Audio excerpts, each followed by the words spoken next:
Gotard versus Tommy, which is the real question mark matchup because Gotard plays really, really well, but he is only mid-ancient, and Tommy is significantly higher MMR and probably has looked better at offlane this tournament. So, yeah. I think we were talking about earlier. I think the advantage is these supports here. I think the U by Ward supports are kind of outclass BobbyPMA supports. Okay. Yeah, U by Ward's team definitely improved from the start of the season. We scrimmed them, I think, like probably 3 or 4 games, and we won them all. And then looking at them now, they made a huge difference, not just the team, but like individually, like they all improved. But at the same time, BobbyPMA has like this huge confidence going into this game. They're in a roll. I'm hoping for like at least like 3 hype games. First 2 games could go like stomp, but I'm hoping for 5 games. I want more math. Okay. I'm down. Okay. I got nothing else to do today. I'm all about grand finals. Give us your realistic prediction, Mr. D. What do you think? I think U by Wards is gonna win. I think they're a stronger team on paper. But if I would go for like momentum wise, BobbyPMA for sure. But I think I didn't really answer your question because I can answer both. So I would go for U by Wards here. Okay. I would go for what would be U by the score of the Ward, but I series? would also go for BobbyPMA. Hold on. We have a 3-1 Bobby, a 3-1 U by Wards. What do you think the final outcome will be? I want to go for 5 games. Let's go for 3-2. 3-2. All right. And just in time. We're into the game. It's game number 1 of the grand finals. Season 8 of Midwest Dota 2 League. The grand final prize pool. I'll go back, make sure I don't screw this one up. But first place is $1,000. Second place is $300. So yeah, pay out $700 more if you're able to get this first place. Pretty big difference. Mm-hmm. That's quite a bit. Yeah. Hey, they ticketed the lobby. All Let's right. go. We know they're serious now. And who got second pick? Because I know both teams actually favor second pick. And if you look at their drafts, they seem more comfortable MD2L on it rejects. too. Got second pick. The What the MD2L heck is Goose's flag? That is disturbing. What the heck? Is that new or? I don't know. Oh, okay. They banned the Grim. Okay. Killjoy has played a lot of Grim this tournament. Yeah. Yeah, if Killjoy will insta-lock Grim if it's available for him. Otherwise, a lot of times they wait to pick his hero later. But I wonder if I was on Team Goose right now, you either ban out a YBW hero or a Tommy Ruggs hero that you don't want to see. Like maybe, do you think you ban the Centaur now that Grim's banned? Or well, Goose has first pick. Do you think they would try to first pick Centaur? I don't think If it's available, they should. If they They did that to us. Yeah, they did it to us in our series. We banned. Oh, guess nobody wants to play There Centaur. it goes. I don't know. We know BobbyPMA. He wants the Storm. Do you think they Yeah, first he two wants cores? the Storm. I mean, I don't know. fine. I don't think that strategy for him. I do think you're right that they will pick the Storm, but I would really prefer picking a support and then picking like Gotard's Underlord if they don't ban it here. Which I would, by the way, for MD2L rejects. They should get rid of the Gotard Underlord. I don't really know. Fonzo here out. But if they I have the Storm guess- available, we're probably going to see a first pick Storm. And I think if they pick another core from Goose, then they're showing a lot there in the first round of the draft for him. They're really thinking about this. They Are have they a going lot to of ban the Storm options. Spirit? They have a lot of options here, I think. There is the Storm, but there's also like... Oh, they banned the Witch Doctor. That's another one. That's a good ban. Nance has been playing that quite a bit. So let's see. Storm is obviously in the pool. Yeah. So will they do it? They'll probably do it on 8, right? Yeah. They I only think- do that in elimination games. I don't know if they're gonna favor it. I feel like they've 8-picked Gotard's hero quite a bit this season. I know that it's different in the playoffs, but Snapfire. They- Okay. It's a good hero. It's a good hero. Faceless Void is on the menu for Sunny God. Are they going to get into the grand finals in the first time in their entire life? They're not going to first pick Storm when it's available. It might be their downfall, but it might also be what they need to do to win. Yeah. We'll find out after game We'll number find one. out. This pick's gotta be a DevJ hero, right? Undying, Phoenix, Lich. Oh, they left Phoenix in the pool. Yeah, they left a lot of. They have Snapfire though, so they have that. Mhm. But there's no Centaur to get the Stampede on top of the egg. Now That is Snapfire has to true. mosey your way over. I would highly expect Tommy Rug's hero and DevJ's hero to be picked here. Axe. There's one. Oh wait, that could be a flex core, right? Dude, honestly, yeah. Or flex one, I mean. Yeah. Honestly. Ursa still in the pool? Did they axe Ursa? Yo, axe Ursa. Start it up. I mean, they could, no cap. I wouldn't even be mad. Like, YBW Wards plays the hero really well. I watched him lane into a Willow and a Venomancer, and he beat the lane. Yeah, Like, yeah, man's yeah. insane. It was really good. Nice. Ooh, is that a Killjoy Nyx? Yeah. I think Has so. to be. Do you want to Yes, play Storm sir. at all in this game anymore? Is he still gonna do it? I too? mean, that was a really good pick, I think. Axe is a pretty good, like, laner. Like, Nyx doesn't bring too much to lane besides a stun, but Axe is pretty good. Like, once Axe gets Vanguard, he just, like, doesn't care anyone. And, you know, it denies the Storm, kind of, and it's good against Snapfire. And they don't care. yeah, They they literally don't don't care. We They we literally picked do not care. Nyx against Bobby yesterday, and they still picked Storm Spirit, so I knew that was still coming. What can you do to stop him? Guys, Oh, all right, dude. we got it. We're going to pick an Axe, BKB Piercing Disable, low cooldown versus Storm Spirit. We're going to pick a Nyx Assassin, Spike Carapace. He can mana burn him. He has the Impale to follow up on the call. We got it. They won't pick Storm, and they just do it anyways. I mean, I'm not. I mean, if you're MD2L rejects, are you that concerned? You have to have confidence in yourself. I know that Yeah. they've been picking the Storm a lot, but he's not had like the greatest impact in any of the these games. He's usually the lowest net worth core. The last, like, 5 games, Bobby's actually been the lowest net worth core for, like, the 15 to 35-minute mark. They I banned think the you're kind of Earth happy if you're YBW and friends. Yeah, they definitely saw this one coming. There's no way they didn't consider the Storm.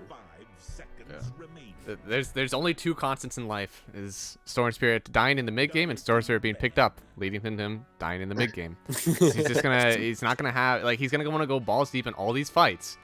He's gonna lose the lane probably. I mean, this is Cam though. This isn't Festival this time, right? This is significantly different caliber of mid player. That's fair. And Cam's also known to be, especially this season, maybe in the playoffs, that's all I know him from, as a extremely passive player. So a lot of times he'll not even care about the lane post 5 minutes and just kind of go jungle, which is not going to be bad for Bobby at all. And look at these mid game bans. They take out the Grim Centaur first. They know that the first picks are strong with these 2 heroes. Afterwards, they're targeting you by wards. Ursa, Juggernaut, PA, gone. You are correct. What else is there? Lifestealer's in the pool. Wraith King's in the pool. Yep, I was expecting them to ban the Terrorblade here. This is probably a DevJ hero. Lich, maybe Phoenix. I still really like Faceless Void on Team Goose. Do you? Yeah, with the Snapfire combo and your lane against Axe is not unplayable. This Nyx has a great game already. Again, I was a Snapfire spammer back in the days when it got released, and you hate playing against the Nyx Assassin. Spike Carapace just tanks your Mortimer's Kisses. You're not able to get anything out anymore. Really interested in what they pick here for Dev. Because I don't know if Lich is it, but they might. Oracle! Ooh. I like that. They see I the Void like coming, you that. think? I really like that. It would be good against Void. However, one thing to note is that Storm can be pretty good against Oracle. Yeah. You do get to jump on top of Oracle every fight, and if you are quick enough with your spells and the enemy isn't close enough to Oracle, you do kill him immediately to start off a fight. I'm very scared of Radiant getting Spectre right now. Radiant's probably thinking about an off If lane Radiant, hero. if Radiant gets Spectre, I think they have a really nice shot at this game. But I don't think there's another carry that gives them. I think Spectre is their best option right now. Funzo They're next, Ron team. They're probably looking for like a Goat's Hard hero here. Sorry, yeah, probably Sand King or Mars. Oh, dude, the Funzo clock. Let's get it. Clock. The last time I saw Funzo Clock, he died 18 times to my team and left his team Discord call. Oh, Well But, then. But it is a classic Funzo hero, and it was Yeah. probably just an off night for him. yeah. He still has a good game with it. He's able to find the Oracle too. Mm-hmm. What did Yeah. he They have a get? lot of Oracle catch right now. Mhm. Yo, do you think they pick Wraith King? It's not bad. It's also another. If they pick Wraith King for YBW, you definitely don't pick Faceless Void anymore. Yeah. The life stealer. Luna. Luna. Oh. Luna. Okay, who was saying Spec? Is Spec still here? Yeah, Spec is Yeah, definitely the Spec pick. is the hero. Spec's Agreed. definitely the pick here. So have a snap and a Spec lane. Is that good? Yeah, Snap Spec can actually It's do pretty good. fine. I think it'll do absolutely fine in that lane. A lot of armor reduction too for that physical hit in Spec. Slow up, cookie in. I'm a little worried, however, if they do pick Spectre, there's always a window. If you kite fight...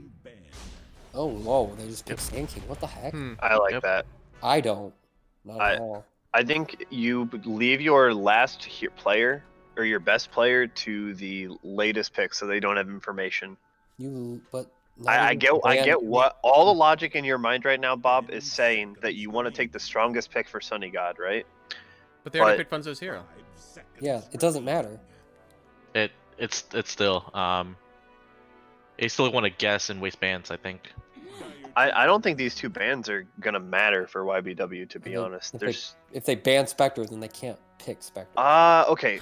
Spectre, no. Here's the problem though. Luna, I literally have played this Luna into Spectre matchup, and there is a big window, like a 15-minute window, 100 where you can just run over a Spectre team, especially if Storm's not having a great game because you first phase him. ban PL.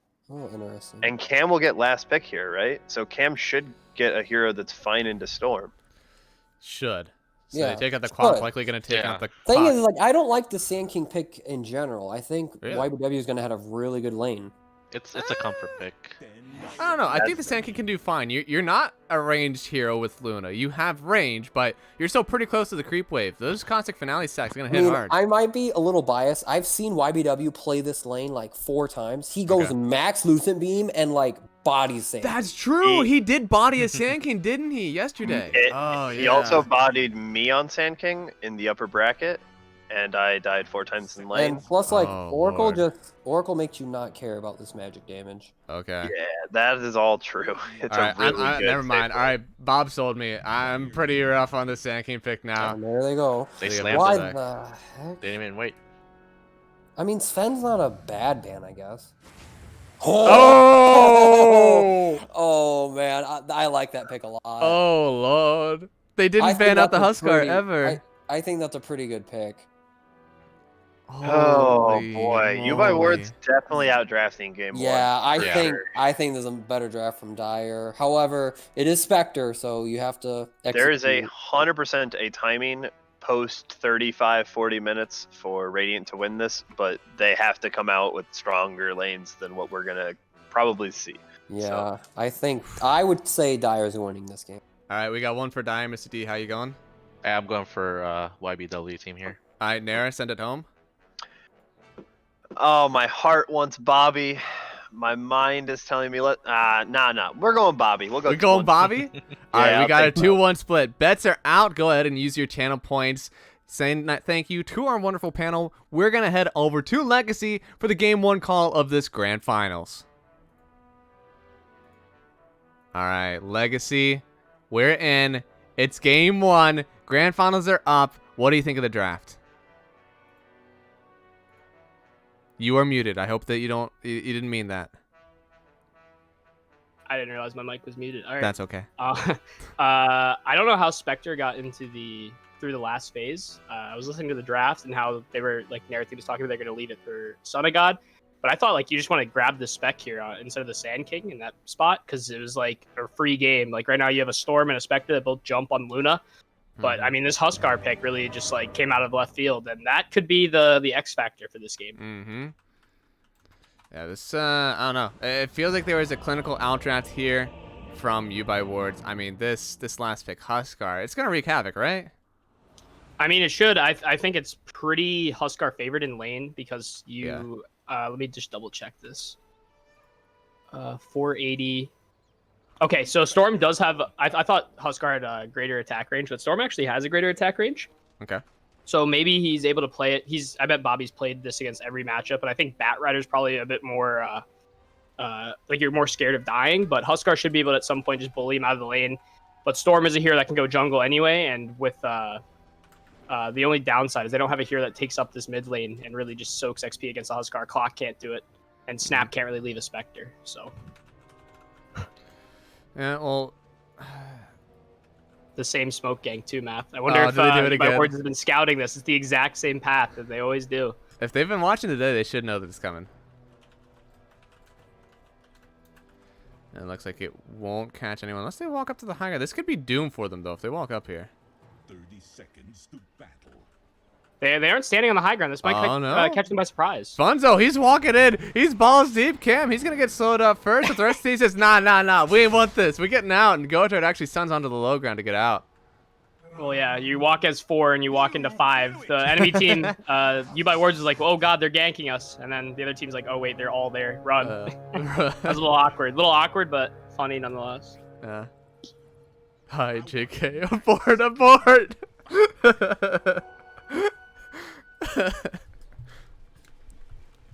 Huskar gets Ags. What does Radiant do?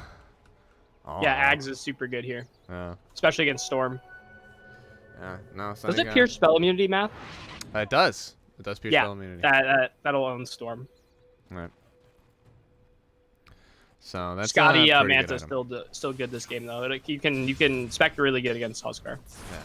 Now Bobby has played this lane before. He played it actually versus Mossflower. He had the Huskar versus Bobby. I'm sure he understands Bobby is going to just throw out this lane. He's going to try to get as much CS as he can, then he's going to go hit some jungle creeps. Pretty much like every other matchup that he's played today. I mean, I think Bat Rider is scarier. Just because I feel like Bat Rider can threaten your jungle more. Like, if you're jungling a Storm, Bat Rider can just come over the cliff and lasso you, whereas Huskar can't really... You'd see him walking under a ward, probably. He walks really slow. Yeah. Early rotations mess up a Huskar. You're a little fragile still. Clockwork and Snap are both heroes that can also gank pretty decently. Snapfire with that new E. The armor reduction really hurts Huskar for sure. But they don't really have a lot of, like, insane burst damage from these supports. Ooh, they're not like Gotard? Yo, this is a play and a half, actually. He made sure that he's stunned under the creep wave, so the rest of his melee creeps, like what, 4 of them, 5 of them, and then his range creeps too, just beating into YBW. Forces his salve out early. Yep, smart. Make him tank that creep aggro. And big tricks everywhere. Actually, even bottom they're going on. They have the cookie. On to Tommy here. Senegon, he wants to get a few more hits, but yeah, Tommy, he'll be able to kite back into his own tower. Both lanes really abusing this creep equilibrium. I think Tommy's going to be the victor here in the end, though. He's got a massive wave under his tower. Spec is going to lose this entire wave. And, Bobby? The tips come out. How? I was not expecting a Storm Spirit to kill a Huskar this early. I wasn't even looking mid. Wow. It's Bobby said it's game time. It's game time. It's magical damage. It's if you right clicks in his overload, and now he's gonna get both runes on Bobby. Top lane, Gotard just gets sniped by a Lucent Beam while trying to run away under his tower. A little unfortunate, but lane's at his tower, he's gonna get that XP. Oh my lord, Nance, the cookie to save Sunny God. They got some aggressive heroes here in this game number 1. I mean, this is what you're expecting in grand finals, right? You're supposed to see chaos all over the map. First blood for BobbyPMA and an immediate, response. But they're going on to YBW in the top lane right now. Yeah, Gotard. He's actually the one that's running away. They have another Lucent Beam. YBW, he needs a few more, but he doesn't actually have the mana. And now under the tower, a beautiful conks from Funzo. Doesn't have the battery assault just yet. And the stun forward, Gotard, he's only going to catch out the Oracle, but Funzo, he's able to take down YBW. Gotard running away, but he's going to get sniped down by Dev on the Oracle. That Purifying Flames is doing some work, but now Funzo, battery assault is in. It's chaining onto a few creeps. There we go, the Rocket Flare. Funzo is going to get a double kill in the top lane. Yeah, he ate his Wheaties this morning. Funzo is on fully, and I don't know. You were watching that top lane. Bobby is kind of like bullying this Huskar in the mid lane. He was chasing him around his own tower. Yeah, and even bottom, they're having a lot of trades too. Sunagod, he's winning a little bit. He's got 15 and 2. He's still got some health to work with. But never mind. Tommy, he already has that rate of health, so he's gonna be healing up quick.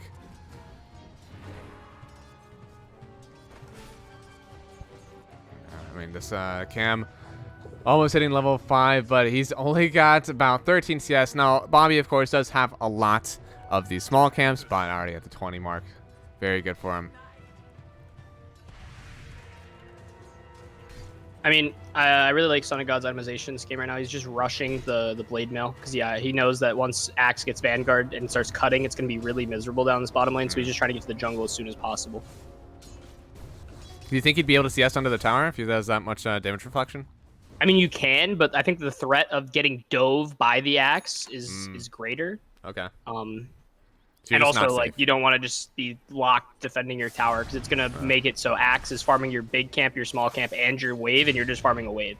Okay. Man, Bobby, he is asserting himself. He's just off of level 6 already. And we're not even at the 5-minute mark yet. So, Cam, it's not really stopping this lane as the Huskar. I mean, there's going to be a timing, though, where they're not going to really have too much damage for the Huskar. I mean, Fonzo's building a urn, but he's not really going to have that early vessel, and Spectre's not going to have that Scotty anytime soon, so it is a timing that they can abuse with Luna and him just walking down lanes. That might be what they look to do. Well, Fonzo, he's actually going bottom. He doesn't hit creeps. He hits heroes, so he wants to go down and make a rotation. He's going to start moving up. Tommy senses that something is up. He's trying to run through the trees. Funzo, though, he's going to get stunned up. Cookie should be available. Funzo, he's going into the Cookie. It hits onto 2 of them. He gets the cogs. He's trapping everyone in here, but thankfully with 2 heroes and a cogs, that means that 2 heroes can right click out of it. So it was a nice play, but nothing will really follow up here. Good space for the Spectre, though. Free farming a wave with no contest.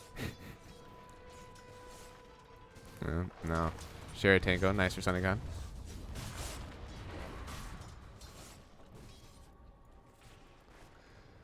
So, I mean, the CS right now going well in favor of rating. We have 32 on Spec, 31 on Storm. Definitely the critical points in this game. In fact, Bobby, under Cam's own tower, dragging him in. He's putting out all the damage he can. He really wants to shove in the wave, and now wave is under tower. Bobby, he has free choice of the rune here. He has his zip available, but Cam, he wins the toss. He'll just deny the invis. No bottle refill for Bobby just yet. Thank you, Tim. Thank you, Tim. I think this game is going to be rather passive in the first initial phase. I think you're going to see Spectre and Luna both power farm once they get the blade mail and Luna gets the couple points in glaives. I forget who was on the panel that pointed out that you buy wards, or maybe it was Mozart in chat that points out you buy wards maxes Lucent Beam. So he's going to be slower to farm, whereas Spec with his blade mail is going to start really taking the lead maybe initially, but you'll see a moment of farming before big team fight grouping. Yeah, we saw it yesterday. I mean, you buy wards. He actually really likes the Sand King matchup with Gotard. He's actually hating back. He's farming a hard camp right now. He's got this 2-0-2 build instead of what I believe we saw yesterday versus Luna was like a 1-3-1 or something. So Gotard maybe a little bit more aggressive. Bobby actually, man, he loves this rotation. Once he hits level 6, 7, he moseys up top, wants to try to get the enemy safe lane, but there's a good ward here from Death, so they see this rotation in all its glory. In fact, they might actually run at the Storm Spirit. They have the lockdown first, Lucent Beam plus the Fortune's End, and Bobby, he's forced to step away after taking a few camps. This does take you by wards away from the lane, but it means he's not dying to the Storm rotation. I mean, they take down the Axe? Was he getting... Oh, he's a little cocky diving tower with that Vanguard. That's really good for Senegad. I mean, yeah, this is... I mean, I'd honestly just give free XP to your Spec and go stack here for the blade mail timing. Oh, he already has the blade mail. Very good timing for him then. He should be leaving the lane very shortly to go jungle. You can even take Ancients with max dispersion and blade mail. Yeah. I mean, Snapfire, you used to be better at clearing waves, but still, even with Cookie and that little shredder, you'll do fine. You can call Sunnygun. He's taking a decent amount of HP. He still has the blade mail available. Doesn't want to use it just yet. Sunnygun actually tipped Tommy on the way out.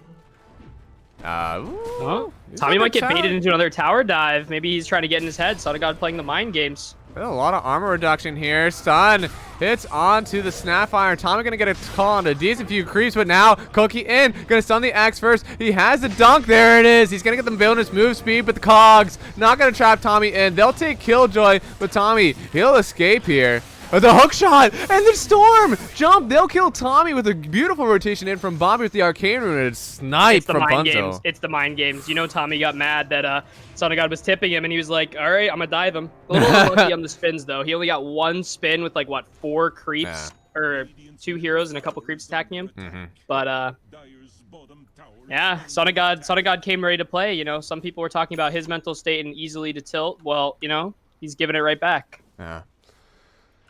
All right, now the top lane is what's supposed to be super strong for the Wards team, of course. He's top immortal, very strong, and honestly, Gotard, he's not feeling phased by it. I mean, laning stage is kind of broken down. Still only 3,500 net worth on the Huskar, and we're looking pretty even across every core. So no one really stomped their lane.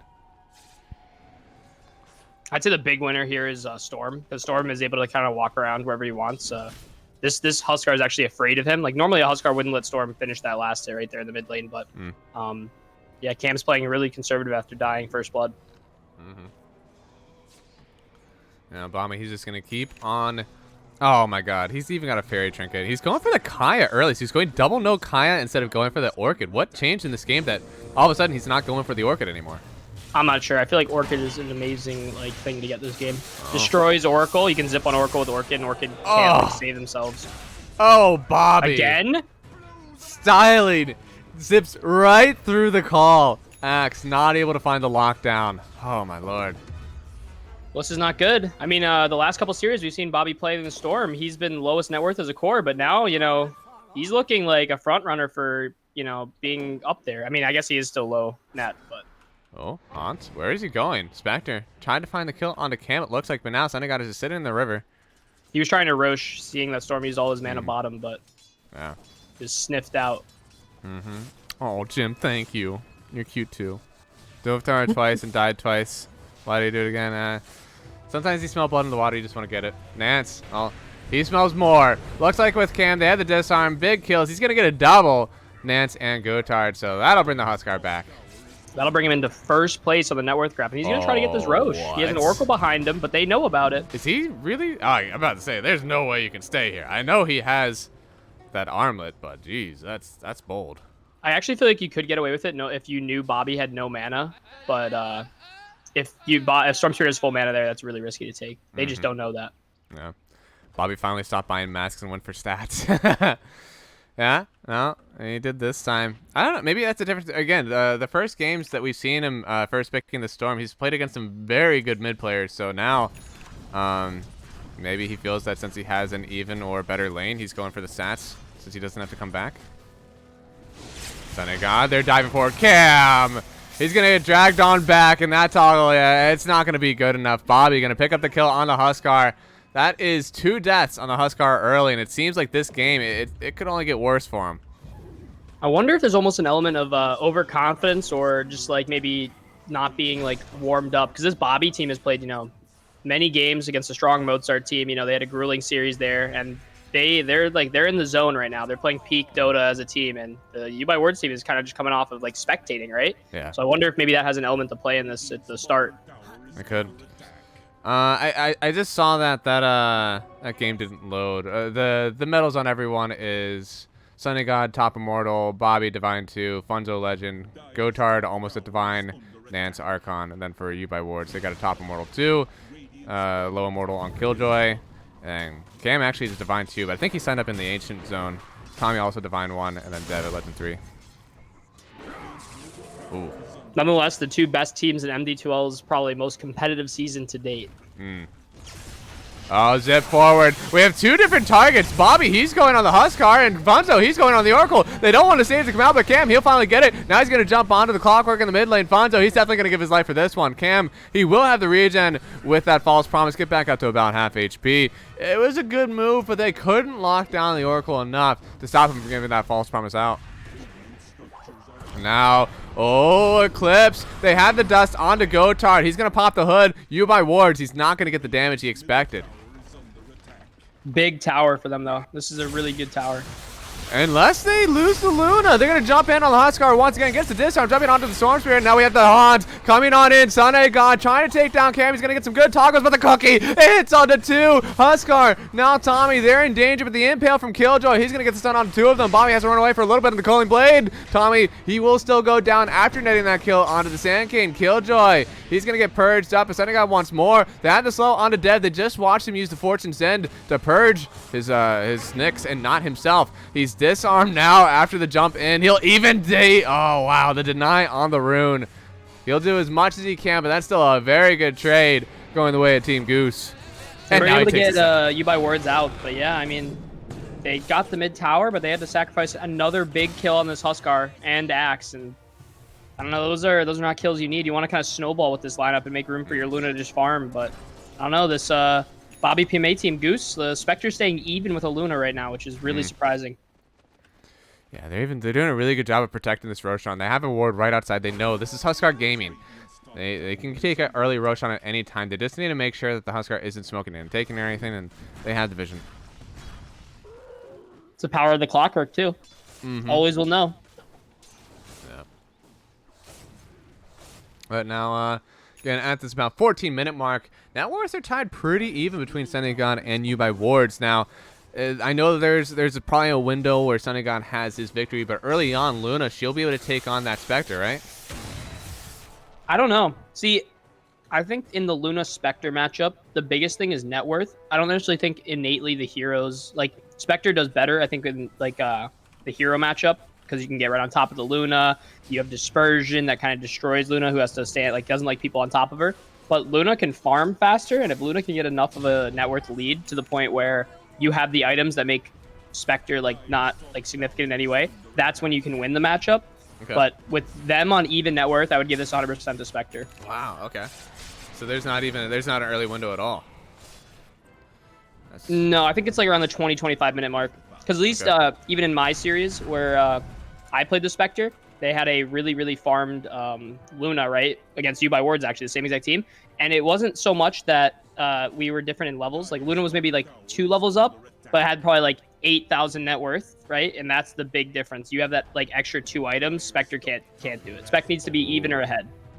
Cam is tired of making an empty run into the Roshan pit. They're smoking up. They could find Sunny God. The call onto the Ancients. They're going to jump in, but the hook shot out from Funzo. They will take down Sunny God first. The False Promise out onto the Oracle. He's going to be able to just turn and hit, but there we go. There's no more Killjoy, so the Monomer's Kisses should reign supreme. Bobby, he's barely getting out of this one, but the damage, it's still there. They'll so lose the Storm fast. Spirit, and they still get the heal up on Cam. He ends with still half health. That is exactly what it'd be. Oh, no. They have the Eclipse. The call once again, Tommy. He's netting his team a lot of kills here, and that's a 4-for-1 trade. Only losing Killjoy for the MD2L rejects. Yeah, right in. I mean, we just saw the power of the Oracle Huskar lineup right there. Did you see that? Like, Huskar tanked so much damage, but he's still living with 200 HP because of the freak amount of regen he gets. Yeah, Berserker's blood, man. That's a lot of regen. Also, that Culling Blade movement speed bonus, they were all running at like giga movement speed. That was insane. Funzo, 8 seconds on the hook. He might be lining up a play here. Hot in, Cam in danger. He's just gonna die. Sunny God picks up the easy kill, and now Dev, he has to run away from this one. He disarms. He's gonna channel the Fate's Eater, or the Fortune's End, but I mean, Sunny God, he'll surely be able to pick up this kill. He's just running her after Dev. Oh, Dev jukes? Oh, Dev J God? No. Oh, and wait. Nance goes down. Hookshot out. They'll get the TP away, but no. Nyx Assassin, Tommy, they're both going to go down. So, yes, Dev does get out, but the rest of the team is not so lucky. Dude, Dev literally is just styled on Sonagod right there. But wow. Well, a Roche for one team just turned into Roche for Radiant, and this is a big pivotal point in the map, on the map right now. They're going to be able to control the map with this Aegis, probably giving it to BobbyPMA. That's insane. You have Oracle, you have Huskar. They lose the fight. You're just sitting there and your armor toggling, and Haunt is just that powerful. It stops everything in their tracks, and thankfully, Dev doesn't allow him to get another kill off of it, but still, Aegis is pretty nice. I mean, I even forgot that they didn't use Haunt. I think that's something that comes with it. You, like, go on the Spectre, right, and you kill Spectre. You probably think, like, oh, that was a big team fight where we won. They probably used all their spells, too, right? Nope. Still had it, and he was able to get right back into the Roche pit and find a nice pick off. Yeah. Wasn't able to get the Oracle, though. Dev too good for that. Yeah. And now, Nance already has that medallion. Gonna work on his Solar Crest next. And oh, Bobby almost found Killjoy, but didn't have the vision. Dev God, man. Let's see. You by Wards. He's farming up a little bit, but he's top. He just doesn't have as big a lead. 1,000 net worth isn't a ton, especially whenever the Spectre does fund himself a lot in map control. And smoke up actually on Bobby. They want to make an aggressive move with this one. He even has a haste bottled. You by Wards. Looks like they should. No, they don't have vision of this camp. Alright, dewarded. Bobby. He's not making a move on it. Both sides content with farming. They know that they're in a place where they control the map. You don't really want to fight into a team with Aegis, especially when you're not in like a really good position to fight. You don't have BKB on Luna yet. Something of note, math here. The Spectre Manta is a really good fight timing for them. Gives you a lot more damage in fights, whereas the Luna one is more of a farming item more than a fighting item. Luna really wants that BKB before she really like starts like showing up to every fight. So this could also be a timing that BobbyPMA abuses, especially with that Storm Spirit Aegis. Yeah.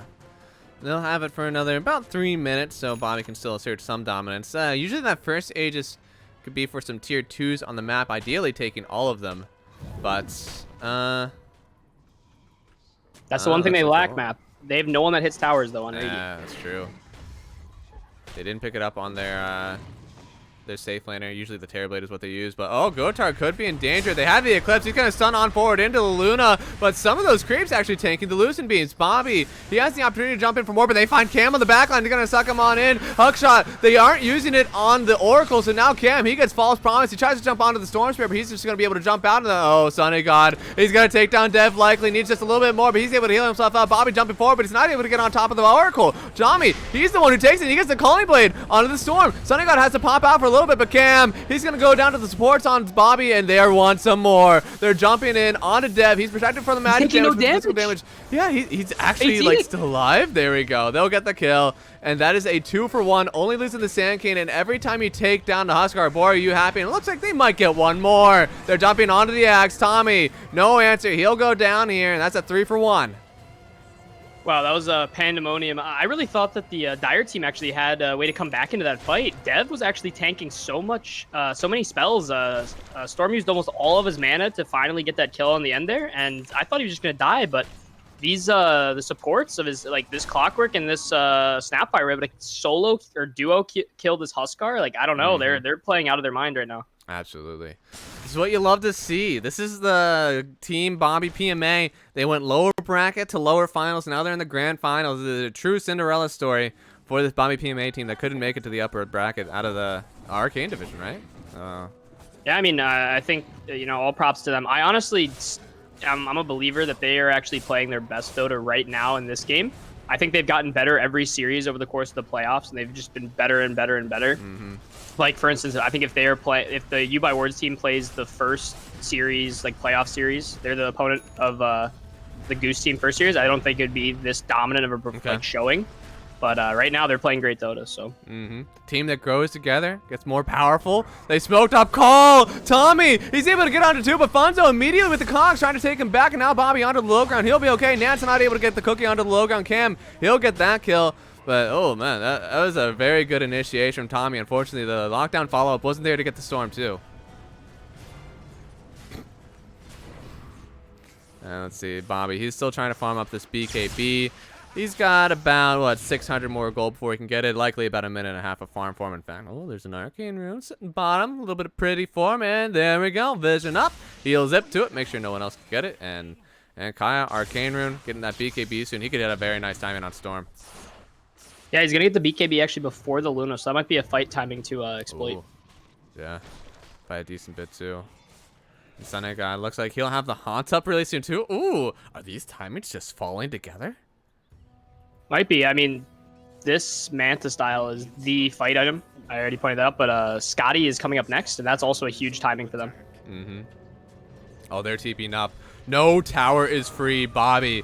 They make sure they know what they want. Haunt up, they see the Oracle. They're trying to burst down Cam. He pops the BKB, but oh, poor Dev. He's going to give his life for it. They will get the kill onto Gotar, but Cam has to back away from this one. He's still armor toggling a bit. He'll get about 500 or 50% health back, but the hookshot Funzo. He's going to snipe out Killjoy and Cam. He seems to be out on an island by himself. Funzo gives him the Spirit Vessel, and Cam, he's going to go down. It's a dominating kill for Sunegod on the Spectre.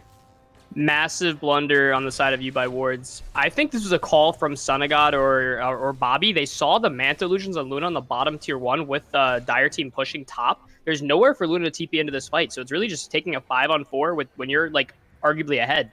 Really good way to see that by them. Yeah.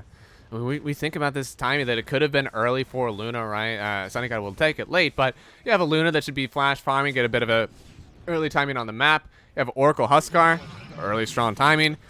But instead, Sunegod with a Storm Spirit and a Spectre that's going to scale so well, they're already taking map pressure. And it seems like it led right off this first Roshan take. I mean, Spectre being highest net worth right now is a very big problem for the YBWards team. Halfway to that Scotty. Luna still working on that BKB, which is her fight item, which she needs to be able to show up to those. Now DD picked up by Bobby, man. He's finding it all. He's going now for the Orchid, so has the Kaya to already bump up his regen, man. He's been farming away. This is definitely not the Storm Spirit we saw in the last few games, and he did end up winning those series. Well, maybe like the VIX team, they only start trying in times that matter, right? So lower bracket finals is not enough for Bobby to give his all. He's saving it for the finals. Exactly. Let's see, Ags coming out soon on the Huskar. And that does boost the BKB. That could be a big game changer here for MD2L rejects. Yep, that's their only real hope, is that they can take fights with these BKBs and hopefully not die to the Storm and just somehow take down the Spectre. But he's going Satanic, actually, after the Scotty. Interesting. I usually don't see that from Spectre because the Manta is usually enough of a purge, and you just want a harder Trask, which gives you more effective HP. But Sunegod, I don't know. Sunegod sees something with that. Yeah, I guess the answer is you could get rooted or disarmed from the Oracle, and you could also get disarmed by the Huskar. So I guess he just thinks he's going to need that one more, and it's better than buying a BKB for him if he doesn't need it. I also suppose that if you do go this heart item, it can be completely nullified by the fact that Huskar can get an Ag Shard, and you don't really want to build a BKB on Spectre. So maybe that's another way to pseudo tank up. I like it. Yeah. It's creative. Yeah. Let's see. Looks like another smoke up here. Do we just had a big timing? Funzo has a blade mail. That's new. They're going to run in right above the YBWards team sitting in the trees. This might be really bad for Team Dire. They go for their own smoke. And 2 ships passing in the night. Looks like they won't cross.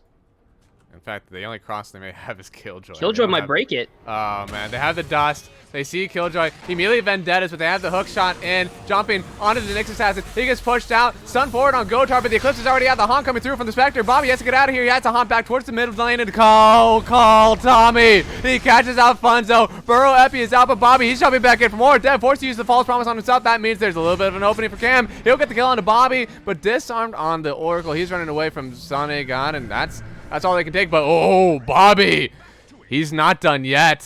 Where did he go? They'll get the stun onto the Huskar.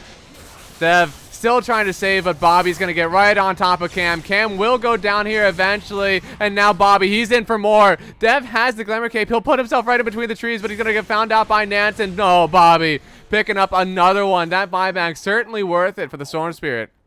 Turned from a very good fight for YBWards with those BKB timings to an absolute disaster with his buyback on Storm. And Spectre reaps all the benefits. Checking Roche as well. Has a full Manta in probably 1 minute. Or full Scotty in 1 minute. Yeah, Bobby is no stranger to the buyback button. This man, he sees any fight that could go well, he's in. He doesn't care what is happening to his hero. He doesn't care what his net worth is. He lives to play for his team on this Storm. And probably the best thing about those buybacks maps is you have to do them instantly. You can't hesitate. You either do it or you don't, because it's too late oftentimes if you think about it too much. And he pulled the trigger and he showed up. That's good discipline from the team then, knowing that buyback can come out at any time. He's able to go in, because I think there are plenty of other teams that would have backed out a little bit. So this is too hot for me. We've already lost a few heroes. My Storm isn't here, but instead they stay in, and now looks like they got a hook shot in from Funzo, but Spike Air is out from Killjoy. Huskar needs to be careful. He's alone on this tower, and they will dive. Yeah. They see did already Roche use the up, hook shot though, so that's something. They can't go on That him is initially. something, yes. Yeah. I want to see Funzo pushing these heroes back with power cogs instead of trying to trap them in, because these 4 staffs kind of make that play like nullified. Mm-hmm. But it looks like they're gonna be able to take this Roche very quickly and get an Aegis for their Spectre. Yeah. Or Cheese maybe. And Shard too. I'm not sure who that's going to go to. Could be Nance. Could be Bobby again. Just grab the last few and It's going Huskar. Spectre too. They get a double stun out, but the call, it's not going to hit Bobby. They only hit the Sand King, and now Bobby, he's free reign on the back line. He's going to get taken down first. That's only the Aegis of the double stun. And now the Spectre being able to just hit everyone here. The Mortimer's Kisses will be short-lived, but still they do a lot of work. And the False Promise, X lives with 12 HP for the save from Dev, but I think Tommy, he's still taking a decent amount of damage here. He'll pop. My ward's down. It's a 5-man wipe for the price of the Sand King. Honk honk. Honk, I honk. mean, they're coming. I was gonna say they don't really have any tower push unless there's a lot of heroes dead on Dire, and I mean a team wipe will do it. I'm imagining they're gonna get either this top tower that's already at half health or something else. But they didn't even pop the Aegis, right? They still have it. Oh, they did. They did pop the Storm's Aegis, yeah. And now Agshard's still in the backpack of Spectre too. I wonder who they're gonna give it to. It's not bad on Spectre still, but. Man, who are my predictors in chat, man? 95% of y'all are voting for YBW Wards, and now the 5% Bobby betters, man. They're looking good. Do you believe in miracles, right? It's one person that voted for it. One person's about to get 20k channel points if they're able to close out here. 9k lead against a Luna lineup. Spectre 2k ahead. That's not something you want if I'm YBW Wards on this Luna. And now Spectre can TP to the bottom lane. Didn't even have to use Haunt that last fight, so we'll be able to show up immediately if anyone else gets gone on. Yeah, he's going for the Basher now. He did opt out of that Satanic. Just needs to control now, especially if he I can like that constantly better. immediately take down Dev, right? I mean, the thing is, they got these BKBs. Oh, Funzo, hookshot in.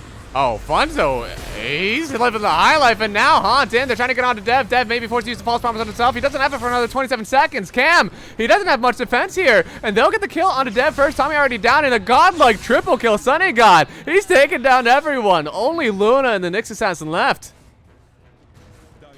This is actually insane. I almost wonder if the reason I want to see the rationale for this Huskar pick. I kind of liked it because I thought maybe they could just run over this mid lane and then just kind of take away Spectre's map. But the thing is, I was thinking to myself, like, Spectre's still going to build Manta Scotty against Luna anyway, and now it's even more value against the Huskar. Oh no, Dev. Or not Dev, YBW Ward's in danger. They've separated the Nyx Assassin and the Luna. Uses the Eclipse, running in with the BKB, which is taking way too much damage. Bobby, he's going to stay. The False Promise from Dev on the TP, and they're going to get the kill onto Bobby likely. Yes, the nuke down Dev, picking up that one. 600 gold for him, and he saves the Luna. That's Dev, a dieback man. math, too. I mean, yeah. I still think they're firmly in the lead. They still have 13k net worth up at 31 minutes, but, you know, that's the start of maybe a way to claw back into this game if I'm YBW Wards. Yeah, man, Dev on the money. In the last fight, he saved Tommy with 12 HP. Fortunately, he still popped after it, but man, this Oracle play.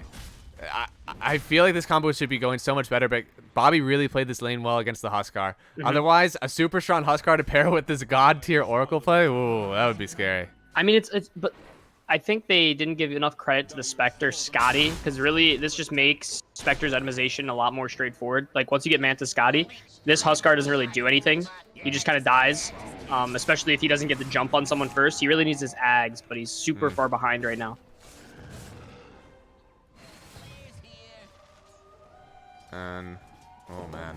Sand King with a full pipe already, so Eclipse and Huskar's immediate burst damage is kind of nullified. Can save Bobby or whoever that gets gone on.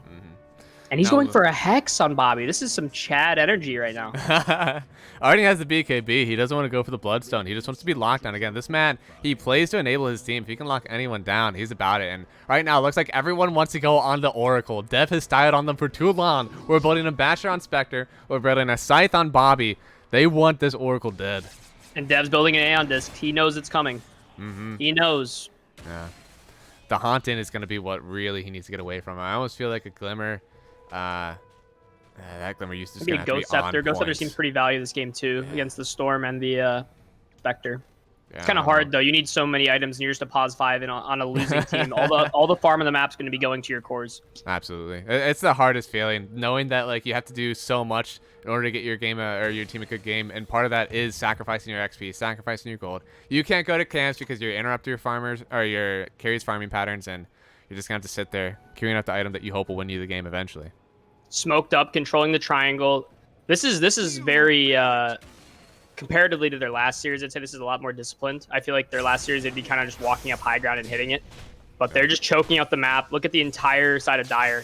They either sit here waiting their inevitable end, or they have to smoke out and look for some desperate smoke tactic, which looks like they might try to do. Oh, let's see. They have control of, it seems like, both sides of the map. Huskar's going to show on the clockwork rocket flare. Yeah, that could be danger mode. Oh, okay. Looks like they won't run after him. Maybe they think that the rest of his team is smoked up behind him, but they see there's no one else. They're looking for him. Yeah. And Cam, he's not running back to safety. He's running forward. Okay. TP? They will not find him. Okay. Whew. That was a little bit frisky, but he will be okay. But the mid lane, Sunny God might not be okay. He has the blade mail. He's starting out Killjoy. A big bash. They get the magic damage protection from Oracle in the on forward. He sees everything on Sunny God and jumping on forward. Bobby trying to get on top of the Oracle here. The call will come out from Tommy, but oh, it doesn't matter. Bobby could go down here. Calling Blade out from the axe. They will get the kill on Storm Spirit. And Tommy, he wants more. Go try to a beautiful epi. Burrow epi. Yeah, now Sunny God coming on in. He'll get the kill onto Cam and Nick's Assassin. Taunt up on the Sand King, but this means that Sunny God, he's still reigning supreme. He still wants this kill onto the next assassin once again. It could be a dieback, but they'll just take Tommy, and they're just running onto the high ground. Oh, Sunny God. Oh, good job. Gonna dodge the hook. Strike Carapaces off the dagger kills, but still, I mean, this is a onslaught from Sunny God. It looked like they could potentially have turned that fight on Dire with that really nice kill on Bobby. Good dunk from Tommy Ruggs, but the rest of the heroes just do too much at this point. I mean, YBW, he's going to try to hold the high ground here, but without his Huskar, without his Oracle, he's in danger, actually. Killjoy will have the Spike Carapace to protect for a little bit, but YBW, even through the Satanic, I think I heard. Yeah, Satanic, but you have a Vessel and a Scotty. You're not healing at all.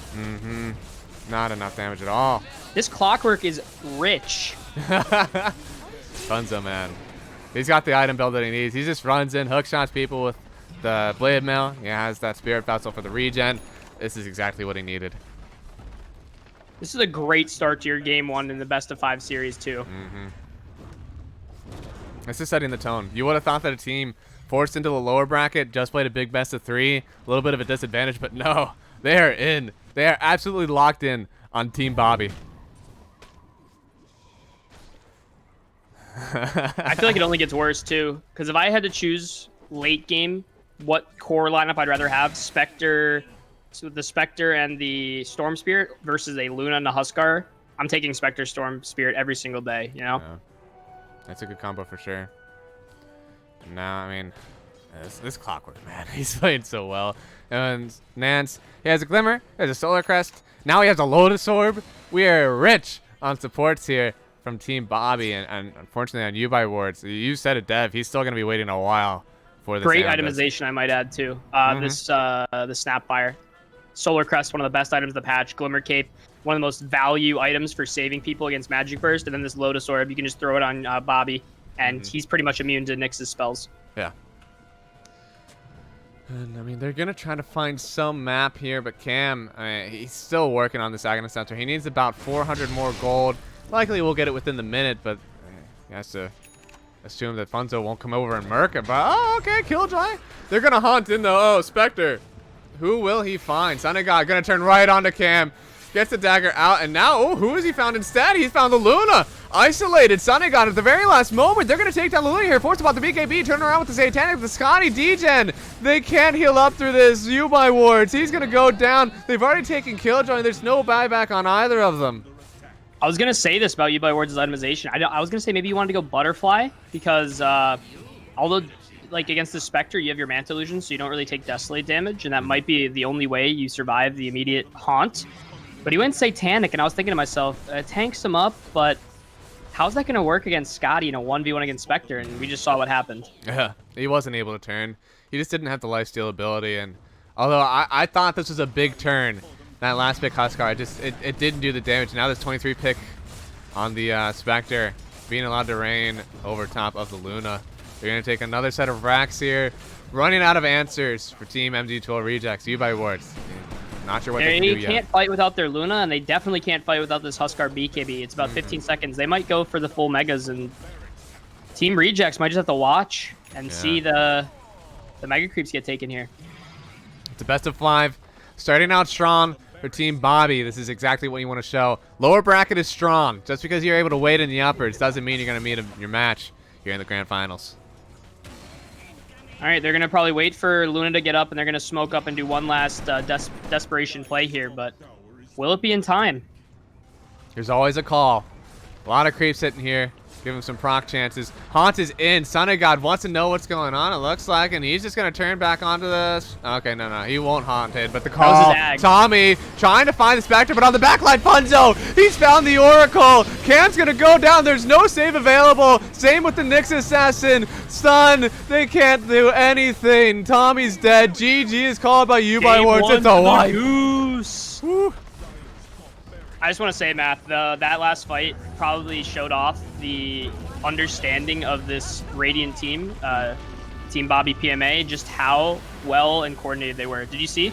Clockwork in on the Oracle, Storm in on the Nyx Assassin. 2 heroes completely just out of the fight, and then your Spectre, your Sand King, and your Snapfire just dealing with everyone else. And it was just, that was almost perfect execution by them. Absolutely. Everyone knew what their job was in this game. They executed damn near to perfection. And the 7-pick Storm, man. He knows what he's about here on Bobby. Or sorry, 8-pick Storm. He knows what he's about on Bobby. So he played a really good game, 8-4. Sunday God though, with that Scotty, he even has a single target haunt now. He did a lot of damage, and especially the first haunt that he used on the Roche pit, man. Taking that was a Aegis massive right away. timing. If they get the Roche on the YBW Wards side, that might have been a different climate and game that we might have seen, but amazing mid-game to late-game execution by Team Goose, and that was a great start to them. Hopefully, YBW Wards and the crew can come up with a way to counteract this Game 1 start. Absolutely. Well, remember, guys, stick around. We're going to take a brief intermission here. We're going to send it back to the panel for game number 2.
Okay. Let's get it. It's game number 2. Game 1 went to Team Bobby through the lower bracket into the grand finals, and they show up strong for their game number 1. Are they going to carry the momentum into game number 2? That was a pretty pog game. I mean, I called 3-1. You did. I just don't think Cam did not perform to the Huskar like potential. I don't think it's a good idea to like. I feel like that game was kind of on Cam because when you last pick this Huskar, it kind of has to fulfill like a much more essential role than what he did. So I feel like they need to give Cam like a hero that doesn't have to do so much. I think you change your first 2 bans actually 100% on YBW Wards. I don't think the other. I don't even remember what they banned because I don't think it was that big of a deal. I think you get rid of Clock and Storm. 100%. I could see I think that. having the 2 backline jumpers was so effective, and Yeah. maybe part of that was the Oracle pick, which they just abused in the second half of the game. In the first part, they were still getting out the Oracle ult, but later on, Funzo would jump onto Oracle, and Bobby would jump onto Killjoy. Yeah, Killjoy.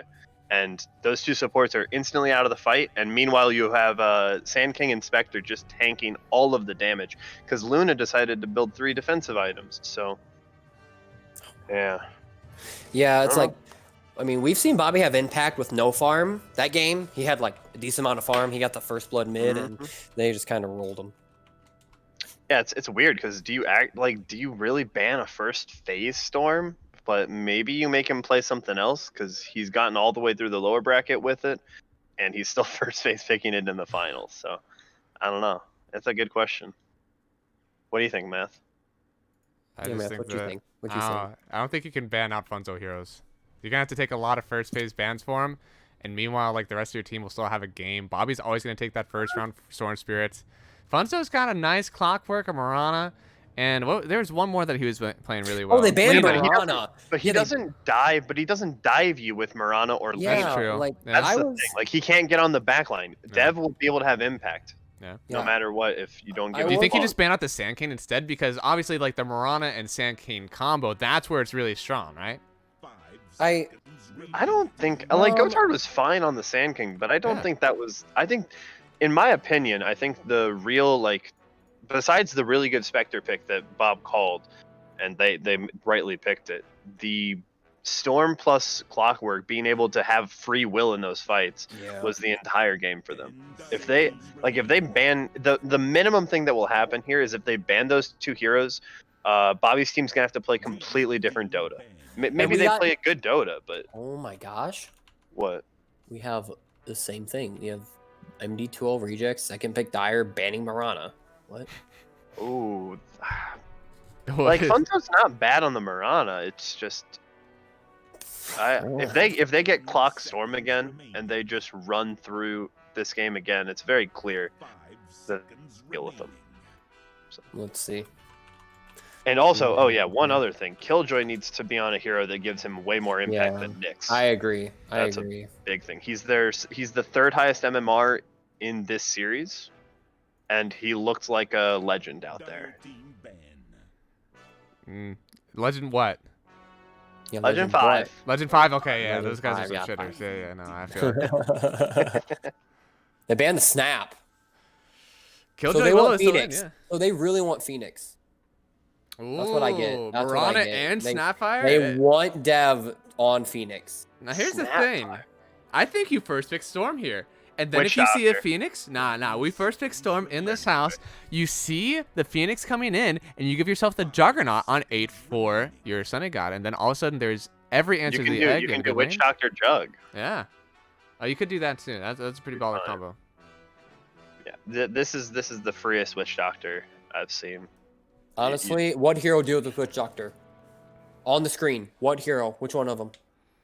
There's no heroes on the screen. Exactly. Damn. I didn't know what you were talking about. I get it. I was getting there. I was like, Occam's razor. There's nothing here. They're using a lot of time. Yeah, they are contemplating the Storm pick, Dude. right? It's like when you go to ice cream place and you don't know there's too There's many so many. flavors. You can't decide. Oh, And let's then you- go. And then you just Damn. pick vanilla. Like, Hey, vanilla is a tried and true good flavor. It Okay? is French vanilla too. and there they go. FJ's Phoenix picked the Phoenix! jug. They're gonna go Pick the Phoenix jug Axe. on 8. Phoenix Axe. Or they pick the jug on 7, and then they give Storm a really nice game on 8. I think Here's what I will say. I actually don't like Sunny God on jug. So Okay. if I would actually try to find a egg answer if you really are looking for one. Find it in another hero. Ooh, if they pick Axe, they're gonna go Lifesteal. Okay. Yeah. That'd be a bit of Is there a problem. Gotard hero that he's played that is like not terrible against egg and also Mhm. 8-pick worthy? I mean, Uh, ooh, That's a Killjoy hero. They got did the it Willow. that's not a whole lot of lockdown. They're gonna go Jug. Oh, They're definitely Killjoy's- picking Jug. They're picking Jug. Oh no, okay, they're never picking mind. Storm. Never mind, Not a never mind. chance. There's no lockdown.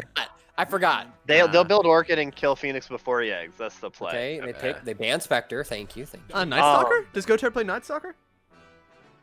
I want to emphasize this Dark Willow because Killjoy is going to have impact on this hero, which he Yeah. was not going to have on Nyx. So Yeah. Willow's pretty good against Storm, I think.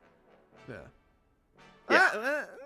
it goes both ways a little bit, but Okay, support. I just trust okay. Killjoy on Dark Willow way more than the Yeah. Nyx. Like support to core as opposed to core to support. It's much better to be the support in that position.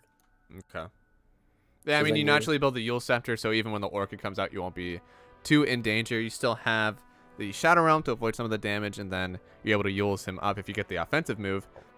Stun into the Yules, into the root, and then the Bedlam. Okay, so Jug's banned. I would probably ban Lifestealer. You have a vehicle and hits egg Hmm. and doesn't care Willow. Yeah. Oh yeah, God, that infest spawn with Storm would be. Ooh.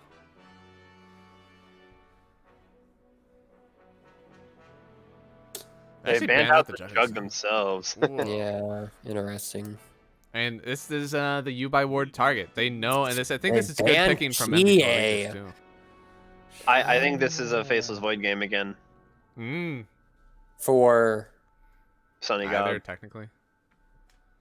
It could work for. I don't think YBW's played it a whole lot. I know why you also would say no, but if you have Storm jumping on Phoenix immediately, and like Orchid killing him, and you can chrono 2 heroes into the fight, you have Witch Doctor damage pumping into it as well. And it could work. It could work. It's been a common lane. They need to ban Lifestealer. I've seen the Sunny God Witch Doctor again. We lost to both of these two teams, so I know exactly what felt impossible to deal with.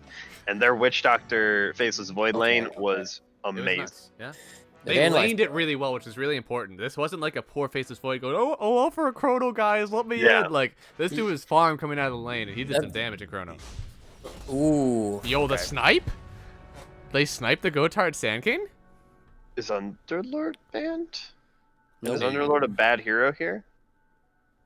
Probably not bad. It's not great, I guess, but it's not bad. It's playable. Ooh. Oh, I don't like that. I What? hate that pick. You I don't hate like that it. pick? I don't like it. I don't We like playing agree that. on this one. It is a Funzo hero. I will say Like- Yeah, he'll do better It's than Killjoy. like, but obviously, they have a lot of uncontrollable damage. yeah. Carapace, ooh. but, Carapace like, reigns supreme right now. Phoenix Sunray is going to Right. feel really bad. Sand King on the Sandstorm. It's going to be a lot of setup for them. Like, it's like last game, what'd they do? They pick Oracle 15 and they answered it. Like, I don't think Nyx is necessarily an answer to Sand King. You just have a Carapace done for Sandstorm. Okay. Like, if you're not answering picks, then what's the point? Okay, go next. Wait, you Oh, think this is boy. a good pick for them? No. No. Oh, okay. I think you're actually picking into the Knicks, right? Like, that's... Yeah. Funzo's saying, give me that. I mean, maybe. I mean, Here's the thing. Cam does play passive, and he plays more farm-oriented, which is not a good Huskar player. But SF, you can build up pretty well. You He don't did have a not- problem against Storm and Lane. he did not have a good SF showing yesterday, but hopefully this one Oh, will be did he better. not? Yeah. It was You have to rough. have trust in your teammates, Bob. That's They're why I not don't his have teammates right now, Naratheen. They made it to the upper bracket finals. Oh, hey, Oh, there's your there's other your one. Underlord. Okay. Root, Oh. Impale, Root. What's the Sunny God hero Yeah. gonna be on 23? That's the question. No AM. Void no looks PA. okay. No. Well, they should ban Void. Probably. They should 1,000% ban Void. Seconds remaining. Dire team ban. Ooh, interesting. A Drow drow ban. That was a good ban. That was It a is good a good ban because they could play a really high tempo Yeah, that was with a good ban. YBW. I think Wraith King looks okay for Radiant. Wraith King would be okay. Not great though. I don't Yeah, love that. it's okay. I don't. There's not many. I mean, a lot of carries are banned. Both teams have banned 4 carries, and then maybe, I mean, it should be 4 and 5, or nobody's picked a carry yet. So yeah, there should be 11 carries banned at the end of this. Jeez. What else is there?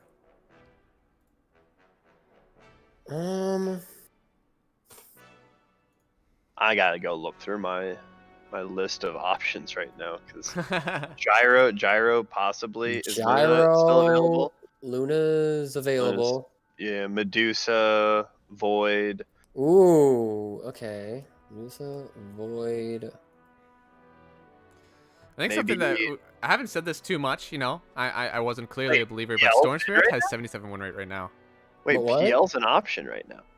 It's not great for either. Sank? It's team. bad for both teams, It's actually. not great for either team. Yeah. You're right. You're Ban the Sven. Okay. That's a niche ban that I'm glad they paid attention to. I think a lot of teams Okay. would let through that Sven. Okay. That was an Agreed. okay ban, I think. Yeah, it's fine. I think a lot of people would have looked over that, but because Sunny God has been playing it so well. You know, this in the position they're in right now, I kind of would prefer 23 pick. I'm not gonna lie. I think don't all know the carries how are gonna be out? valuable- Because it's gonna come down to like, oh, there's one hero left. Yeah, like there's gonna be 2 carries that are playable in the meta left, and you get to pick which one's better against the other. Yeah. Ricky's still available, right? Mm-hmm. Okay. Ricky's pretty Slark? okay. Slark's good for Radiant, I think.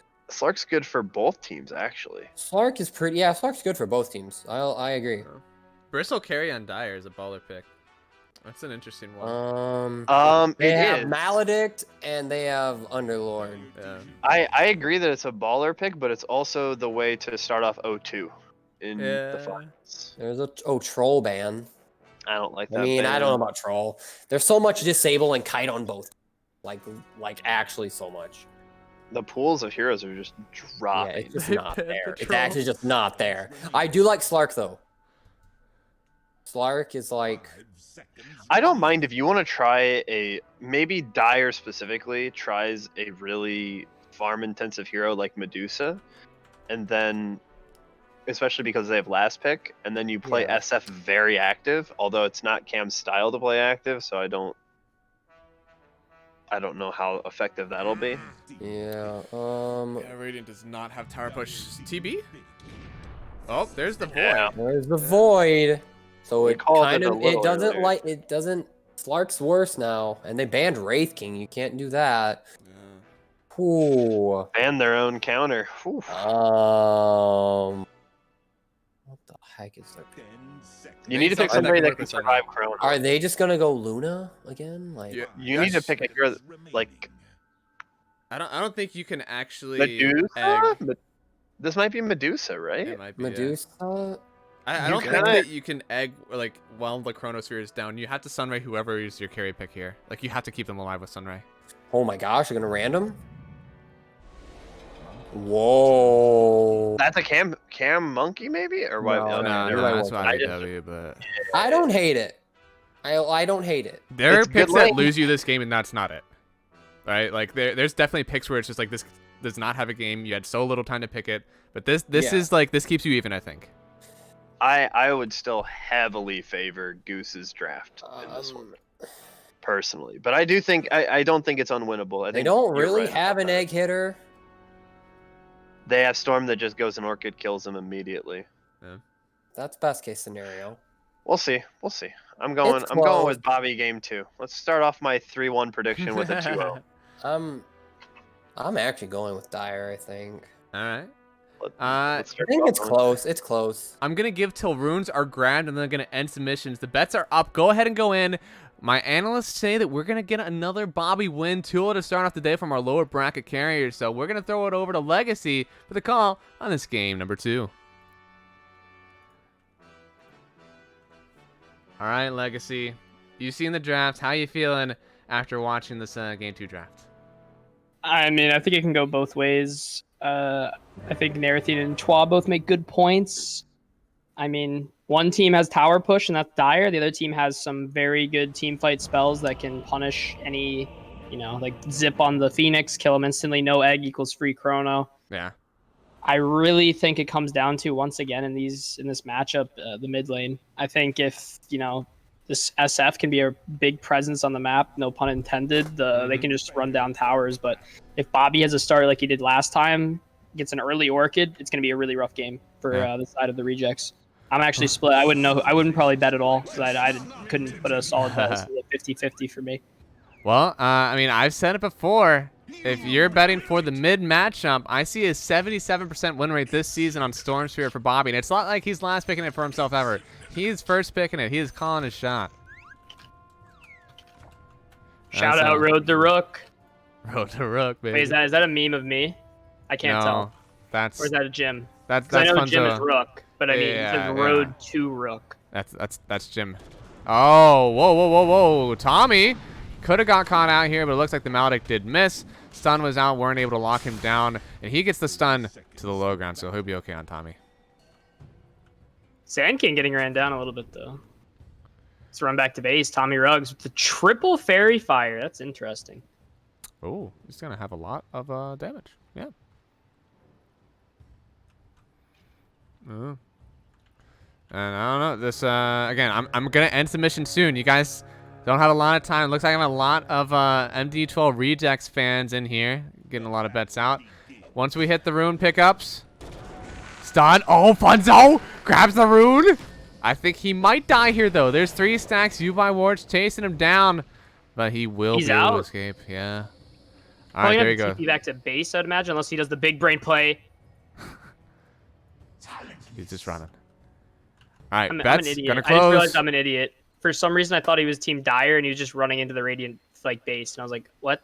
But he's Radiant. Okay. You buy Fairy Fires against Witch Doctor because Maledict damage is based off the health lost. So if you get burst heals, I see. That's big brain and what? Pre 1 minute first blood for Cam. He knows he was getting trash talk for his previous SF performance. He had to show off that he's really an elite gamer. Holy crap. Okay. Yeah, that is not characteristic of Bobby at all. He's trying to rush out this bottle, and Cam, he's really close to his Storm. I mean, they're going to get it about the same time, but Cam has a lot more gold for it. God.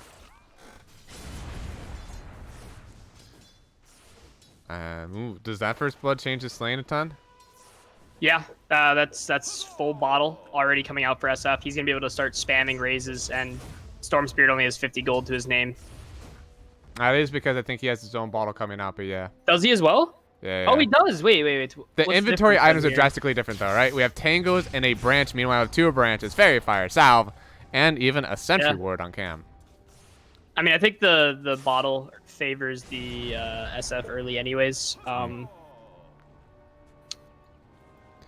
Especially because Storm needs a couple levels in Static Remnant to really go farm jungle, whereas SF can kind of start killing the small camp with 2 pretty easily. Yeah. Oh, what? Sonic. That's a Sentry Killjoy. He's not going to get to D-ward this hard camp. Oof. Rough game. Oh, 3 rays, Cam.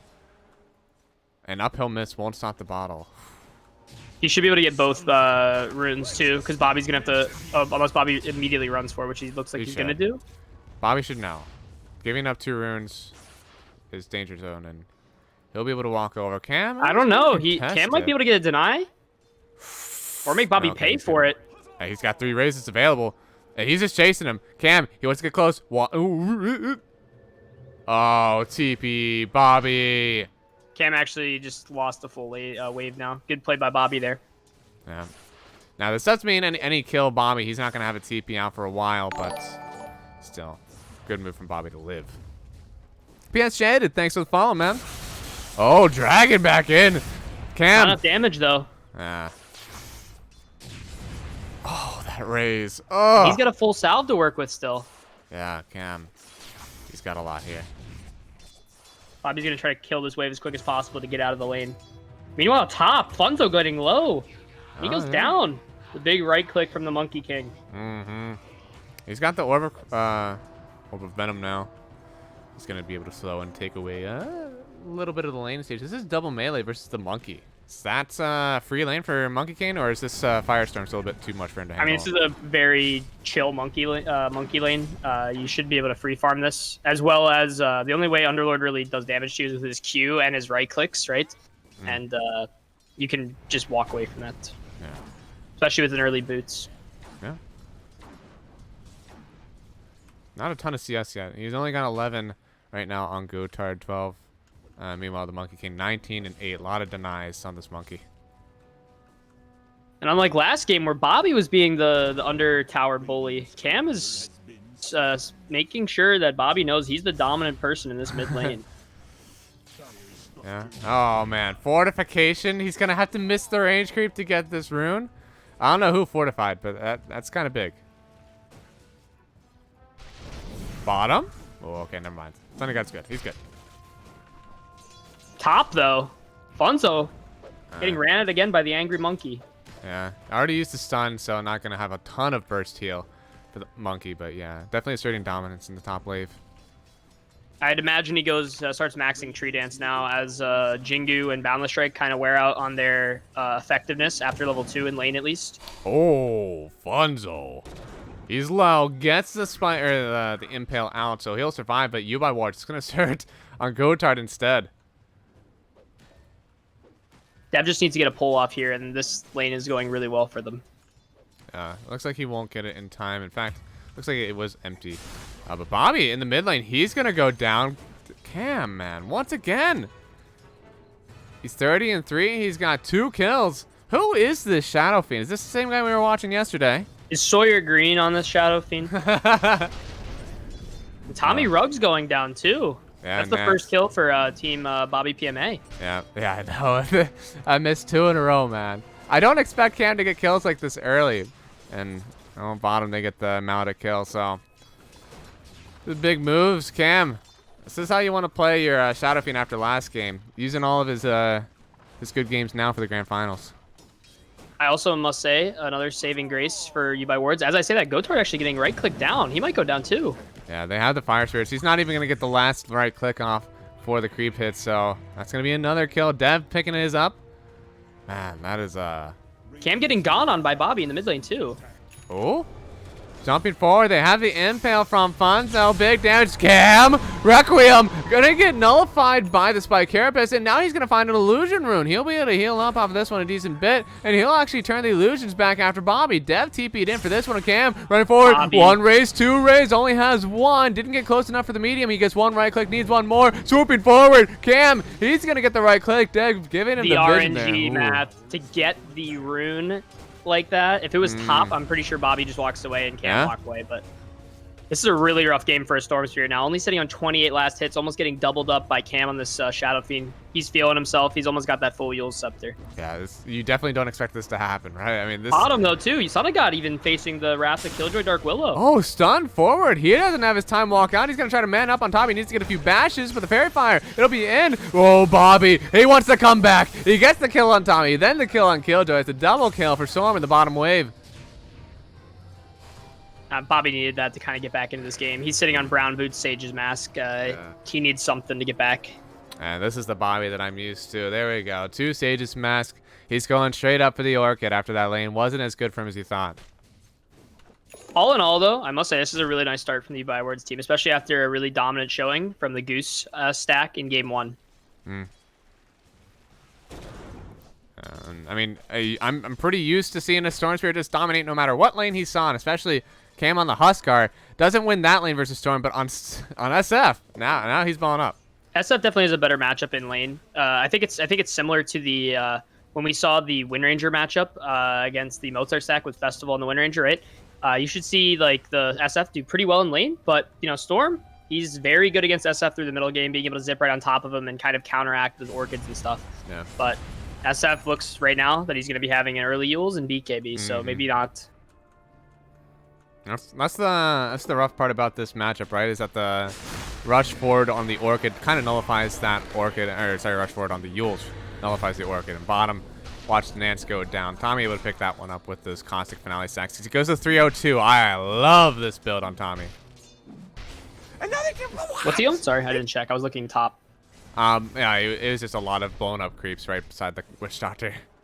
Yeah. The only thing I must say about Caustic Finale, it's really good against Agi melee heroes, right? Because they have to kind of walk up into the wave. They don't really have innate health to survive the burst. But the thing about Faceless Void, especially one that's getting points into Time Lock, is you can just kind of get rid of it. If you pop, you can tank it.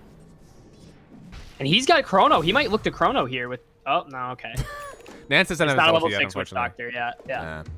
We're going to see that combo sometime this game, though, Math. You already know.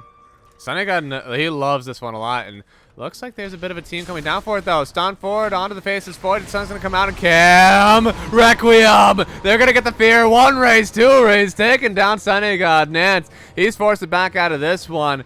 That's a wonderful rotation. Even you by Wards jumping down. He gets a stun onto Nance, and with the tree dance down, Nance, he's going to go down to the Witch Doctor. It's a 2 for... They're going to allow you by Wards to probably farm the rest of this. Huge rotation there, killing the Void again, really hindering his start. Faceless Void's not one of these carries that likes to be behind, because he already needs items to really have impact in the game.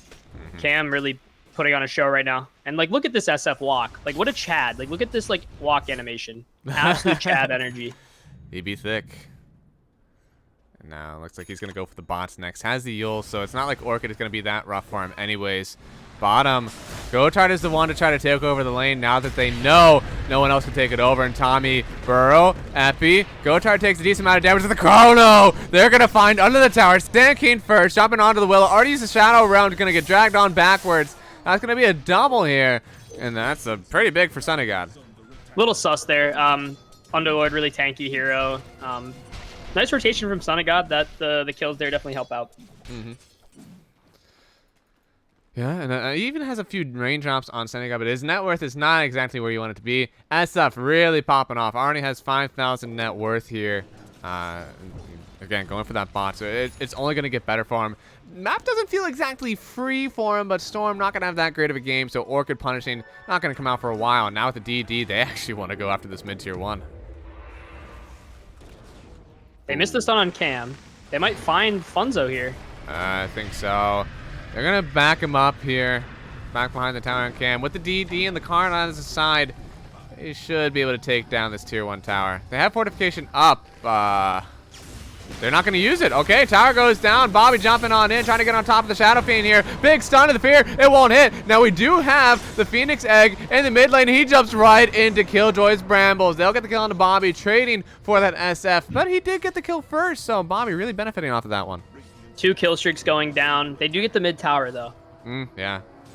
And something of note, meanwhile, You by Words also got to put pressure on that top tower and got a free tower. And he's getting away with the Battle Fury build. See, on Monkey King, typically you see the Maelstrom come out and they try to, like, be an active presence on the map. Yeah. But in Monkey King 1, if you can get away with the Battle Fury, you have a really good start, your team's in a good position to give you space, you will ramp up so much more farm and you can get away with it. But we shall see. Yeah. And hey, if he's allowed to get this, he'll have a really good timing on it, too. This isn't like a rush by any means. This is power treads. He's got no Venom. And he could, he needs another 600 gold for it. He's likely going to get it at the 13-minute mark or before.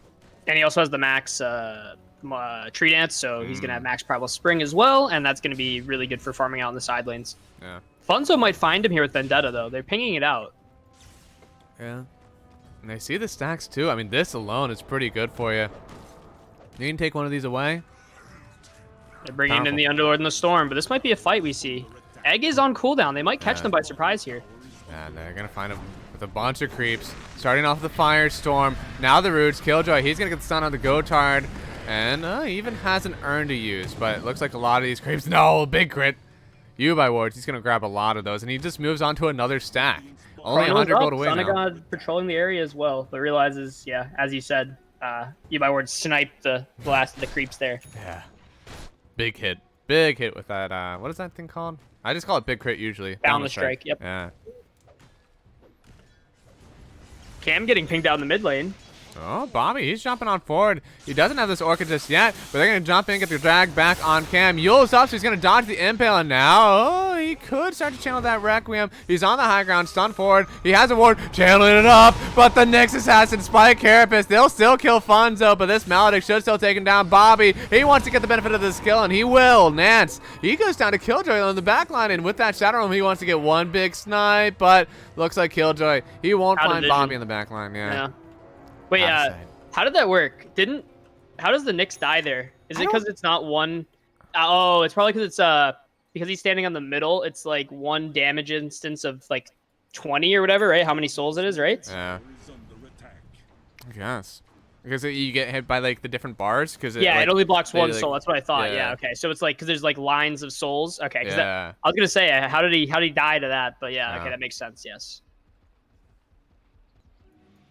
I bet Funzo's like, wait, what? I would think so too. Like he was standing right on top of the SF. But yeah, I can imagine it works like that. I understood it's like lines, so it only blocks one damage. But I thought if you're standing literally in the center like Funzo was, it's like pretty much instantaneous with the damage burst. But Dota is an amazing game of small numbers and small interactions. Bugger feature? Question mark.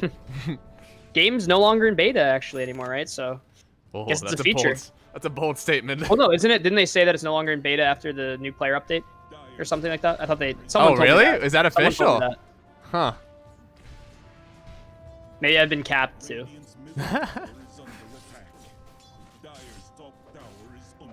Oh, hey, we do have this Battle Fury on YBW Wards. He's going build of the past. It's an older build, but it checks out. Battle Fury into that Aghanim Scepter. It takes a little while to scale up now, but oh, the rest of his team, they're moving forward. Funzo, Vendetta into the stun, gonna get the Yules up on the Shadow Fiend. They're gonna try to get the Fear out, but on the back line, Tommy, Burrow, Epi finds Bobby. He's able to get the Remnant away, and Sunny-God, he could find a good Chrono here. Chrono finds the Willow. No, Willow wasn't trapped in. There's just a Tommy sitting in Chronos here, but no one takes him down. Now the Egg on the back line. Sunny-God has to get out of this one, but he gets hit by the Egg stun and the stun from Tommy. They're gonna lose Sunny-God for the price of Cam, and they will still lose the Willow too. So Gotard, he's gonna try to run away from this one. No Sunray available for 20 seconds, and Bobby finds the Monkey King, and the cast is gonna bounce onto both of them. Nance has the lockdown, and now with the Maledict Tommy, he's not gonna survive for much longer. It's a wipe. They're all dead. An amazing egg and looks like a great counter initiation. Did Bobby just get the Orchid right off the courier there? Because wow, they just 100-0 a Monkey King, and everyone just died. Actually, a ton of that damage was done by the Firestorm. Looks like they stood in it for a long time, and same with the Death Ward and that Maledict. Man, this off lane and pause 5 duo, they're putting in some work. I mean, Cam, he's dying and he's not getting the pickoffs he needs. I don't know. He's just kind of dying in these fights early, and I don't know. They need their BKBs or something, but I don't do this. Dark Willow gets zipped on now, stunned up, died. And immediately with Spike Carapace. I also have to say, during that fight too, Storm lived because Killjoy was trying to time the what's it called, the Terrorize perfectly, but he missed it by like half a second, and Storm was able to zip out. He uses it earlier, and Storm just dies. Yeah. Uncharacteristic, honestly, for Killjoy. One of the better Willow players I've seen. Yeah. No objective, even if they wipe Radiant. Why don't they just farm? I mean, it's probably they're going on a long build for the Monkey King. I think the more important fact is, and you said it, Cam kind of just died there. His build is Blink Yules, right? That's not for team fights. That's for pickoffs. Now, Blink BKB Yules, that can be for team fights. You Yules up someone and to just eliminate them with no recourse for the enemy team. But I mean, he kind of still wants to play pickoff Dota right now, right? Yeah, and he's getting boots of travel. What that strikes me as is you're trying to make space for Monkey King by shoving in side lanes. But I don't know if you really want to go bots early here. I feel like I want to go BKB because Storm with this Orchid showing and Orchid reveal, you can't really show on lanes without a BKB. You can just get zipped on and die. Yeah. Aaron thinks it's good. Aaron thinks it's good for the split push. Poor Killjoy, man. This Orchid from Bobby. Yeah. This is a timing. Oh, Cam Yules as he drops Requiem. Bobby, he gets 1 raise, 2 raise. No, the 3 raise misses. Bobby, he needs a few more right clicks. Now he's able to jump out forward one more time. 120 health left on Bobby. He's going to juke into the trees. Cam should know this is happening. And there we go. He finds Bobby, gets 1 more drag forward. And the chrono, they're going to save him. Sunny God is not able to hit with the sun forward on Tommy. He's going to be able to save his Cam, but Cam, he still will go down here. Tommy now stuck in the sandstorm. And the Death Ward, he's shouting up the Epi, but he ain't gonna get it off. It's a 2-fer. I think still going the way, unfortunately, of Team Bobby.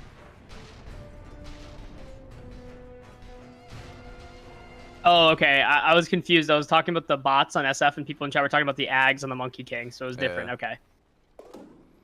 So I was curious. I was like, I feel like bots before BKB feels really rough here. Yeah.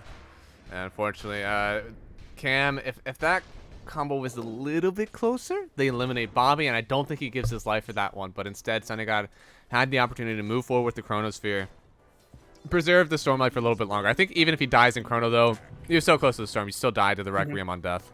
I mean, this game is proving to be a game of inches, right? It's a little, like, teeny mistakes. Half-second mistakes. Well, if we keep getting these little trades one way, two, like no one has a official benefit after each of these fights, who's benefiting from this? Who is getting the late game? Who wants it to keep going like this? I mean, you can't. It's hard to bet against the late game Faceless Void, right? But Monkey King does have a Battle Fury, so he will be, and because of his hero's kit, he naturally farms quicker anyway compared to a Faceless Void. So honestly, keeping it static might be in their favor right now, especially with an SF as well. But late game Faceless Void, Chrono's one of the hardest spells to deal with alongside Black Hole. But the difference is, you know, you don't need to channel Chrono. No. 5.5k net worth at 10 minutes. What is that? The Knicks? He's feeling pretty farmed. No, he's talking about 10 minutes. SF was really far ahead, I think, and now he's third core. Yeah, no, he definitely had a lot. He's dipped off a bit. Oh, you by Wars. Popping the ulti here. They even get at the roots to keep Gotard in this Wukong's command, and the fear gonna send him even further into the circle. That's 2 ultis, but it gets you the kill on the OD or the Underlord, and it'll get you the spot tower. Fully completed Ags now on you by Words coming out on the courier. I'd expect a BKB immediately.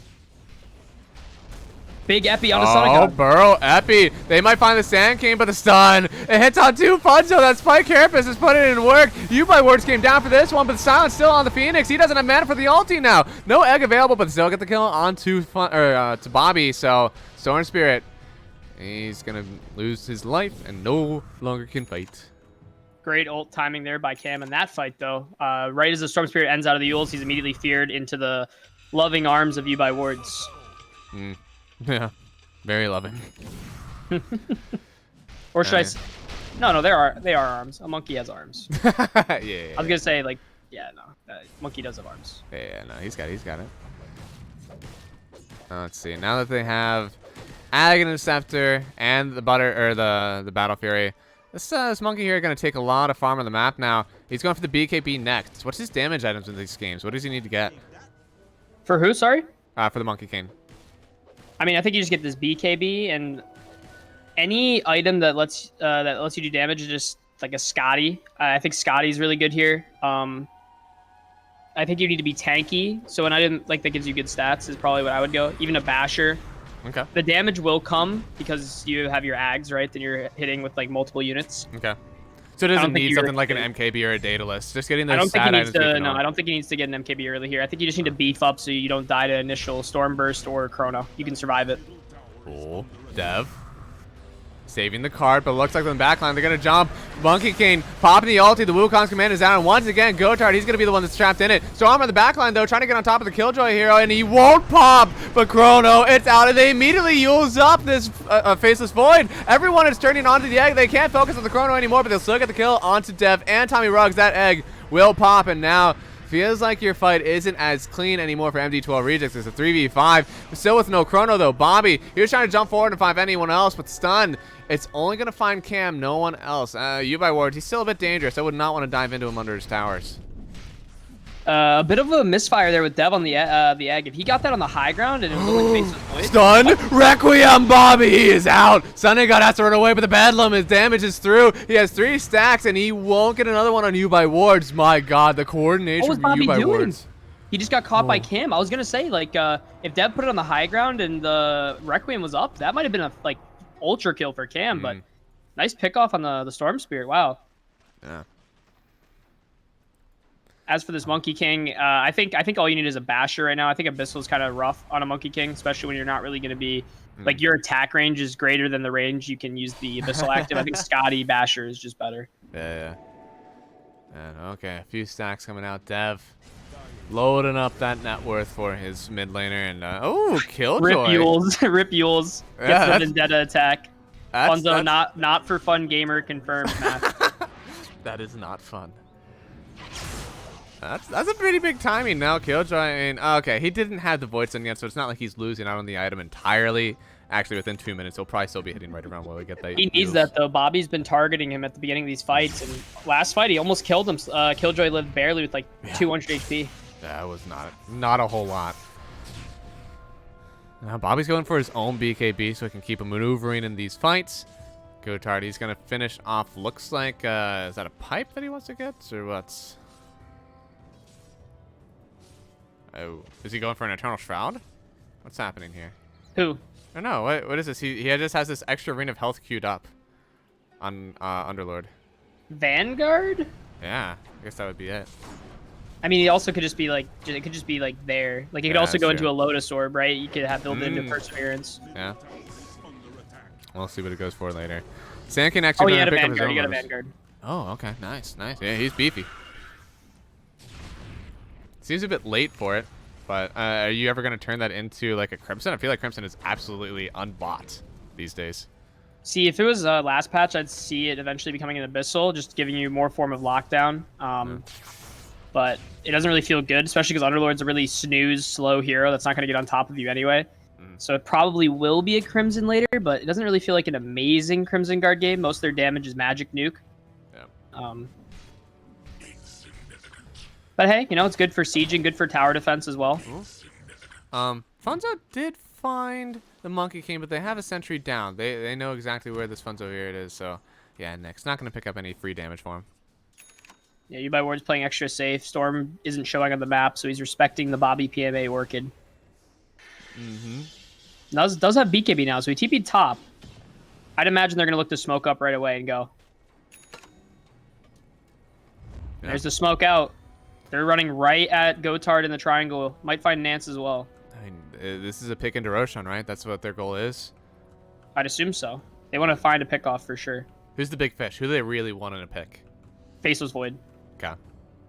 Chrono's the biggest thing for their fight. And they smoke up too. They should have seen this, right? They're just getting chased. Yeah, they're just going to sit on the high ground here.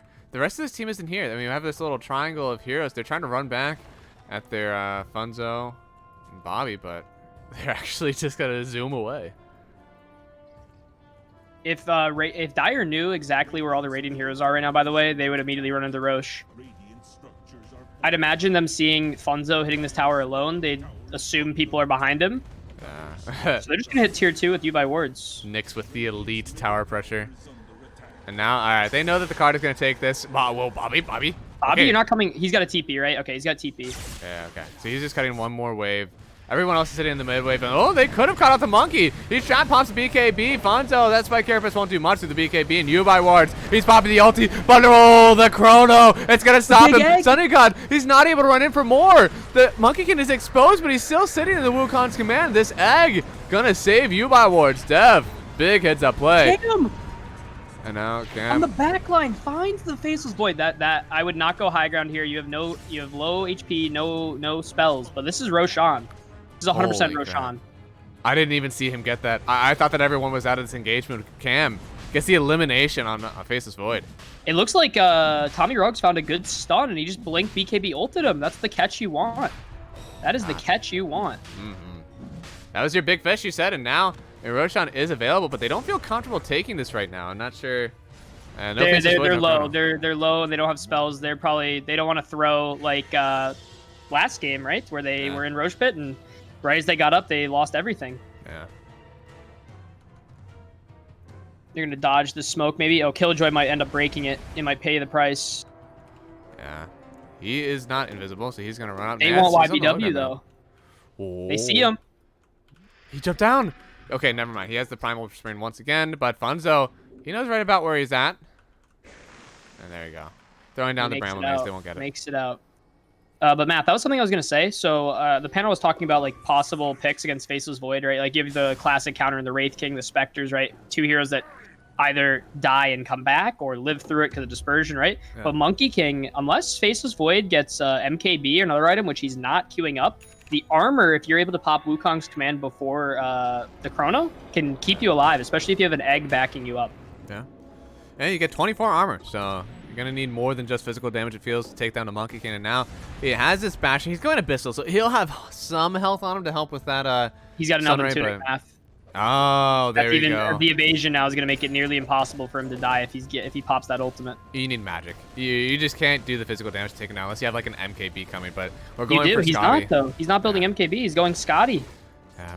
That's a faceless. That's a Monkey King with 16% evasion. So technically 16% less damage you will deal now, Yeah. as well as with the 24 armor. He's gonna have 46 armor. Yeah. An insane amount for sure. And I don't know. Sunny God doesn't seem like it does that sort of damage. The physical damage coming from the Witch Doctor actually in that Death Ward. So. Yubai Ward's opting for the full Abyssal. He feels like he doesn't need to worry so much about getting gone on. He just needs to follow up with Sand King. Oh, Yule's not going to dodge the sun, but the Brambles will still hit. Now the sun out from Yubai Wards, not even committing the Bedlam. Bunzo, he's going to get crit down by Yubai Wards on this Monkey King. Oh, Cam's going for a play on Sunagod here. Blink. Yules. Ulti coming forward, but the BKB popped. He baits it out. The Chronosphere out from Sunagod, and the TPs are in. He's just TP'ing on down. Basher! Oh. Oh. I was gonna say if he got a lucky Wukong, like a soldier spawn that just came out and just popped him. Oh, that would have been amazing. No. That's Roche though, no Chrono. Yeah, they don't have a chance to defend this. The TPs all went top. Without Chrono, you certainly can't defend this. And they have egg. I don't know how you have to just let this go. Math. I think that's also one of the coolest things that the panel I think talked about was, or even Sawyer last time against Mirana and SF. If you just get Yulesed by them, you as a carry either have to play the game of they're just gonna bait out my BKB and then I have to use my BKB and I won't have it for a fight, or I don't use it and they I try to call their bluff, but they actually use their spell and I just die, right? Yep. So soldiers don't bash anymore? I thought they do. No? I could be wrong. Not a monkey. They change it? Because they used to, for sure.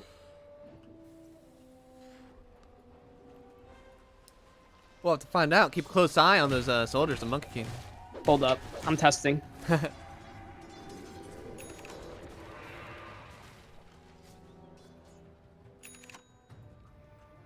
I believe you, Kerwa. I just need to see it with my own eyes. Is under attack. Oh, Funzo. Won't take any damage from the crits, or from the Battle Fury.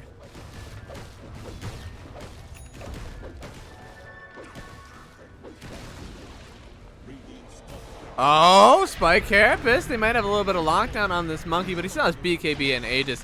He's definitely not the target you want. But Blink, Yules, Cam, eliminating this Witch Doctor from the fight. It's a 3-kill spree, and the DD on Cam should be able to take down this tower. Tier 3, it's big high ground for MD2L rejects. A lot of burn damage, though. Firestorm? Yubai Wards? Yubai Wards? He's just going to let the Aegis pop, I guess? He's decided it's worth? Yeah, now BKB is popped. He's running forward with the Wukong's command. Funzo in a bit of danger here. He's needing to kite it out, and okay, he will get out. This should, I mean, I don't know. They might be able to still defend this now with no Aegis. Top.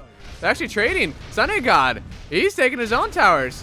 They have fortification only available on one. Now Sun 4 trying to get on top of the Underlord. Funzo's going to run on in. He'll cancel everything with the Spike Carapace, but Bobby jumping in. He's going to find Cam first. Yule's up and this Ghost Scepter. He's going to protect himself with the physical damage, but as he lands, he'll go down to 3-kill spree for the Storm Spirit, and now Yule's up with the Sand King. They have an egg. Sunray going down. Dev will keep them off the rest of his team. They Great do egg have to kind of placement. this now. Yeah. But they want more. The rejects have to run. And as you pointed out, that was a really good play by Sunagod to try to trade, because anytime you're behind, any equal trade you get with the enemy team in terms of objectives is worth. Oh, no, they're They're still still looking. Chronosphere up. They're still looking. They're not going to find anyone. No. But back to the main point. Kerr was absolutely correct. Soldiers do not bash. How many times did you try to get them to bash? Well, no, I just like put a dummy, or not a dummy target, like a hero level bot 30, and I just had like 40 of the soldiers hitting him, and no bashes for like 15 seconds. So it's safe to conclude. Man, probably. What about Kerwell? What about the ultimate monkeys? Ooh. That's an Abyssal Blade, and they're gonna lose Fonzo. They're grabbing Bobby! No, don't go like that! His BKB and Aeon Disc were both on cooldown. That's a risky play. And now, I mean, Gotard, he's gonna try to get the taxi home. He'll take everyone else in, but Bobby zipped to his death here. That is an absolute blunder. You were on the comeback with some really good trades, but no, now the team can just push down the mid lane. You have no Storm. Yeah. That's the only hero that really threatens your backline. Yeah. 40 seconds, no Storm Spirit. And Denver subscribed with Prime that he has from linking his Amazon account with his Twitch account. Thank you very much, sir. Mr. 3 months for D. you. Let's go. Now this is going to be another high ground attempt. You by Words, no Aegis this time. Sounds the BKB and the heal on the backline from Dev. This is a full interact. They can't really, Yeah. they can't really fight this. He's got to channel the Wukons now. Aggressive posture, but they should still be able to take both racks. No answer without the Storm Spirit. Faceless Void realizes that he needs more damage, so he's getting the Daedalus. But I don't know. I think it's a little too much too late. Or a little too little too late, rather. The draft was definitely on the back foot of You by Wards coming into the 24 pick. They had barely any time. Looked like they were about to random their carry pick. And they just came out with a Monkey King versus the 23 pick of that Faceless Void for Sunny God. And now, I mean, You by Wards, I mean, this looks like it was a great pick. 24k net worth already at the 34-minute mark. He's way above this Faceless Void. Camp gets by found, like though, in 8K. the river. Ooh. BKB forced out. He's not playing Okay. any games. Not taking any chances. Yeah. Maybe a desperation smoke up here on the side of BobbyPMA. On the other Who side of the map. Who is there to find, though? Who are you going to find? Yeah, I'm not sure. They don't have Roshan up. Another 3 minutes before that can spawn. Well, I don't know. What's the big fish? What's the objective? I don't know. Like, it's pretty obvious you're smoking. Like, look at the bottom wave. There's no one showing here, so if I'm dire, I know it's coming. Tommy Ruggs breaking the smoke. Oh, fastest fingers in the West, Tommy. He dodged it. He's going to get the stun out, but the Chronosphere out onto the Monkey King. He has BKB available, plus the Abyssal Blade. He gets mounted up. He's not going to get that through BKB, but the Death Ward, it's out. They're trying to take down You by Wards. He's stuck in the Wukong's command. They're going to get the Funzo first. Funzo traded for Dev here, and now the Requiem. They'll take Nance. They're going to fear everyone else away. You by Wards, he won't take down. Sunny Guy going in for more of the bash. They're getting the kill onto the Monkey King, and now Fear, it's out. It's going to land on the both cores and Cam. He's going in for more, but the end just already pops from Bobby. He can get out of here. Possibly the Sunray coming out from Dev, trying to heal everyone up here, but Gotard, the 3-man route. Taxi is leaving Bobby. He's going to leave on his own accord, but Gotard wants to stay? What? Sunny God wants in! The Lotus Orb out! He gets the stun from Funzo onto 2 of them. Already gets the Spike Carapace out too. They're stacking the stuns, but Sunny God, he's going to get 1. He's able to dive away. He won't die just yet. Tommy, he's in danger. Gets the stun onto 2, but he has to go back to his base. He doesn't have anything else to get him backwards, and that's going to be another kill. Sunny God with a double. And Funzo got Cam. The Yule's up. They get the impale. Big bash from Sunny God. He gets everything. It's a triple kill for the Faceless Void. Massive fight for Team Radiant. That's just how you get back into this game. I was going to say, Tommy Ruggs did an excellent job of popping the smoke, but why was You by Ward still farming the big camp 10 feet below it? Like, you had plenty of time to, like, tree dance away. I think he just felt like he couldn't die. I don't know. But that's exactly what Team Goose needed. Yeah, that's a stimulus for them. I thought it was a bit dangerous going back. I don't know, man. I saw Stimulus check. Oh, dude. And what's even better is that Maledict was onto this Monkey King. They couldn't kill him the first time. He spawns in, gets the big heal from Dev, and he seemed like he was fine. He was going to live through it all. But without the Chronosphere, we're just going to dive in once again from Sunday God. It's not like he has Ags. He doesn't guarantee those instant bashes. He just jumps on in as the TP is ending for the Monkey King, stops him from getting back into the base, and they're able to continue the fight. Absolutely. And something I also want to point out, this Daedalus, I didn't think it, as you could see in that last fight, Monkey King actually did live without even his ult up. through the Chrono, right? That's what I was thinking. There wouldn't be enough damage to kill him. But I mean, if you don't pop any of your spells and you just die like that afterward, like, I don't know, you by Ward's a bit of a misplay from him there. Mm-hmm. Now, I mean, only a 1K net worth lead up for this Monkey King. He was about 8K up on Sunday God, and now only 4K. Let's see if they can do anything else.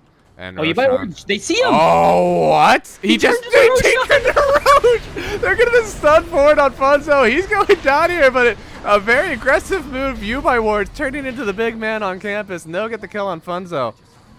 That was really sketchy, though, just jumping in like that. Like, he literally jumped in, and they saw him and stun him up, but he just dodges and turns into... That was the monkey they found, right? Yeah.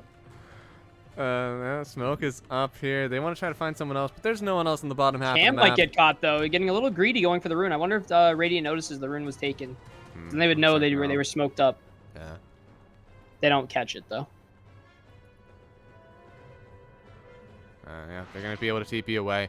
Roshan could be up soon. Everyone's going, I swear I saw Roshan in here. There used to be one.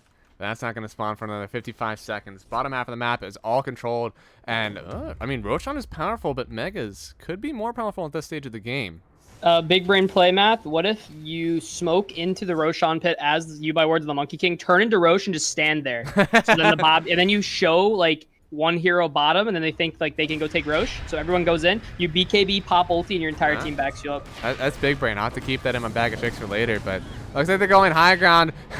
Stunned, canceling the Wukong's command from you by Wards real quick, but he's level 25. He has a little bit more on the rain, but jumping in the Bissell Blade, Sunday God, he's a little bit in danger. He's getting bashed up. He needs to get out. He has the time walk dust now. Chrono is going to hit onto 3 of them. The egg, he's just going to turn and face this void. He can't handle the damage. He doesn't kill it. And now the Sunray after he's dead, he couldn't kill the egg. Dev! He's so powerful. Buyback on Bobby and the Faceless Void. Cores are back in, and now they're trying to go on to you by Wards again. Bobby, he needs to try to get the initiation in, but they're going to back out here, wait for the Maledict to end, so you by Wards can go up the high ground. They have no Chrono, though. What do? Smoke up on the back line. You're not able to see anyone to jump.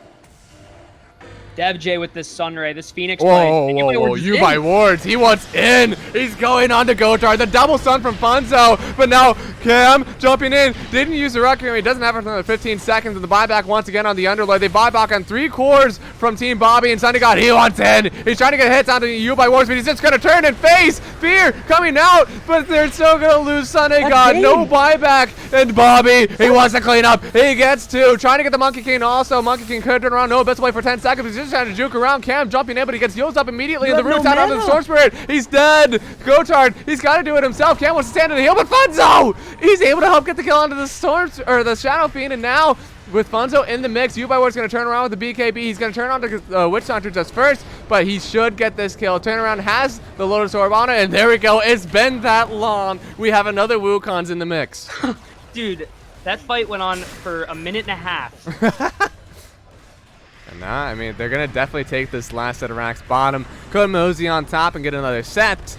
But, oh, man, with the cast even bouncing back on the Lotus Orb. This is... Gotard trying everything he can to defend his racks. Sun forward, they do have the Death Ward. No one's canceling it just yet, but Gotard, it just doesn't feel like he has the sustain to deal with this. Wait, whoa. That's full duration? You by Wards? He could go down here on the Monkey King. They have the Megas now, but Nance, he gets the kill on the Monkey. They're buying back on you by Wards. He wants to get back in and finish this game, but no one else is alive. Wow, I thought it was game the moment the Faceless Void died, but Storm came in, did some great damage, and the supports were able to hold, but you have your win condition now. You by Wards just gave them a win condition. With this buyback on Monkey King, there's a chance you kill him and end the game. Now, it's a small one, but there is now a chance. DotA is struggling to get the recaps here. We used 2 Wukong's command. We used 2 Death Wards, a Supernova, an Epicenter, and we've seen some heroes from damage from heroes in this fight that we don't see from games. 15,000 on the Underlord, 17,000 on the Monkey King, even 7,000, 6,900 to be exact, on the Witch Doctor. This is a big damage coming out from both sides.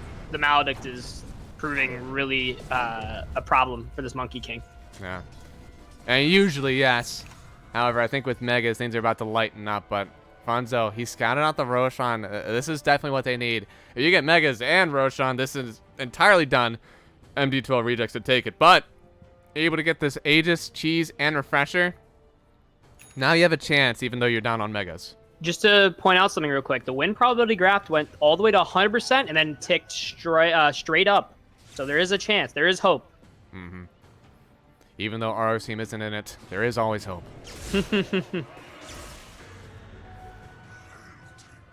There's 2 bracers on Killjoy. My man is thick. Yeah, he did it so Storm couldn't pop him. But Storm actually gets his Aeon Disc popped by Creeps. Oh, man. Was that Creeps or Creeps not pop it? Am I dumb? I mean, damage is damage. Yeah, okay. I was just making sure I'm not crazy. Oh, wait. They're jumping in here. I don't know if the ward was out, but they should see this happening know. now. Monkey King, he's in. The fear, it's gonna hit. Sonic God, he's gonna get feared out, but the tree was cut. Funzo, he's able to find the Monkey King here. Forced about the BKB and the Wukong's man. Not just yet, he's pump faking it out, but now Tommy with the epicenter. They're gonna get this stun onto Funzo here. He started this fight, but he won't be allowed to stand it for much longer. 90 seconds, no fights left for this. Oh, Chrono! Sunny God going in. Lotusaur was already on the Monkey King, but he has to back out of his own Chronosphere on Sunny God. Storm on the backline trying to take down Killjoy, but those 2 bracers putting in some work. He won't even pop to the Orca, but now Cam, Requiem, he can't take down Sunny God. The badges, they're going to turn around, but Cam, he just wasn't in time. Death Ward out now, and someone needs to come forward and stop Tommy. There we go. He'll get on top of the Witch Doctor. No, Yubai Ward's in a little bit of danger. He's stuck on the root of the Firestorm. Storm Spirit, though, he's going to go down here. Bobby, no buyback. Sunny God, he needs to dive out of this with the time lapse. And oh man, can they continue this fight on Radiant any longer? They don't have their Storm They Spirit have no anymore. spells. Their Storm's dead. They have no way to get in this pit. But Oh, Sunny Sunny God God. says I do. He's once back in, but the Abyssal Blade for the Monkey King gonna lock down this Faceless Void. He can't get the time walk back. He's dead. Stun onto Gotard, and GG is called with no Faceless Void. They're gonna go into game number 3. This one going from MD2L Rejects. We're gonna tie it up 1 apiece going into game number 3. What a game. Keys of that game, DevJ on this Phoenix and egg placements. That Sunray did so much work for them. I also think Cam, he kind of got it together through the mid game, realized he can't be just jumping in and dying. He got his BKB, started playing really well. Great team play, and I don't know, Yubai Ward's got too big to fail on this Monkey King.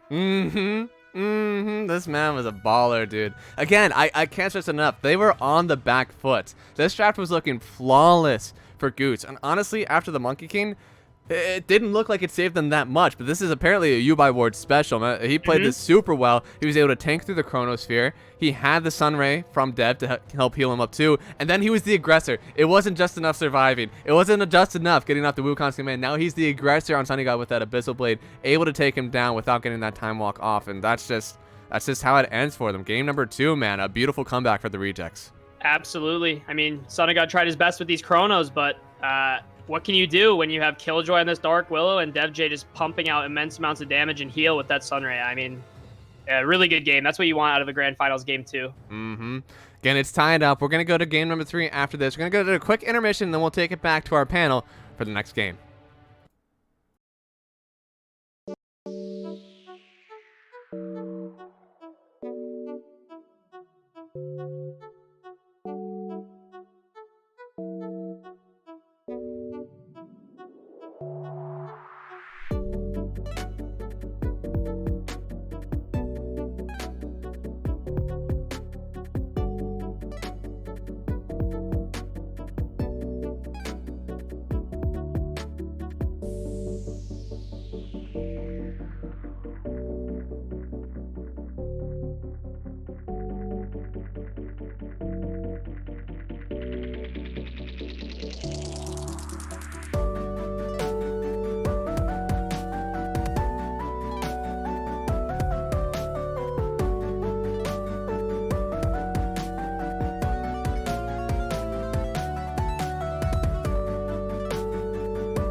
Stream in game, like our Discord stream? Yeah, I'll probably stream in game. Sauce, actually, I'm gonna need you to disable your camera. Yeah. Okay. That's okay. That's okay. I appreciate you trying for me, baby. All right, well, that was game number 2. It's a 1-1 tie. MD2L rejects coming back. So, what changed? What happened in this game number 2 that U by Wards was able to come back and tie up the series for us? Cam had a game. Okay. Pretty good start at that. That was a big thing. He killed Bobby twice. He got off the ground and then he made some nice rotations. He killed the Void early, and they were able to get early map control and go from there. The other thing, by far and away, is the legend player for U by Ward's team. I'm not going to say his name because he deserves way more than his name. He carried that team. It's DevJ. That's subject. He had so many good eggs. Yeah, honestly. So one, I don't know if you will remember this one, Caster, but bottom at the tier 3, as the happened and the egg got down to 1 hit, Yeah. like it pretty much secured them the game. Yeah, because the Void died. Yeah. He was So- burning to it. He had one more hit, Mhm. and Senegal just ticked out He to only it. He had, had like- the BKB too. he only like had one bad egg. Bob, you said one. Yeah, I saw one questionable egg at the mid fight early on where it was kind of in the river. It was a really weird fight. Mm-hmm. But like, man, Dev Yeah, Dev owned popped that off. game. And I think Kyle had a better game. Oh, he looked way better than he did on the Nyx Assassin. Yeah, It really. I don't think you should pick Kyle heroes that like are for counter picks. I think he's Mhm. really comfortable in a certain playstyle. And Nyx, he didn't look as MMR for Nyx, but he usually does like look really good. Yeah. So it's kind of a style thing I didn't like for him. Oh, I completely agree, Sauce. That, I mean, even though it wasn't the greatest Dark Willow game, he still did a lot of things. Like you would just like look away, and he was popping the Storm's Aeon Yeah. disc while the team was fighting, and like, sure, you don't kill the Storm, but like, he was doing things outside of fights, and he had some really good fears too. So Yeah. Mm-hmm. All right. I'm eating chicken. Sauce, we didn't get your prediction for the series. chicken. What kind of For the what? For the It's series. like rotisserie. Oh, I would have said 3-1 Goose. Okay. All right. Wait, no, you can't pick a different score. no, That's he what I said would it. have said. That's Well, what it's I already would taken. have It's said. already He said taken. it, Naratheen, Already you're not taken. special. You You're can't not take- special. Here's the thing: you can't take 3-1 Goose, you can't take 3-1 MD2L rejects, and you can't take 3-2 MD2L rejects. Okay, then I'll take 3-2 Goose. 'Cause Okay, there you go. That's I would have never said it had been a 3-0, and I do think Bobby's team is hyped up for the weekend. there you go. All right. In the draft, will it be the Grimstroke Marana band? I don't want to see Marana banned, man. Yeah, I agree. Stop banning that. Same. Although the Grim is still a great ban for them. I don't think you change. Go away from it. Yeah, I agree. Grim, good. The question Single- is, do you ban SF second phase? Maybe. Cam played pretty well on it. They banned the Snapfire. Can someone Discord stream for me, please? Yeah, I got you. Hopefully- Actually, no, I shouldn't do it. Someone else should. Hopefully the black screen. Okay. Because it'll mess with my cameras. I don't want to change my locations. Doesn't it change my camera too? Yes, I now realize. Okay. Sauce, you're gonna have to look at my stream, okay? It's draft. You can handle it. No, I got it. started streaming, so you. are But just then the gonna- cameras are messed up. Turn it Wow. off, Naratheen. Turn it off, Sauce- Naratheen. Sauce Come will on. look at the. Come on. Sauce can look at my stream and give me viewership. Yeah. Come on, Sauce. I mean, I'm watching your stream. I had honestly, I had Omar's on. Ooh. They even count Oh viewers. They my banned the Dark gosh. Willow. They did. I like that So ban. there's no Centaur ban. There's no Centaur. Yeah, There's but they no could first pick Centaur it. ban. They could first They pick it. can. Do Yo, Do it. there's okay. Centaur's in the pool. Axe is Do in it. the pool. What else is in the pool? Witch Doctor. Yo. They will take Ooh. Centaur on Tommy, guaranteed if it's available. It's their favorite pick by They far. got it. Okay. Goose yeah. took it. Goose took it. Will It's you also go a good- Centaur? I think It's I something think- Gotard's good at. So Oh, wait, this is something that you have to realize now about Bobby's team. They love first phasing Storm Spirit. Like in our first phase 2 cores. Just don't do it. I'm sick and tired of this Storm. It like didn't work. He's all like, just leave Bobby to the second phase. 16 pick his hero for once. I think they should go Witch Doctor. If you always, here's the thing: if you always last pick 23, pick Sunny God, pick Bobby at 18. Dude, they gave him Phoenix again. Man, I don't know what I think you snap some on 8. insider on how they. Oh! Oh my gosh! What Yo! the? What? I'm significantly delayed watching stream. Rip. Oh my gosh! They baited with the Knicks again. Oh my gosh! I'm so lost right now. balls deep, man. He's Wow, I think that's a throw. I'll be honest with The Knicks you. or the Storm? Oh, they took it. They took it. It's Cam's best hero too. I mean, I thought Ken's best hero was last pick cheese.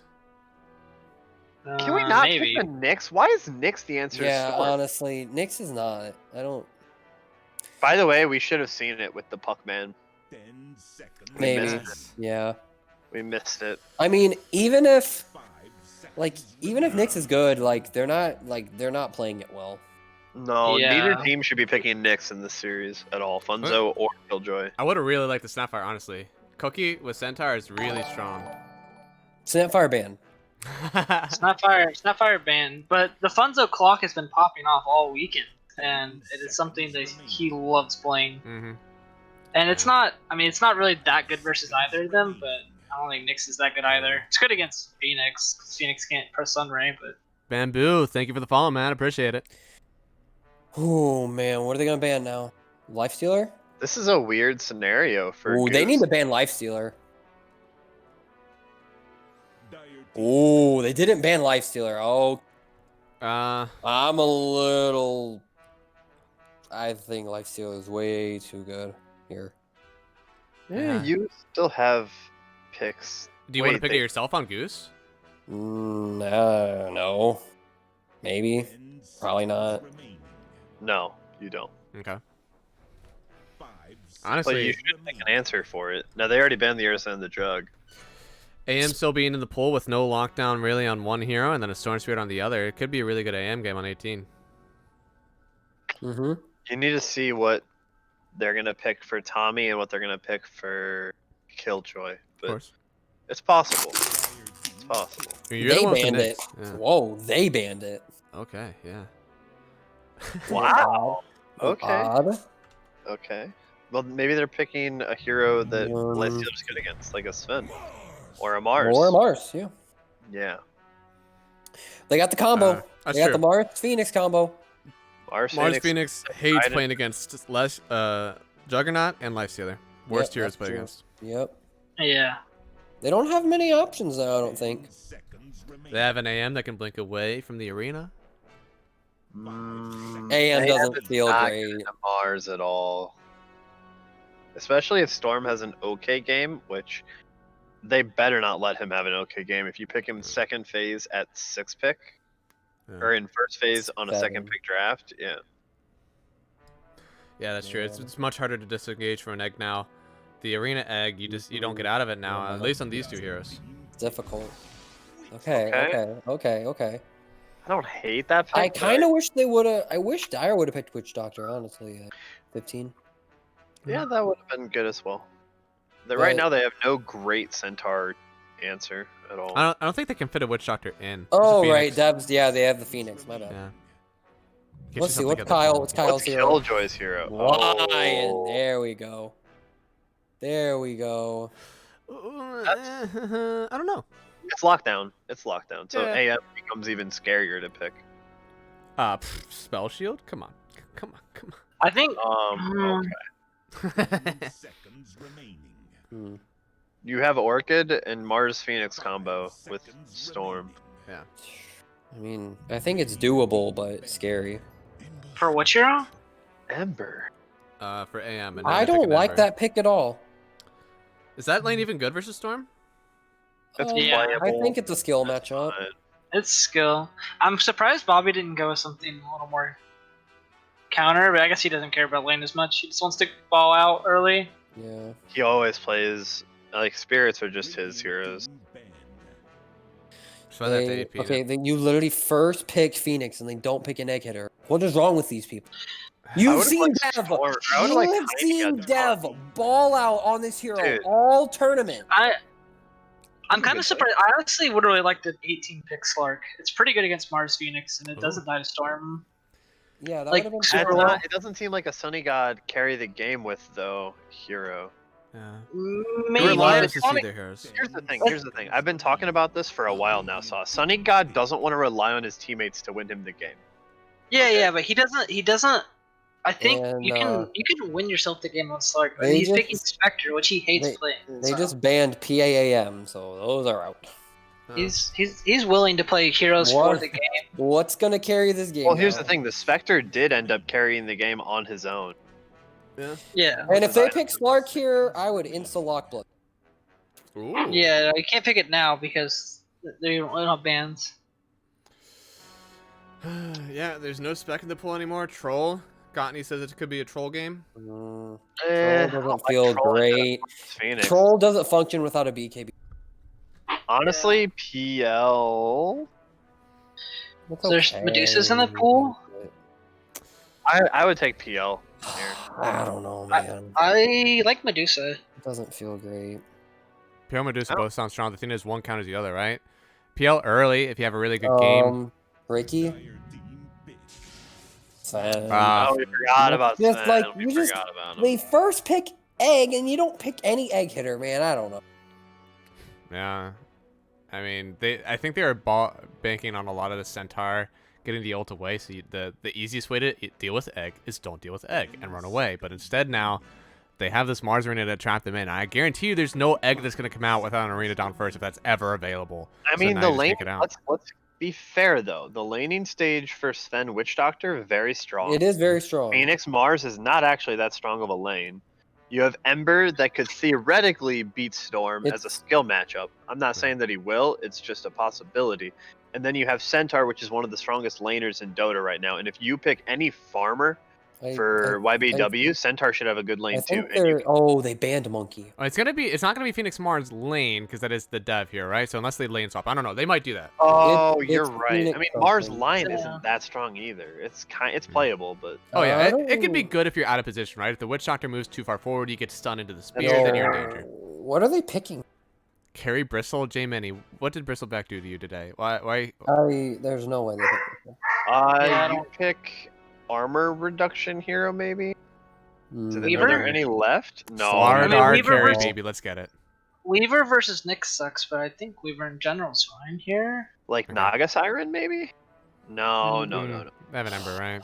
I don't know. Man. Ember Okay, I and actually Centaur. kind of like the Slardar now. If you have a double stun lane, but I don't know. No. These Definitely balls not. deep. Hey man, I don't know. This is rough. This Yeah, is Yubei rough. Ward does have a very specific hero pool. Like Luna's in the pool, but I don't know. Yeah, they could flash on the Lune. Oh, Well, you do.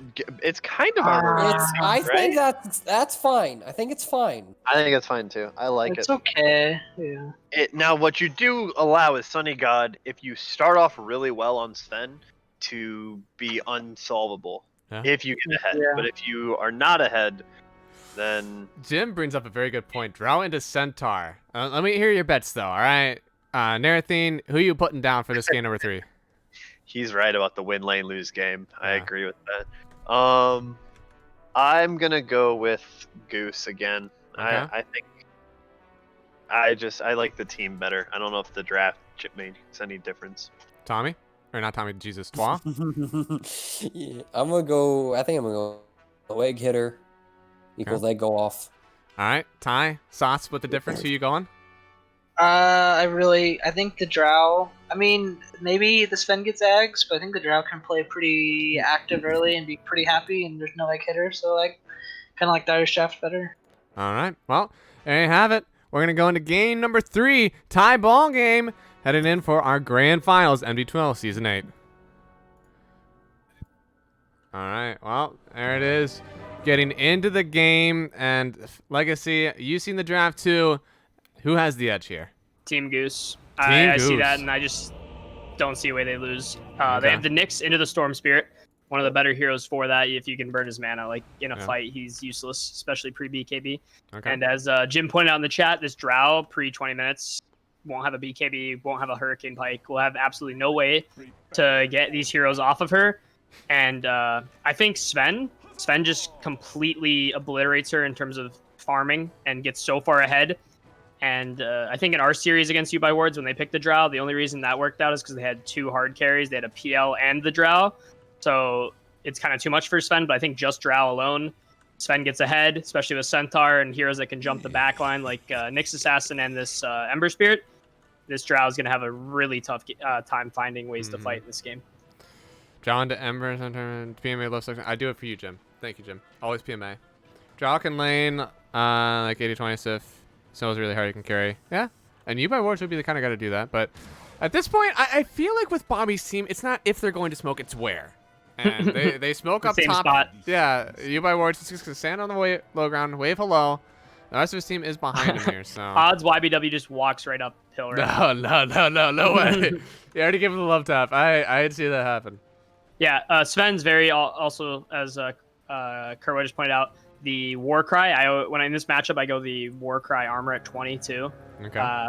Feels really good against Drow because of how her ult works. But Drow can still kill a Sven. Super late game, but I think this game they have too many ways to just get on top of her. Like, it's not just a Sven versus the world here. It's Sven with other heroes that enable him. And everyone, use your channel points. I'm about to close out the bets here. We only have about 3,000 in. Yeah, you got. I'm gonna give you till the 1 minute mark, and I'm closing bets. Maddie Ice, you better be betting with those 20 points you robbed from everyone. There's 20,000 points, I should say, not 20 points. Hey, 20 points still a lot. We take those bets. We take those bets, yes.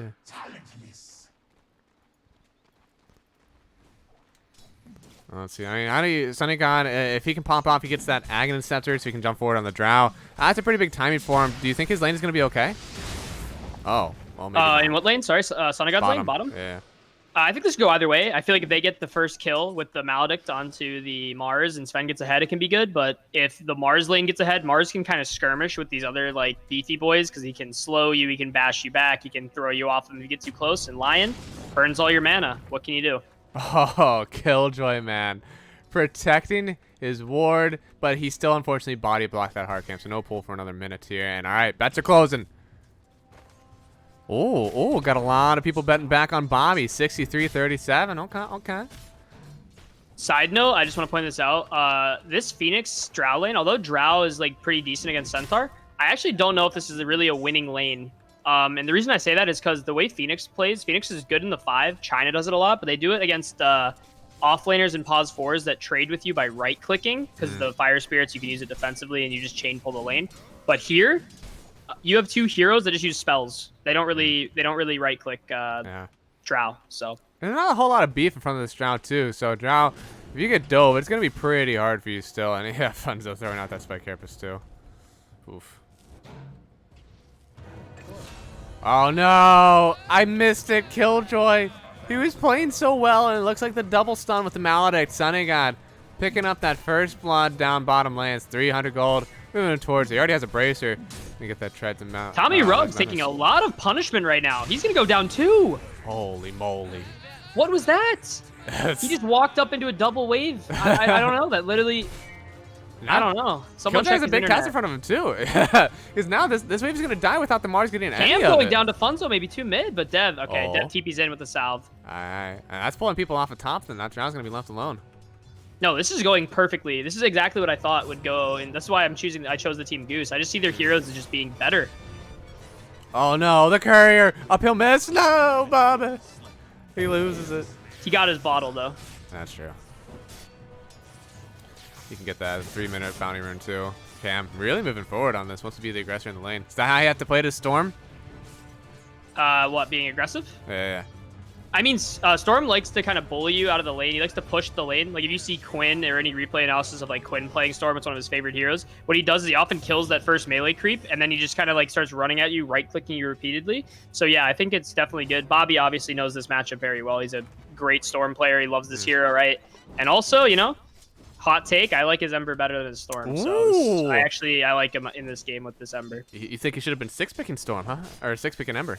I think Ember's more abusable, but I just mean in general. Like I think this is gonna be the game where he's gonna shine the most. Okay. Yeah, let's see. So top lane looks like they have a nice little double stack for the double pull, but Dev, he's not able to get it. Funzo, this is one of the heroes where you love trading out of lane, and I mean, unfortunately, Phoenix doesn't do well at trading early, so. Gonna be good for him there. Still good to see 17-3 for the Drow Ranger. It could early on, maybe if you want to show up to some fights, get the silence onto the Ember, you could show up. But I mean, what's the farming build for you by wards in this Drow? I don't know. You probably I mean, most Drows, if they can get away with Dragonlance, they want that so they can push their early tower push. Yasha probably as well, because that's just a classic farming item. But if she doesn't get a BKB, she dies this game. She needs like BKB and Hurricane Pike or 4-staff on a support. It's a really rough game to play Drow. I personally wouldn't know what to build. I don't really like to play Drow into these matchups. Oh, Nats, big pull. Looks like he went a bit too early. I must say though, Gotard, if you've been noticing, is playing this top lane really well, staying out of vision of the Drow. Yeah. And now he's getting clicked down. Funzo used to stun onto Dev and not YBW. Now he's going to take a little bit of the punishment himself. There's that Spike Carapace. Try to mitigate some of the damage. He's also rushing this Vanguard. He's going to have it very shortly, and the lane's pushing into him. I think Gotard and Funzo are playing this lane pretty well. They're doing a really good job. Yeah. It is double melee versus a Drow. And even the Phoenix a little bit. But as you said, once Dev tries to go and trade, get these bulls, he'll get punished by Funzo. And then meanwhile, Gotard, he's not in sight. You know, Drow not allowed to click him. Killjoy might go down to the Maledict burst too. Big right clicks coming out from Son of God. Under the tower, so he'll be able to heal up for a little bit, but Son of God, he wants to turn. One more Maledict shot shouldn't take him down, and he still has Tranquil Boots to work with, so down to 70, he'll heal right on up.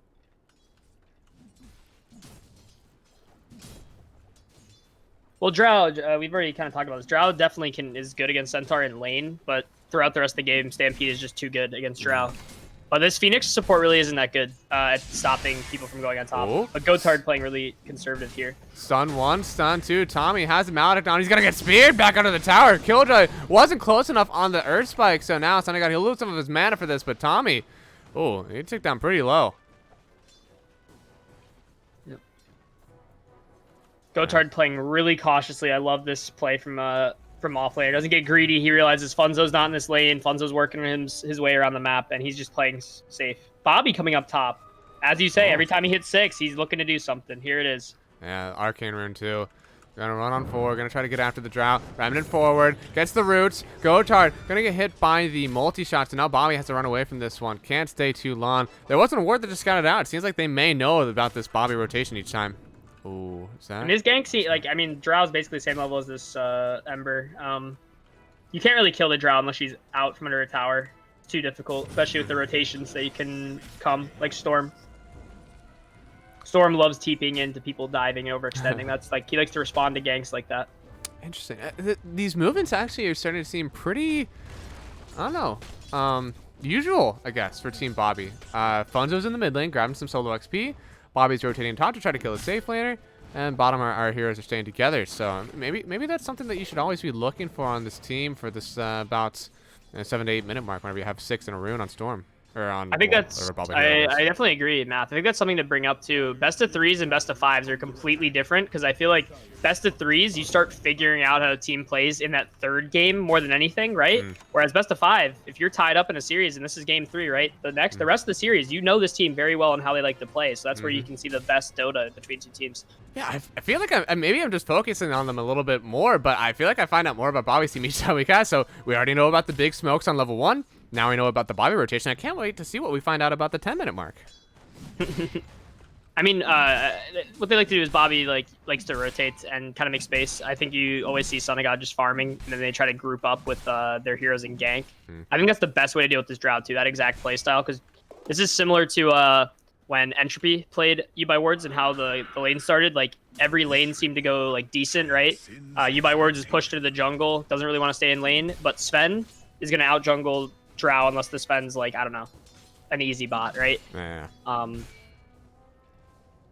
Drow does have the level advantage though. Got some good XP. Dev found a way.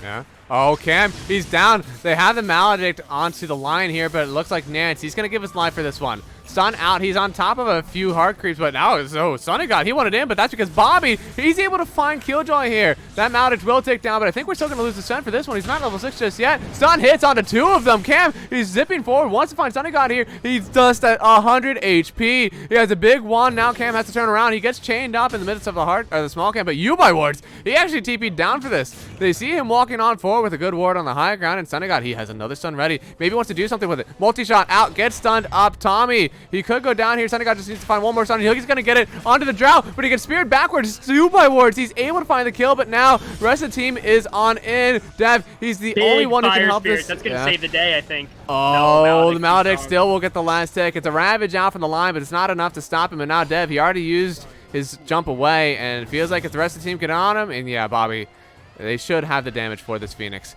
Cask not going to hold him here. Great rotation from BobbyPMA team. I must say, though, although he did go down, Tommy Ruggs actually kind of saved the day with that fight, because if he didn't spear the Sven and do that damage burst, I think Sven lives and Drow dies and Sven gets out. And that's even worse because now the Sven, who has that natural farming ability, is able to just take creeps while it's happening. Yep. But overall, still, it's a 2 for 4. Definitely favored. About 600 extra gold going to Team Goose. Could have been worse, though. That's the thing. Yeah. Could have been worse. He's going top. He's going for that Mask of Madness early into the Echo Saber, into S and Y. So it seems like it's going to be just business as usual for him. Now with the 10-minute mark in, lanes have pretty much broken down. 4,000 net worth on this fence. It's about the same on Centaur and the Storm Spirit. It's where the Ember hits in that we're about to drop off. And Cam, once again, he has a good lane. He's actually level 9 already at the 10-minute mark. Bobby barely after the 8 mark, so. Two different styles of Storm Spirit math out here. Yeah. Oh, man, Funzo. He tanked the ward, or not the ward, that big old spear from Tommy, and now they use the Death Ward from the Witch Doctor. It's going to be a double here in the bottom wave. Another TP in from Bobby. Has the Arcane Rune to work with.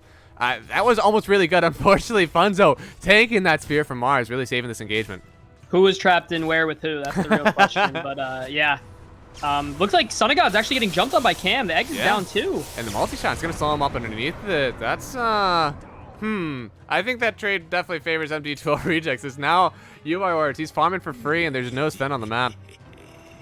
But yeah, see, I feel like we're really seeing two different styles of Storm Spirit play. To be fair, I think Cam is playing the style that when I play Storm, I like to play more of the farm-oriented. You have to get your items, realize you have to do something, right? And then you rotate and kill the carry like he just did there when they're close to the tower. Whereas Bobby likes to just kind of just go, fight, right? So it's really cool to see this two different styles of play. Okay, I hope someone picks that up later.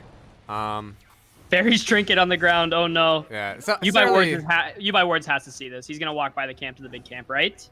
Right? If Funzo's up here, they're lucky. He has Vendetta up in 6 seconds. I'm sure someone will go over and pick it up before that. YBW walking away. Oh no. Dev, be the savior. Dev? He'll do it. Dev? Yes, Dev. Yeah, Dev. Once again, carrying his team.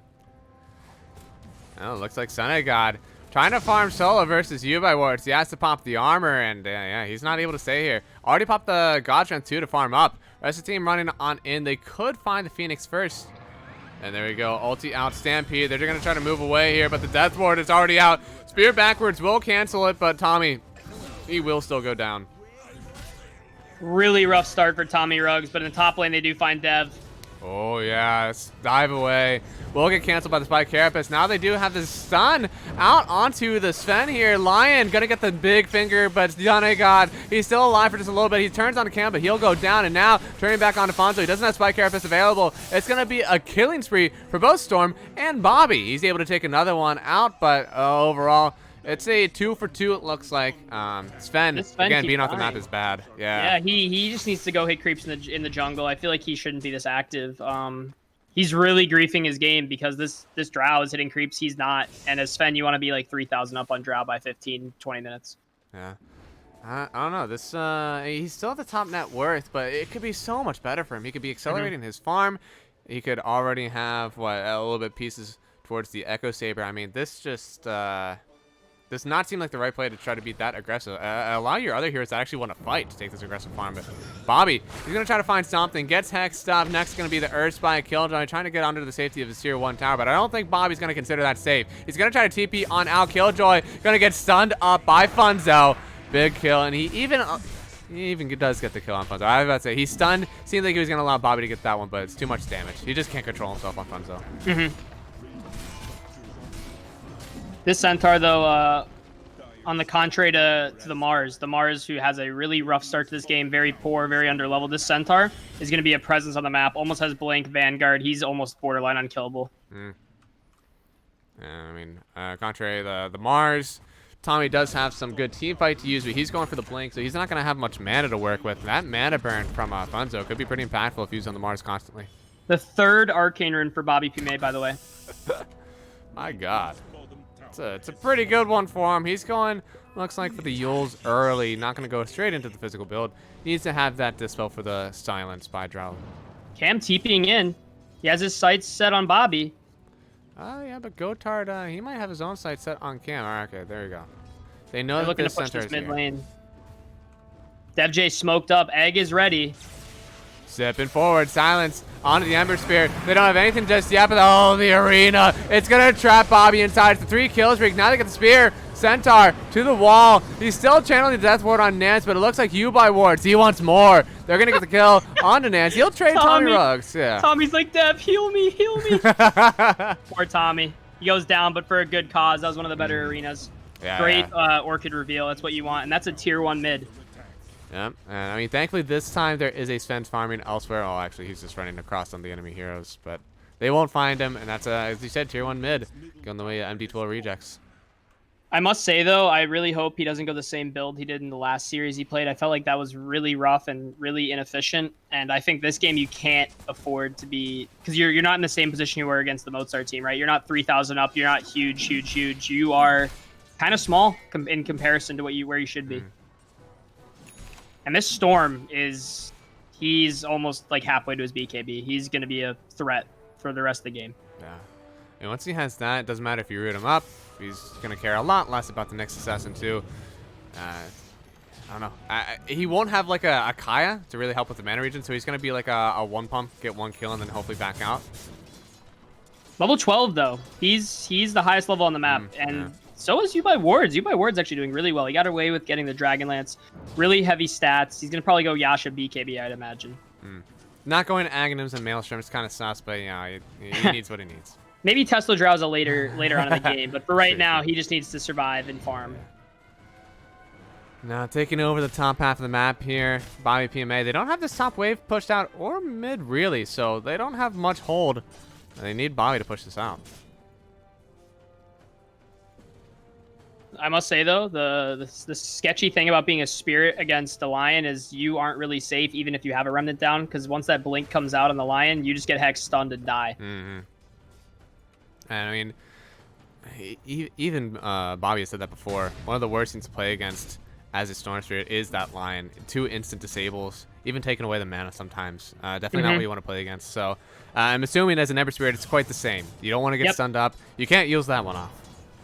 Well, no, and I mean, Bobby actually going a little greedy. He's got the Deso queued up next. He's not going to have a BKB. I don't know if that's necessarily the play. Oh, we're going to find out. Arena's down. Silence up on the Ember Spirit. And now the egg dropped on top of everyone. There's no hitters here. And Gotard, he's going to get stunned up, fingered down. And Dev, once he drops, there's going to be no one left on Team Radiant. Sven going to just try to jungle this one out top because they cannot defend.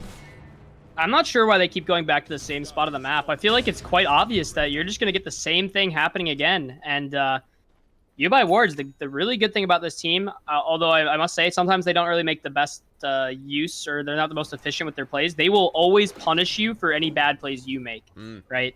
And that's just showing they're farming, and then they show up mid. Really good team play. Yeah, and now that they've made that move into mid like 2 times in a row.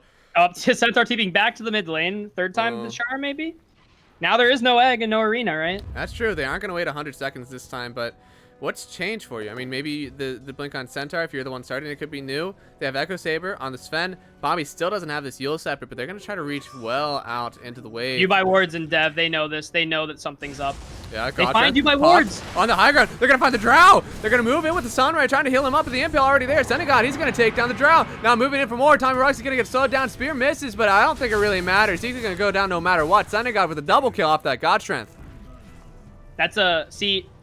I'm going to keep relating this back to Entropy Series versus YBW. They hit the smoke, and that's huge. If in our team state, we didn't even, like, we kept missing YBW. They kept dodging us, but, you know, they were able to catch him out there, and that's a huge kill for them. And that's the tier 1 tower for them now. That was the big fish, right?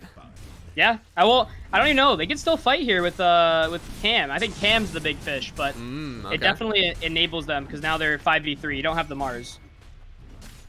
Yeah, now they take this objective mid because they can move back and forth quite quickly, so they didn't really have to stay top. There wasn't a wave there, and this mid tier 1 is clearly more impactful. And now they can take control of this top half. Maybe they don't have to take that top tier 2, but they do want to take control and get themselves ready for a Roshan soon, it feels. They're smoking up on Dire. They want to go as well, but if you were to switch to Dire Vision, Dire actually can't see anything on the map right now. Oh, they see bottom though. It's a little sketchy. Cam looking to jump. They realize there's not enough information. They can't go.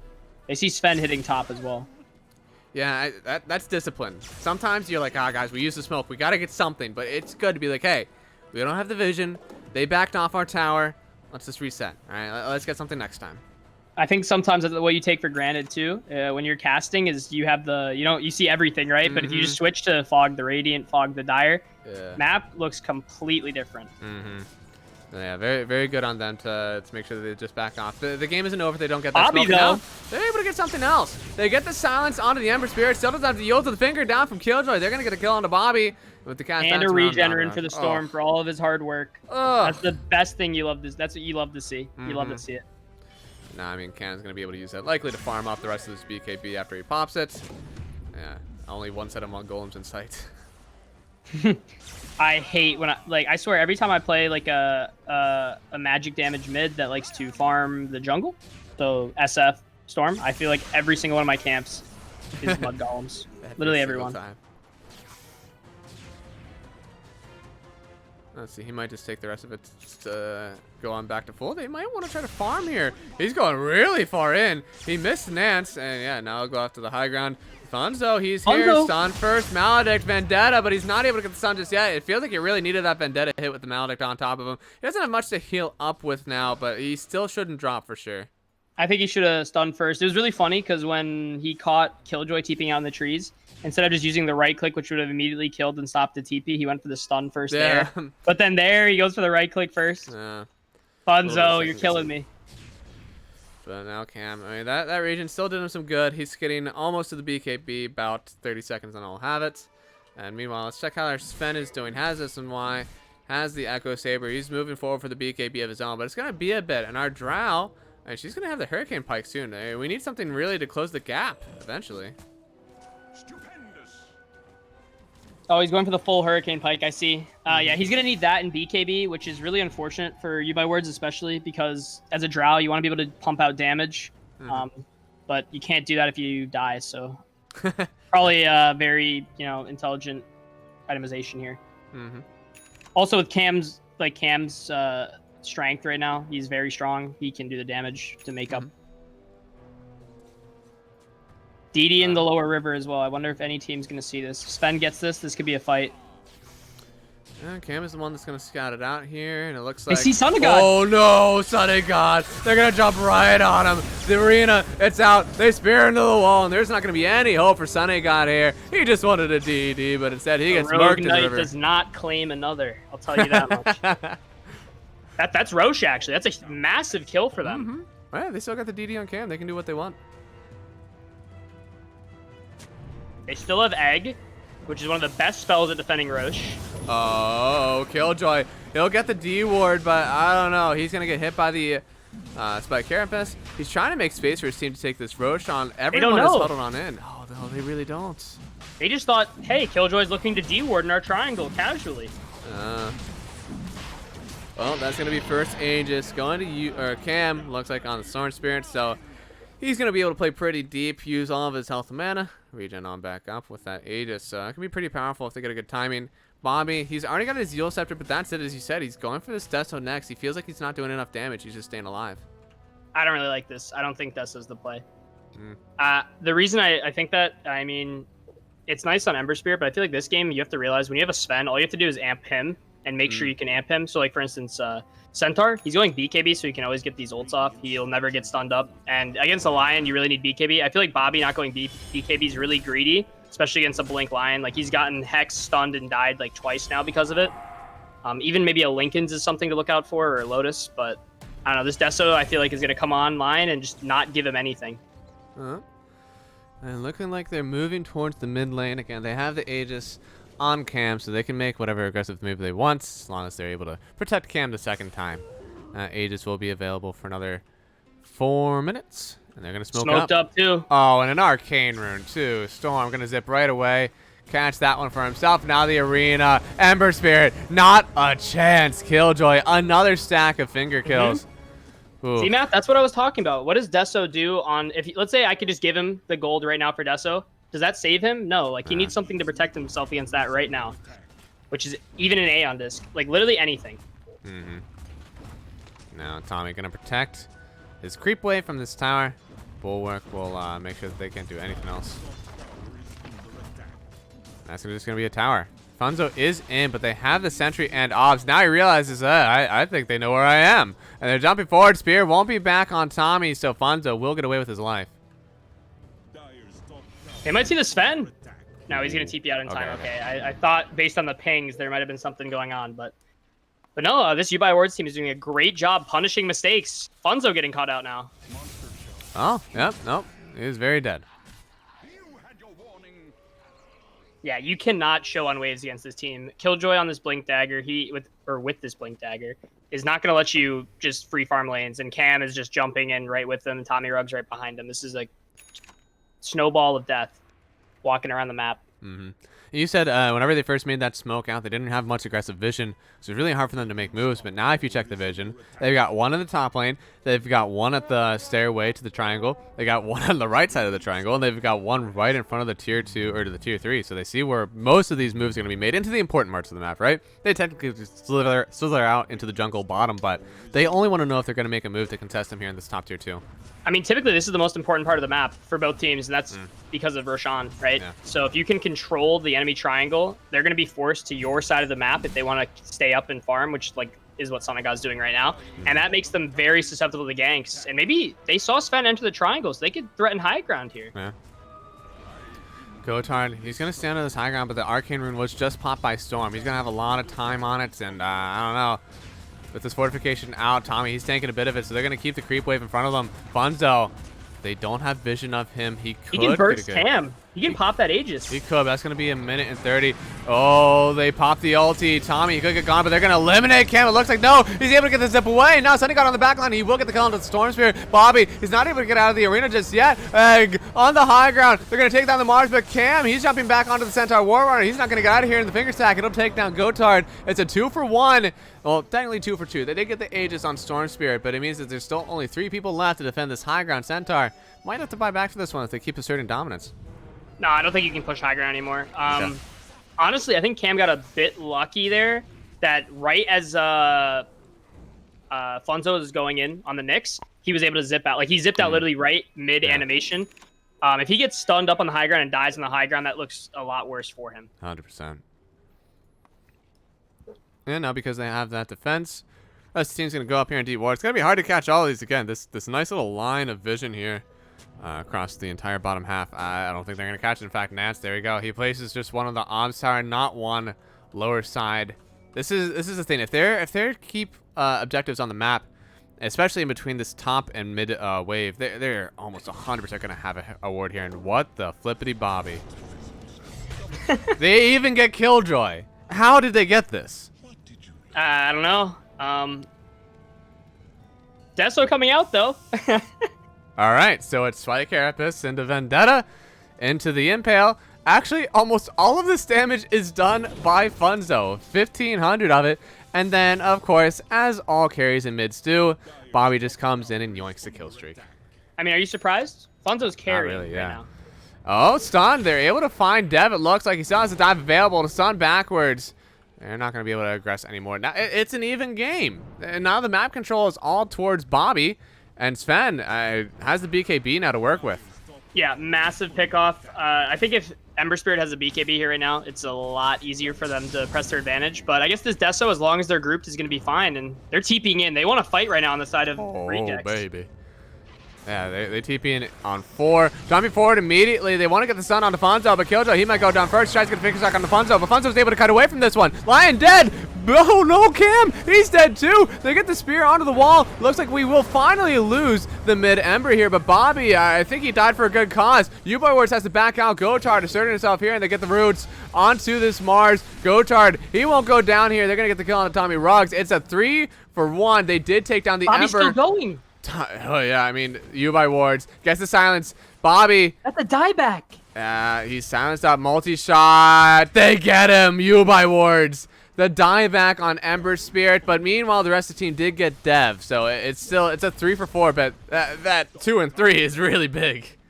I mean, if you noticed, I feel like Cam had no idea what was going on in that fight. When he zipped in, he zipped onto Sven. Sven, he couldn't kill. Sven was full HP. He was like, I can't do anything. So he starts zipping in the middle, and then he gets caught with the Sven Stormhammer, and Sven just goes to town on him.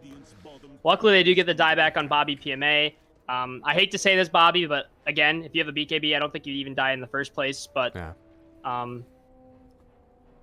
at least you guys got 4 kills, big kills too. The only thing I'm worried about here, Matt, pushing into a Drow high ground is always difficult.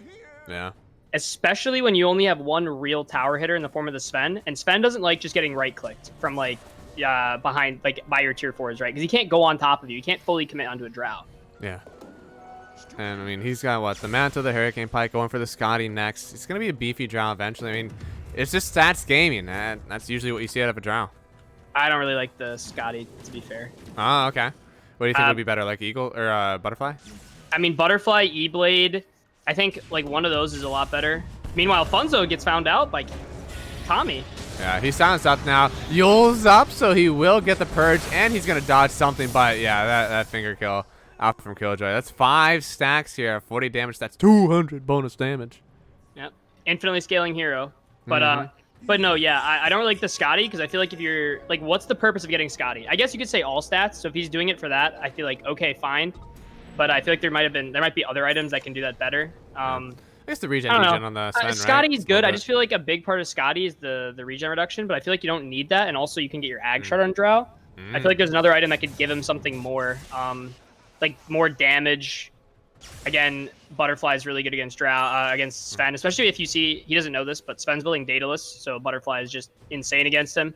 Yeah. It's against that, but we shall see. Scotty's obviously not a bad item. All stats are always good. Yeah.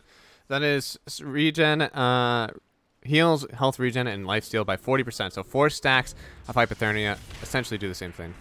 Yep. And they get the kill on Killjoy.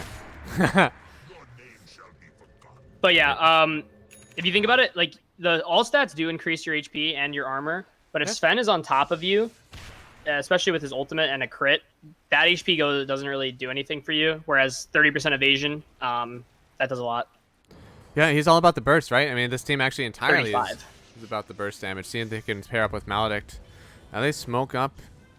Looks like Now he's going gonna get BKB away. on Drow. That's actually probably like he wanted to get away with getting it, but he might get found out here in the mid lane. Yeah, this could be it. Rooted up in the Superman forward. Sunny-God. They have the Suns onto the Drow. Arena is out, but the BKB already popped by Sunny-God. He can run out if he wants to, but he doesn't want to get onto start you by wards just yet. There it is. Kill on the Drow. Dev. He's in danger. Maledict. The Roots. They'll get the Phoenix, and now jumping in for more. Sunny-God is flying in. He gets a double kill. Only 1 or 2 left to defend this mid tower here, and there's no contest. It's another tier 2 Team Bobby. There are 2 rules in Dota, big rules. Do not try to out-tank for a Sven. We saw that in the Mozart series. Spectre even died to the Sven. And do not try to out-right-click a Troll Warlord. Those are the 2 rules you need to know. Now with the God Strength ending, they might get this. Yeah, they'll get the melee racks. Oh, Drow's dead. That's their entire high ground defense. Yeah. They might actually, if they get greedy here, they can maybe go top racks. No Tommy Rogues either. They have there's no arena. There's only egg. So if you play knowing that, you can maybe get away with this. Yeah, Drow is getting 1,300 gold. Roshan is on the map, so this could be a throw. Cam jumping in is able to get the kill on the Witch Doctor, likely. He's trying to kite out. He doesn't pop to the Orchid, and now stun. They're able to take down Killjoy. Everyone else is to kite back, and yeah, Funzo, he's leading the charge here. They're keeping everyone off this tier 3. This is going to be another set of racks. Yep. Glimmer Cape OP math. I've been telling you this. 45% magic resistance. That soul burn does nothing. That's a soul tickle. Yeah, and thankfully there is a tier 2 bottom, so we'll have a little bit more of this game to watch because they won't be able to get megas, but there is a Roshan available. They've already taken 1 Roshan. This is number 2 with the shard, with the cheese, so they're going to run right into the pits. And immediately, I just want to point this out right now. This is now where you want to be on this fence. 6k ahead of the Drow. Even in our series against the U by word stack, this is the thinking I had behind getting the Ags in this fence. You can get right on top of the Drow and really just make it a pain. You have to get a blink on Drow. But U by wards, he still needs a BKB. He went for this Scotty, and I mean, Scotty doesn't help you if you're not really attacking anyone, so. Now a shard available, Sven. He's going to have the Dispel once he lands on the Stormhammer, so this Force Staff doesn't even feel like it'll do that much.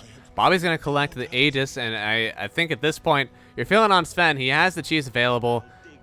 If they're getting on top of him, he'll be able to press the cheese. He's a beefy boy. Bobby, allow him to play a little bit risky in fights.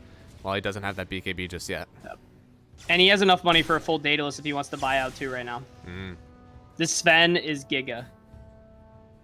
I don't even know what else to follow up with Giga. He's just Giga something. Giga thick, whatever. Yeah, looks like Bobby's going to be cutting the bot wave. They wanted to sprint all the creeps up. They're going to take control of this bottom half of the map on the triangle. And once they're done with this tier 2, they're going to run on high ground. And how are we defending here?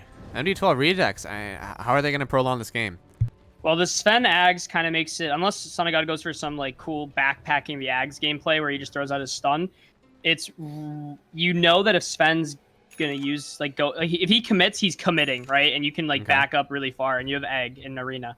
Yeah. But your whole high ground defense is Drow poking people so they get low, and then zipping in and doing some plays after. But that's it could go both ways. They have chances because they have this Drow, but Sven 10k ahead now on Drow. He's almost too big to fail.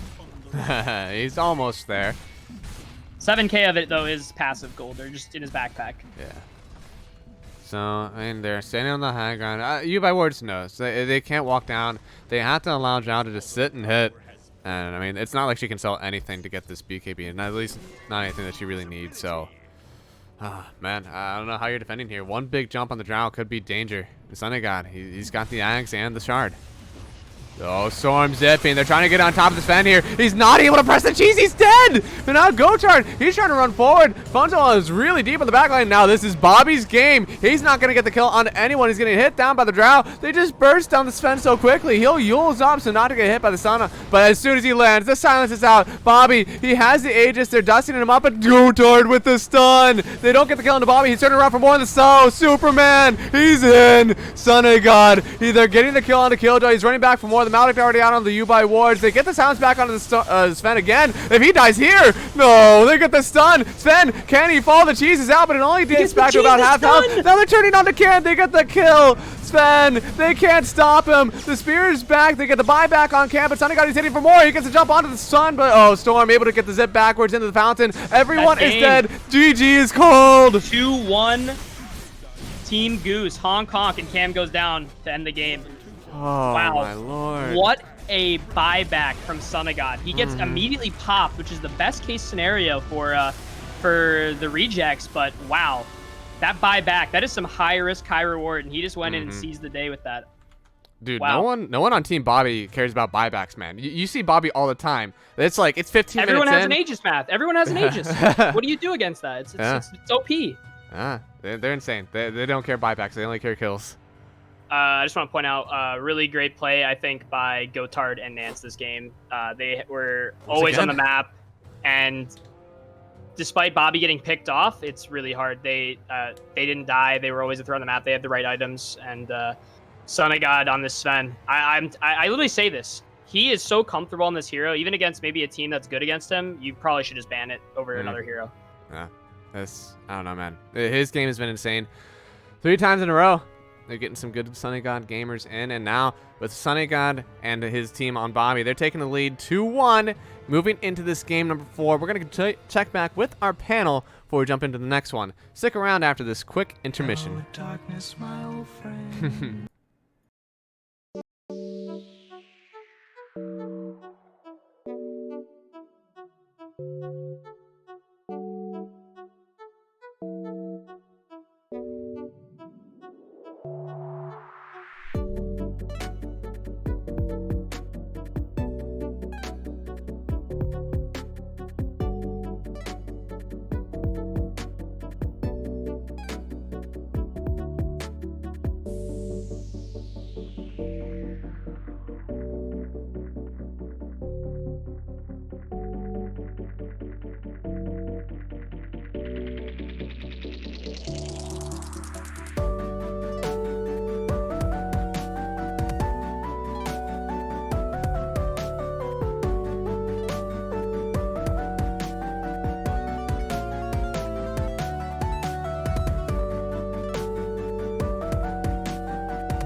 are they in lobby? They are they're already in lobby. they're We're already sitting playing in game waiting room, Okay. yeah. All right, let's go. Yeah, so, all right, guys, this is game number 4. We have a quick 2-1 going the way of our lower bracket finalist, Bobby, coming through. All right, game 3, what happened here? How did Bobby take it? All right. Well, Take it away, I don't know Bob. if Bobby take it as much as YBW handing it, but I don't know. Drow bought this one item. It looked really cool. Gray effect, kind of looks like an eye, kind of called the Eye of Scotty. You know, it looked like a pretty cool item, but the thing is like, it was kind of game losing because it's not the Black King bar item, which makes It's you not like boring immune. though. Wait, Yeah, wait, wait. yeah. It's not boring though. Scotty's not boring. Yeah, I mean, it's a passive. At least BKB's active, but like, you know, yeah, that kind of threw the game a bit because, you know, then he died to the spells that they could throw on him, so that was pretty bad, and that was Yeah. basically the biggest thing. Why would he buy Scotty when he already has Frost Arrows? This makes no sense. Exactly, and Oh, then he your wanted shard, double frost. dude, you buy your shard and frost arrows, and it's literally a Scotty. I love it when Bob gets excited. Minus like. But you want a double 1400 Scotty, HP, dude. yeah. Because they had like a super big healer on that team, right? Sven If- built a Satanic. If And, YBW no buys Satanic. BKB, they win the game. Wait, what was the Scotty even for? Ember, no regen. I don't know. Sven did not buy a Satanic. It's Luke, just, I told you. It's just, I it's told just you. kite plus extra. It's gray. It looks kind of cool. Wait, Witch Doctor heal? Oh, big I'm pretty brain. sure it was just kite plus HP. That I'm pretty sounds sure it terrible. was garbage. I don't but think it was good. I'd have Well- been like, even if he bought like Daedalus instead of. Hey, Scotty. YBW just wanted the 5 games. So I don't know. I feel like Radiant got away with murder that game. Like Ember was like a bot most of the game, and I don't know. Sven Oh, built true. eggs, and it was I don't know.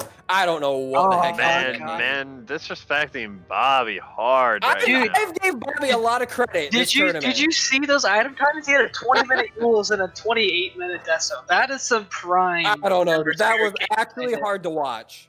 It was That really whole painful. game. Especially the first time he does it. First phase is hero. He plays the worst. And I don't know what it is with YBW's team and like literally hugging the tower while it's beating their face in, and then they lose.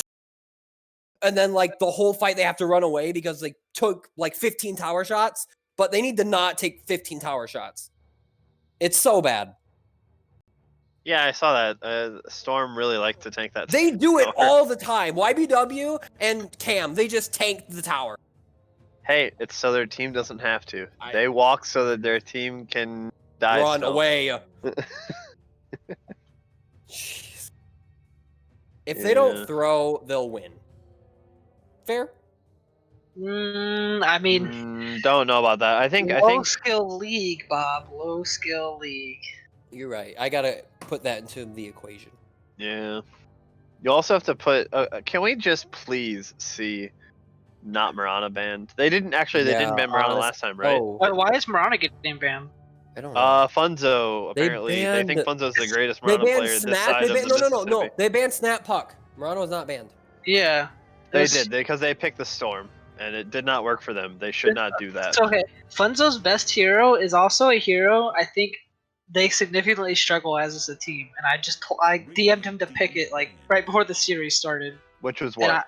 Clockwork. Yeah, no, they should be picking Clock. They picked Clock and owned on it. I was Yeah. vouching for the Storm Clock combo, jumping on the back line and just causing so much problems. Okay, Look what every they did at game, game 1.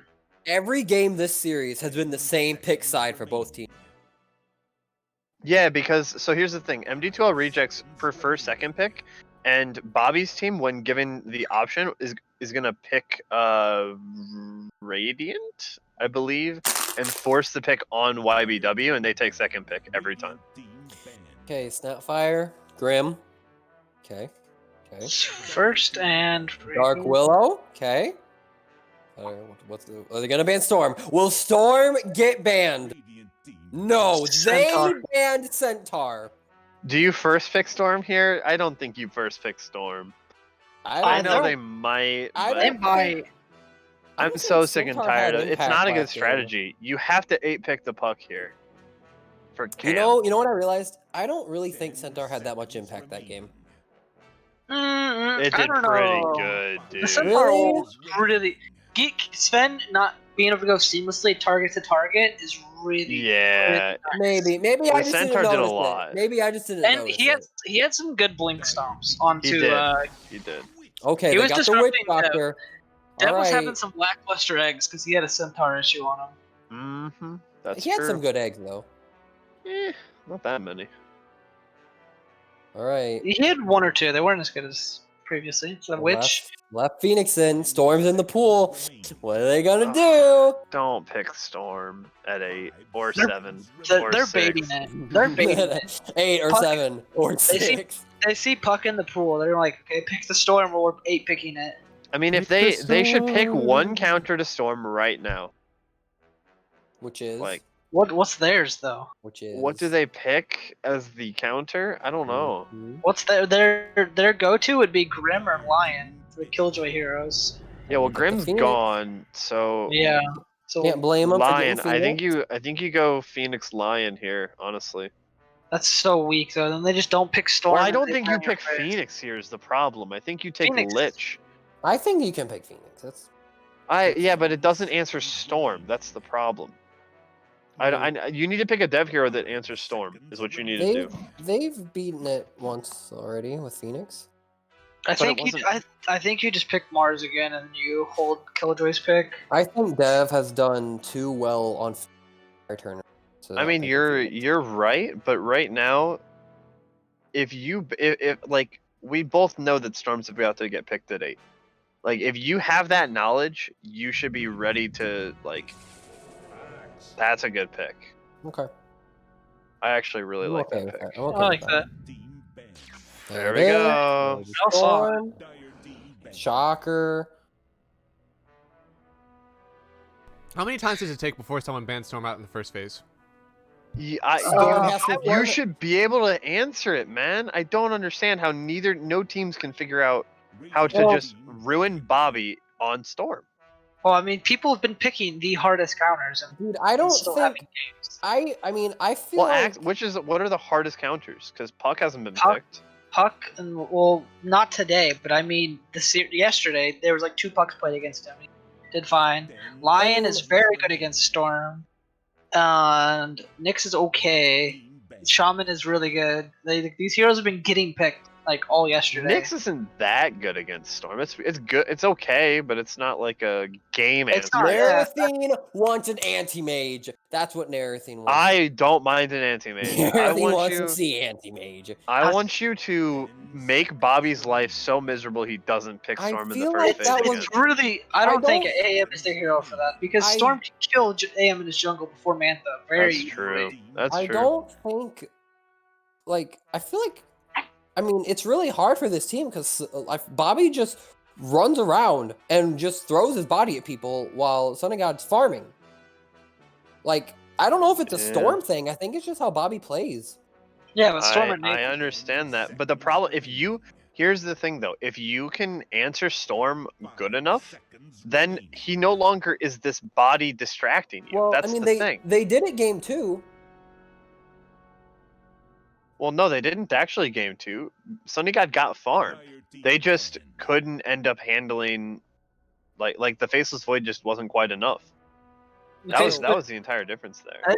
Faces Void is not that hero. Well, Jim and I were watching, and Jim was like, "You can't go Mask of Madness this game with Faces Void." It was like really bad. Yeah. He had to go, whatever it's called, Maelstrom into SNY into finishing the Mjolnir, so he could do damage himself. I know this is kind of complex since we don't have all the drafts in front of us right now, but is there any merit to that the heroes that are good against the Storm Spirit are very bad versus the heroes that Sunny God likes to play in general? I Some- thought this was a 3-person group, and that you were eating rotisserie chicken, Caster. so chicken, I'm sorry. to your question, Matt, it is somewhat prevalent, but Sonic God's pool is big enough that, and especially heroes like PA and stuff that he really likes, are also countered the same way. I really think you should run an AM draft for YBW right now. That's pretty risky. I think Bobby's playstyle on Storm is actually bad for AM, not good for him. Yeah, but if Cam has an okay lane for him, Like if he picks a fine cam lane here, Oh my gosh. That I'm was so tired. Why is Nyx picked as the? It's been picked Why? every side against Storm, right? I actually figured it was just gonna get picked like yes, you are correct. I figured Oh they're my just gonna pick gosh. SF because he already beat the Storm matchup. Oh, they might this pick it is at 17. so bad. They might. That Killjoy is not a good Nyx. Like it doesn't fit how he plays Dota. No, They're just and like now they have they're this like Nick buy Rath. 3K MMR. We're gonna play our 5K player as a 2K for the game. Well, Like, okay. Also, they have this Nyx Axe lane plus Witch Doctor, which is already good into melees. Like Mhm. Sonic God can just Yeah. dog them. Like Yeah, if this Sonic God is- picks like Luna right here, he's going to maul them. their backs are against a wall too. This Mhm. this is should it. be This their. is yeah. they're Is this down. kind of? I think this might be the first time that YBW's team should not be taking second pick every game, because they're not utilizing this. Like Okay, this last they got pick in a way that Marana. wins them games. Yo, they got No, Marana. they don't have the pools. I mean, Cam has some cheese, but They you're have playing. this season. They actually have done a really good job of using second pick sauce.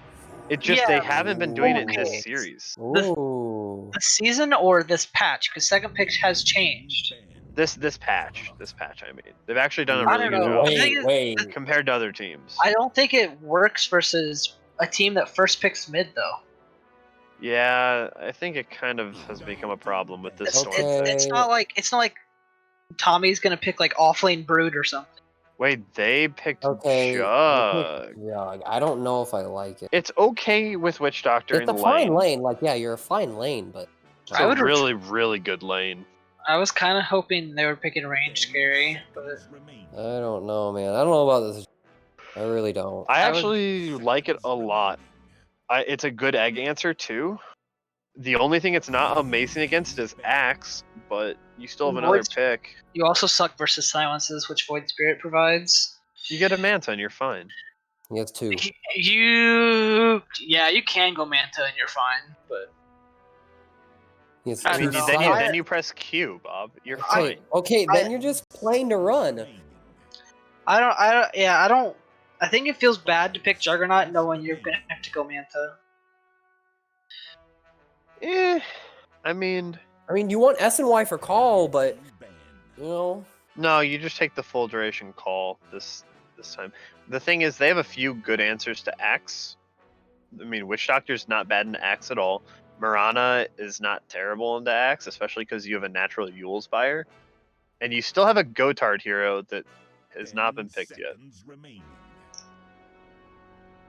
Like, are we... What Gotard hero do you pick here? I mean, Gotard's pool is not giant. Slardar? You ban Underlord? They banned Underlord. I don't know how... They banned a Sand King, Oh, yeah. too. I don't Okay. know what heroes he plays outside of the ones. Darkseer? Oh, Tide. Okay, that would be it. I Why don't did mind... they ban? Why did they ban Lifestealer if they were picking Tide? What the hell? Just meta ban? It's a game answer, actually. Lifestealer's a good game answer to Tide. It's just Yeah, a it's a terrible game- lane. Yeah, but it's okay. Yeah. That's good.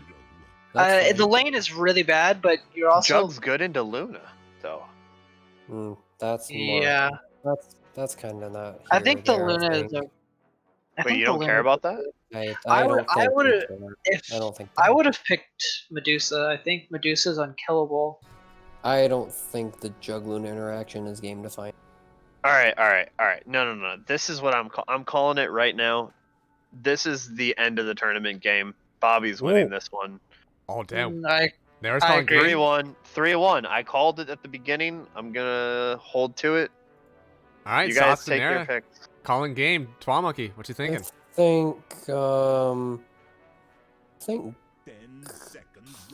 Pick Dyer again. Do it. You've picked them every single game. I've also picked Bobby's team every single game, but I don't know. This is really tough. Come on, Oh Bob. man. we're almost done, Bobby. Come on, Bob. I'm gonna pick that.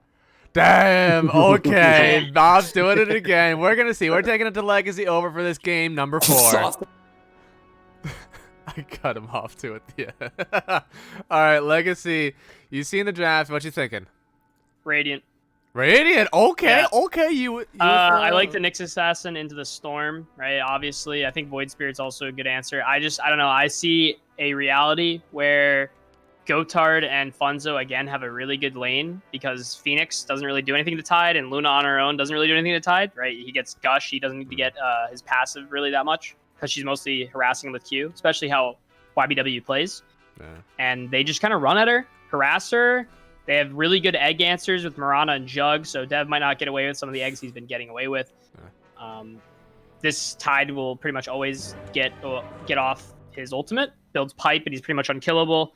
And I don't know, Storm, Juggernaut just seems like Luna's going to have a really rough game, kind of like how Drow had a rough game last game with the Centaur.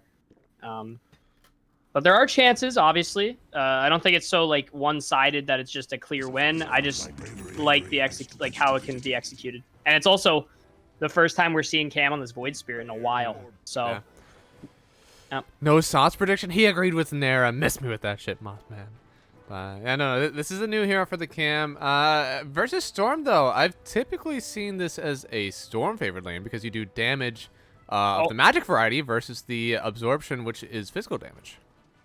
Yes. So yeah, it's not the best for Void Spirit, but he can eventually like get on top of the Storm and blow him up out of lane. But I must say, they know where the smoke's coming. They do it every single time, the same thing, and they're just gonna break it. And Killjoy actually meets them UI wards. Still want to walk slow into the river, and the arrow, Funzo. They're gonna move forward with the spin on Sunny God. Tommy, he's trying to cut out of this one. It's a physical damage there, and Tommy, he doesn't go down. Now Sunny God, he's getting ran at. They're gonna get the first blood, and Luna's the one that picks it up. Nance, he'll go down too. Is it a double? No, the stun. Killjoy. They're gonna pick up 2 in the river here. I think Bobby. Gotard's gonna chase down Tommy, maybe? No, Tommy's gonna get the movement speed from his W. Wait, the arrow. No way. Oh! All right, well, kind of a criticism here for Funzo's trapped. Yeah, he's doing a little bit of circle. Impale hits, and oh man, Aether Remnant doesn't catch it. He uses 1 Fairy Fire, but that just means that the blood is going to go to Cam. It's 3 kills to start off this game. It's a disaster right there for the boys on Radiant. But I must say, like, I feel like after they kind of gave like away that they're gonna do it every single time, the exact same smoke, exact same walking pattern. I feel like it's just about a matter of time before this happens, right? I think we already talked about how best of 5 teams start noticing each other around how they play around the 3rd, 4th game. So yeah, you're not gonna get away with that stuff anymore. Yeah. There's still 3 runes on the map, and Nance, he's gonna pick up 1 too. There's another rune just sitting and waiting on the Dire Radiant High Ground. Looks like Cam, he won't go investigate. So it's a possible 3 for 1 rune, but still 3 kills. Definitely better for MD2L rejects. I actually thought it was kind of weird how they broke the smoke and they just started running at them. I thought they would have waited for them to walk up the high ground first, but I mean it worked out. They overcommitted. Sure. No, it's like they're just putting on some pressure. Funzo's on the back line. Dev, he's able to shove the Mirana off, and I mean, UI wards, he's just running back at Gotard. He didn't even go for the level 1 Lucent Beam. He just went straight for the Lunar Blessing. They knew they were going to be grouped together, and they definitely got their money's worth out of it. Absolutely. Also, the night vision is really underrated in those fights. Yeah. And he'll get that Lucent Beam soon enough.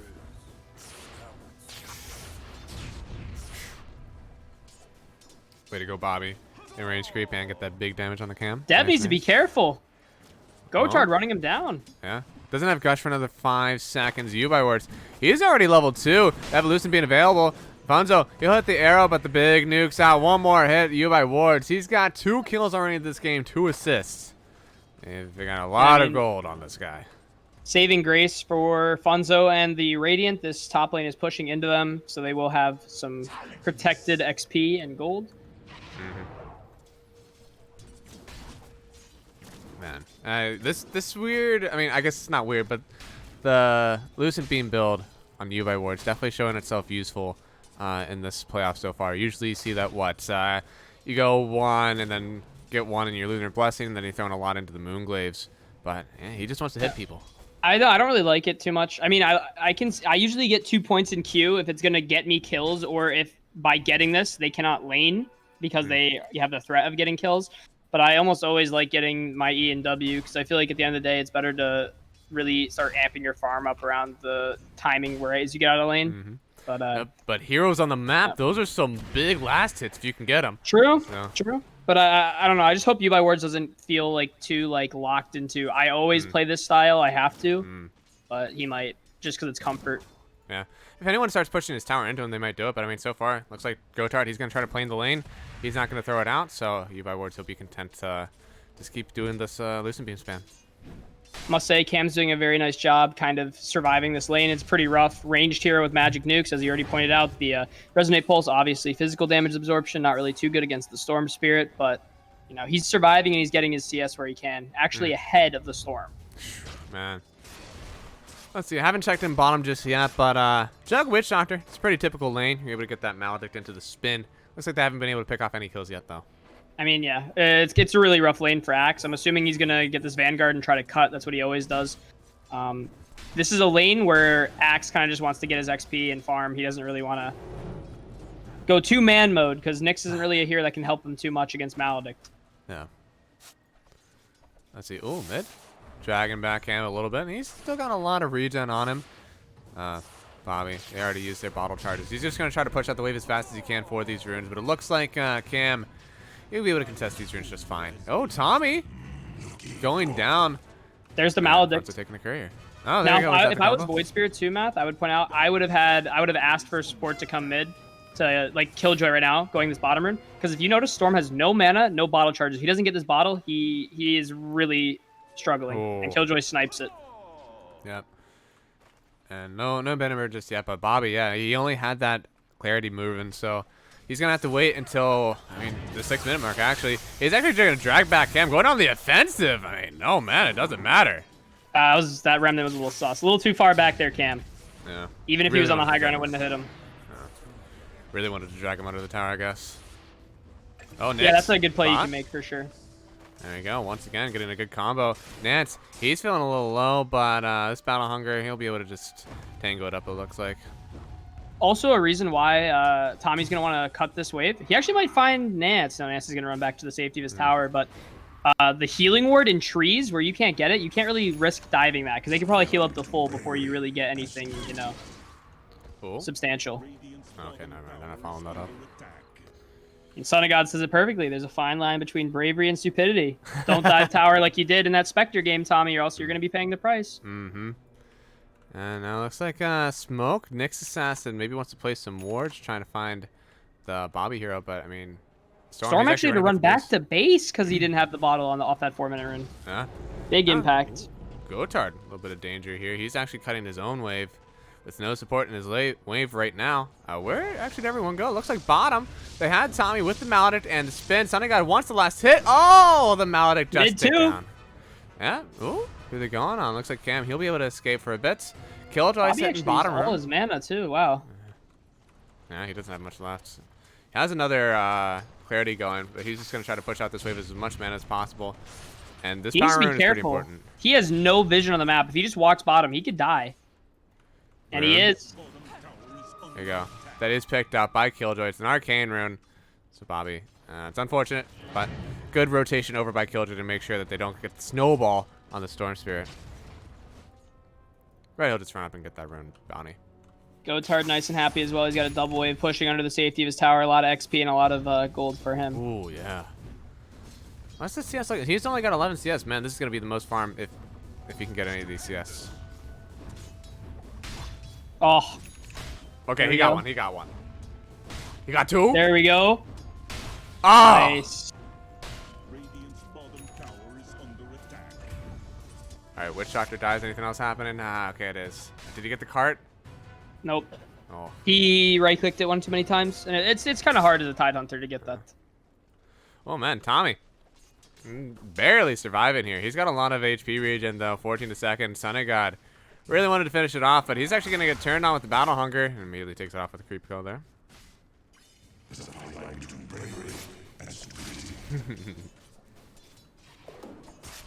I must say, Son of God needs to be a bit careful. One rotation from this Void Spirit. You have no mana to spend. You got to be careful. Yeah.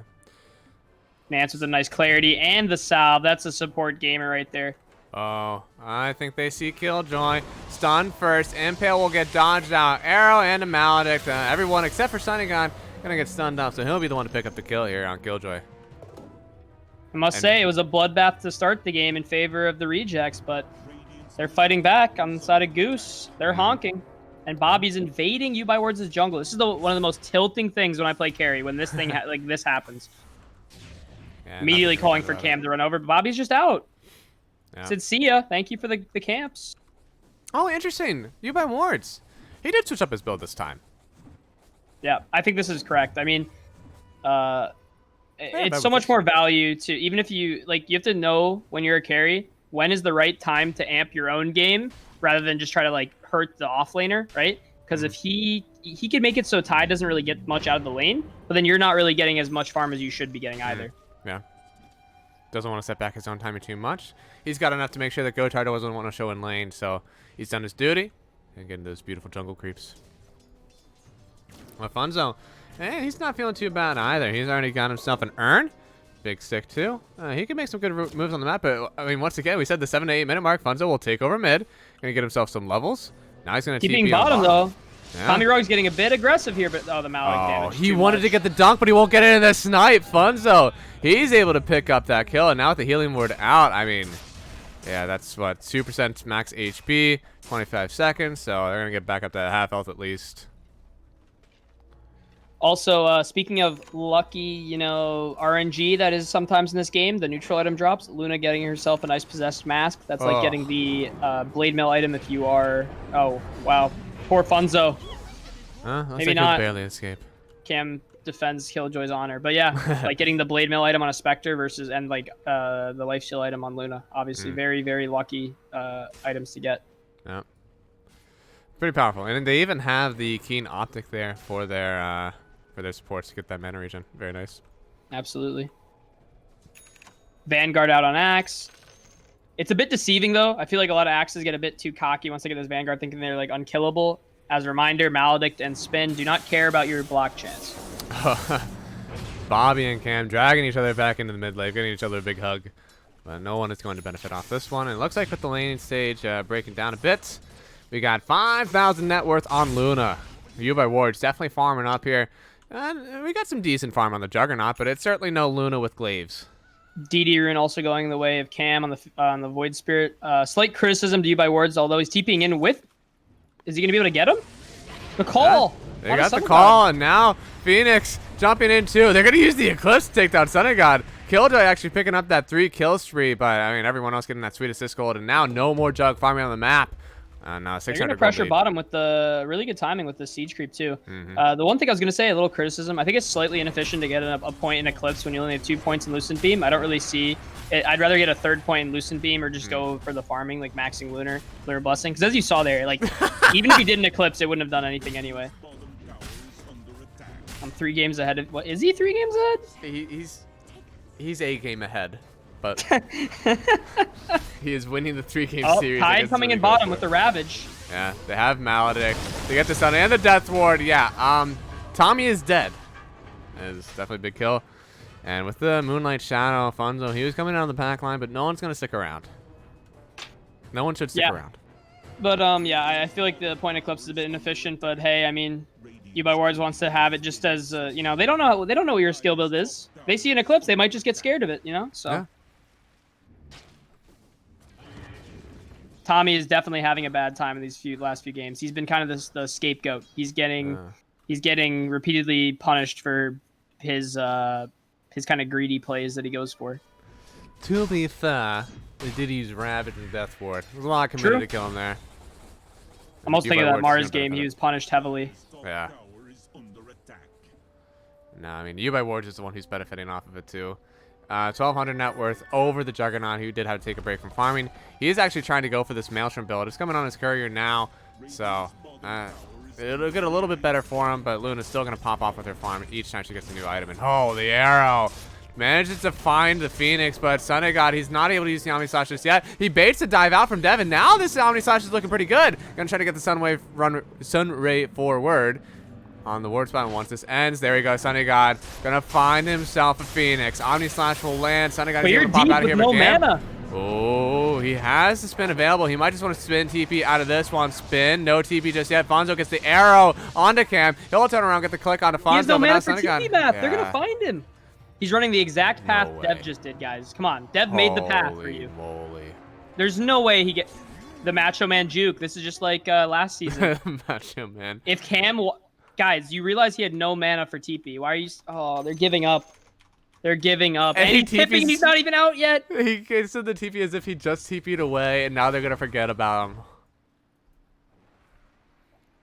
Oh my, this is so sad. Radiant's top tower is under attack. They do get the top tier 1. All in all, not a bad rotation. They had to use Omni to kill Dev, who's right back up, and Egg is now online. Ravage up in 15. Low mana, though, on Gotard, so probably not looking for a smoke play right now. Bobby's still working on the Orchid as well. Mm-hmm.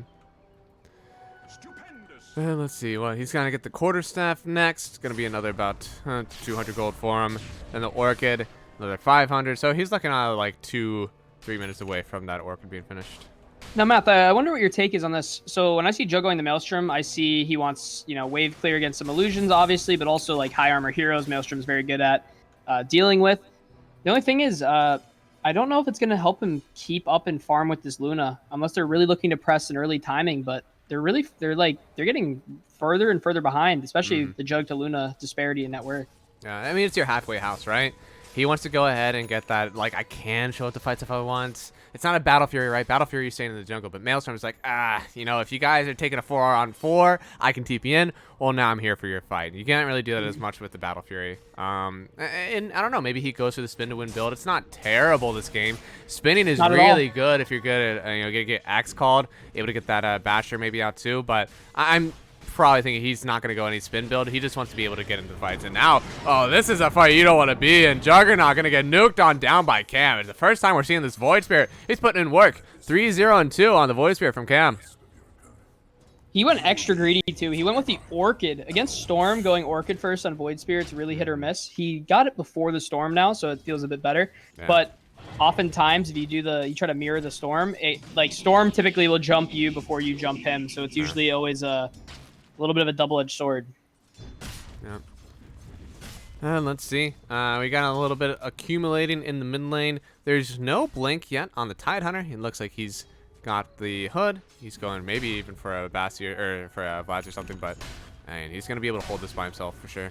Yep, just putting his body in front of the tower. Orchid now coming out for BobbyPMA. I would expect them to smoke up now. Ravage online, all their spells that they want.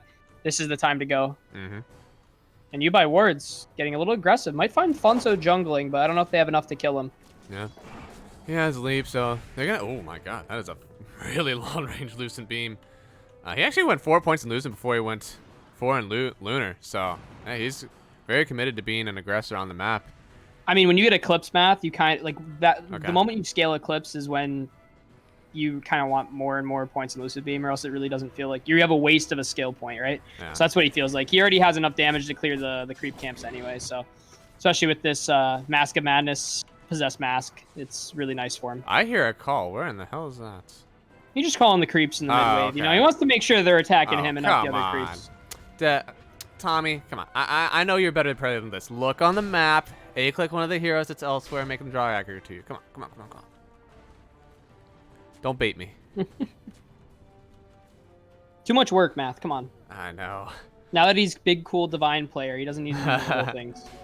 Yeah, I know. I was like, where the hell is Dev going on? Oh, Orchid out. Looks like they did find the Phoenix here, but You by Wards is right behind him. Yeah, all right. Jumping back. Bobby, you don't want to know that smoke. They're going to back off. Must say, though, Storm Spirit now ahead of the Void Spirit in levels. Really good jungler as well. But that disparity, again, between Jug and Luna is getting greater and greater. Now Luna up by 3,000 gold. Yeah. Gonna have the Tide TPing in. They're looking for the Ravage of Dreams. Yeah, they have the Moonlight Shadow. He's going to walk around. He's invis now. They don't. Okay, they have a sentry in here eventually. Gotard not showing on it just yet. He's going to clear out the wave. Now, that range creep is the true MVP. What'd the range creep do? It blocked the arrow that would have hit Luna for max duration stun under the tower. I see. That would have been absolutely awful for You by Wards and crew. Yeah, Funzo, man. I swear, he's attached to a magnet to most of these arrows he's sending out. He doesn't often miss.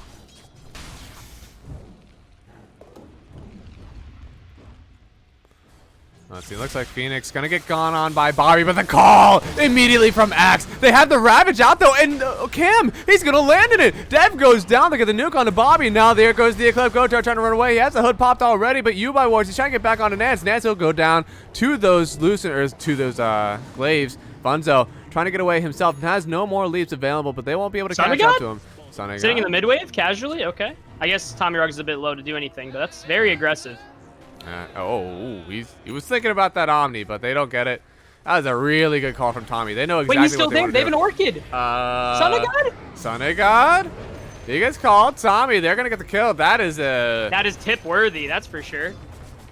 Dude, what is with this happened to YBW in the game on Monkey King where he died at the triangle? Like, what's the point of seeing all the heroes near you with the ability to kill you, and you just want to farm a camp? I don't understand.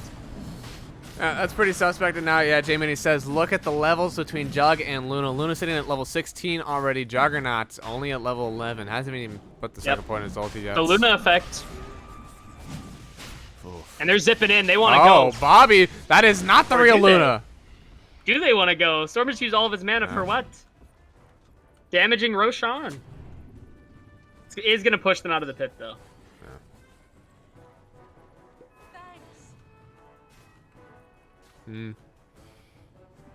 Let's see. It's that arrow almost flips Cam as well. Wow.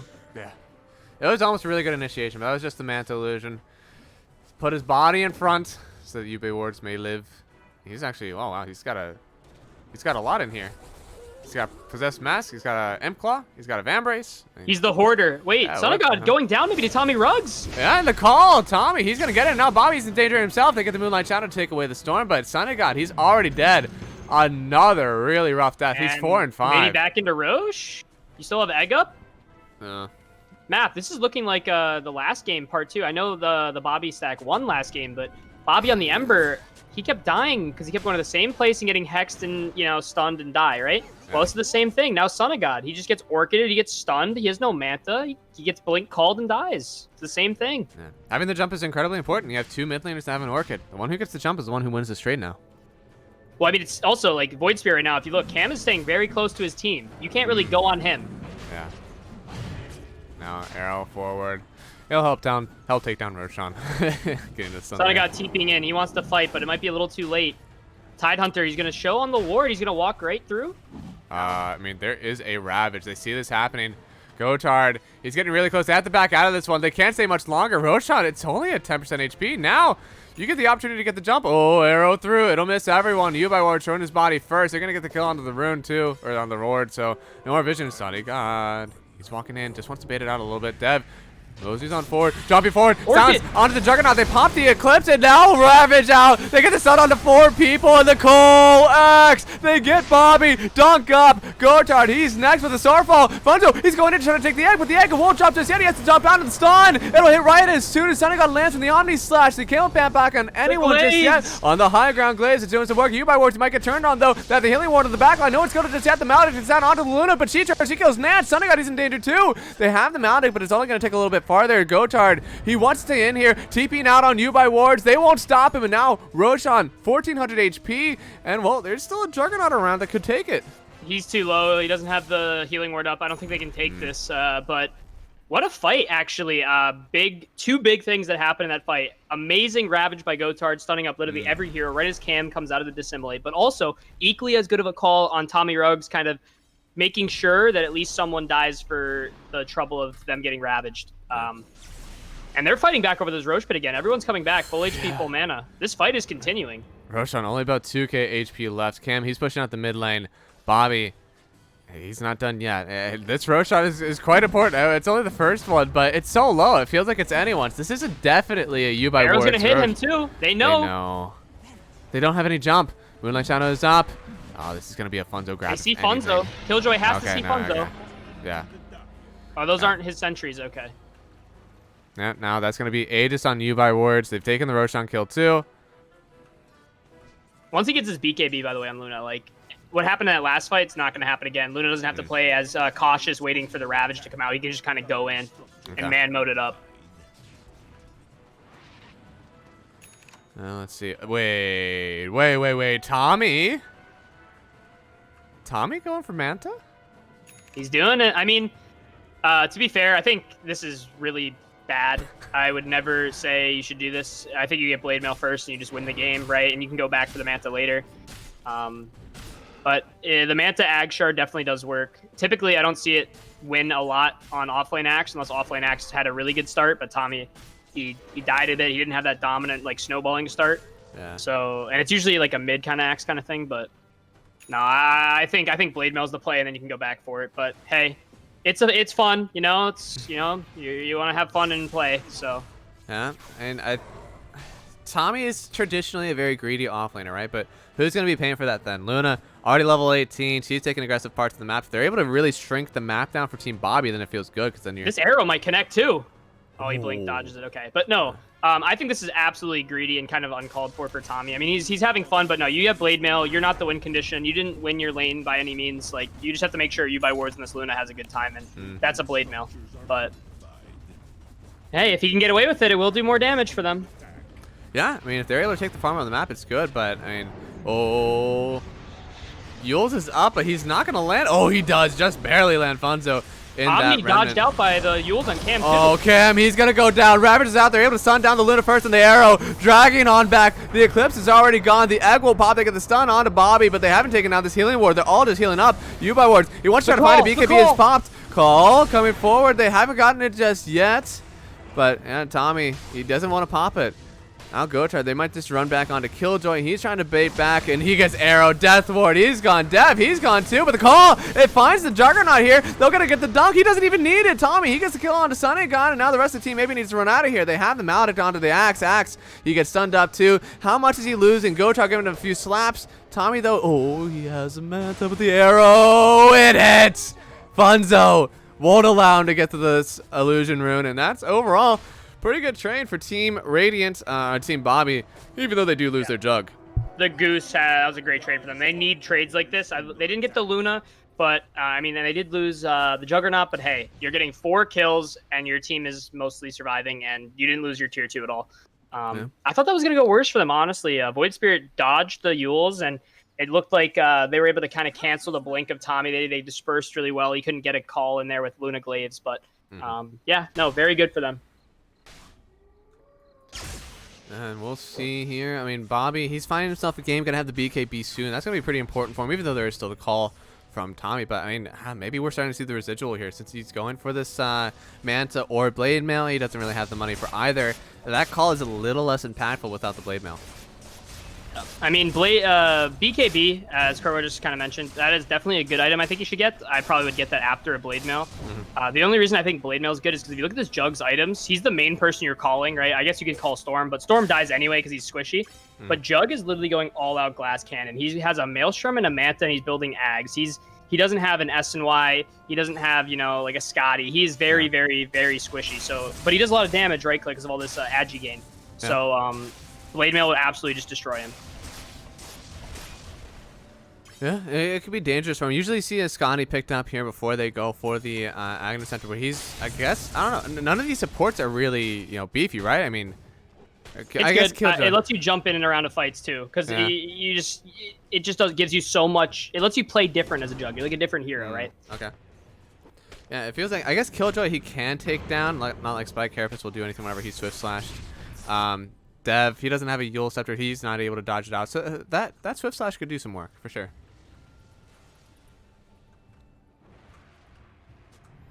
Let's see, Luna working on the Butterfly next and protect from the physical damage on U-Buy wards. Once he has that, I mean, only the Maelstrom is going to be able to pierce. They don't have anything else to help out with that. And yeah, he's queuing up the MKB next. He knows that needs to be his next item. He'll be even more glass cannon after that is completed. Absolutely. I mean, yeah, this is the dream Blade Mail game, because even if he isn't called, like, just having a Blade Mail, like, if Jug hits you 2 times, he's probably going to do half his HP to himself. He gets found out, too. Manta dodge spins. Very good reaction timing. He wasn't looking somewhere else. Oh, he'll be okay. Now, that's only about 800 gold away from that Agnes Scepter. He has about 500 GPM, maybe a little bit more. So within 2 minutes, we'll probably see him with that. And then they may make a move before we hit this 30-minute mark. Roshan could be up in 230, so that time he could line up quite nicely. Yep, and also something that Mothman just pointed out, true. Also, when you go the Manta route, 100%, this is why it's more of a mid-axe thing where you can be greedy and farm more, especially in the mid-game.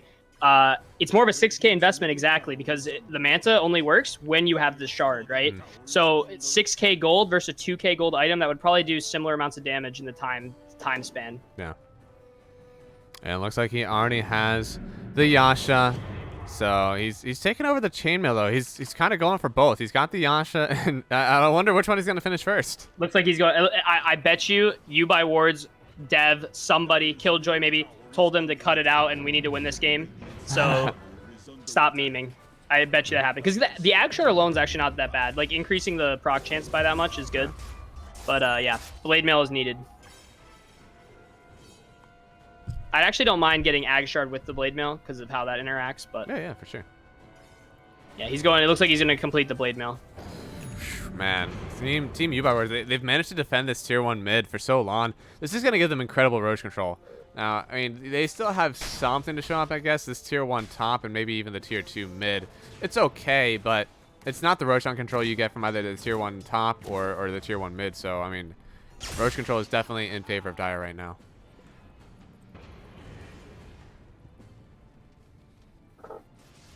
Let's see, it'll be up in about 1 minute. Ag Scepter, yep, is up on Sunny God. Moving forward for the MKB next, we can keep hitting people. He might hit a really good timing if they're able to get some pickoffs, but it looks like, again, the aggression should be in favor of MD2L rejects. They need to be the ones in control of the map right now. I mean, I thought they'd be at a point right now where they could be starting to hit these tier 2s. Probably waiting for that next Roshan, obviously. But they're still getting a... They're still stuck at this 5k net worth lead. Like, it hasn't increased or decreased since the last fight they took. Yeah, they're definitely stalemating a little bit. Gotard, man, he's not going for the blink. He's going for the Vlad's blessing, Vlad's offering. So I don't know. That seems you're gonna let the enemy team run into you. You don't need to run forward for the blink forward for the Ravage. Well, if I'm the Tide Hunter, I don't even have a blink. I kind of want them to come to me, but it's really hard because you have a Storm. He wants to jump people. He wants to jump the back line, but they have really good counter initiation with this Phoenix Egg and Call. All right, they lose the tower. Swift Slash, I hear. No, that's an Omni. Sunny God is going to try to get the kill on it too. And yes, the Phoenix not able to get the egg off. They Yules up on the Void Spirit, but Bobby's already taking way too much damage. Nant's likely going to fall here. They've dropped 2 in the Ravage. They're going to catch Alchem. Swift Slash out. Can they get the kill on the Void Spirit? Yes, they will. They probably will lose Gotar for this, but on the back on the egg, Dev, he bought back for this one. Going to Yules up to dodge some of the damage from the Sunray. And now Funzo as he lands, he'll get hit by a few Fire Spirits and slow it up. But Bobby on the back line able to get the silence out onto the Luna and the arrow. It'll go through everyone. No one gets hit. But still dragging back this Luna. by wards. 6 kill streak going to Sunny God on this Juggernaut now, running away from Dev. Killjoy, he has to TP back too. It was buybacks on at least 1, and now, I mean, with Roshan could spawn in a minute, this could be very big control for Team Bobby. Yeah, that was the dream initiation for the Radiant team. They were to jump. If you noticed, really good fight priority or target priority for Bobby. Immediately jumped on Dev. Instantly killed him. No egg, no follow-up to any other damage they have. And that Luna Butterfly, I don't know if it really did the job. I think she just needs to be tanky. Like, Jug has Maelstrom. He's already building...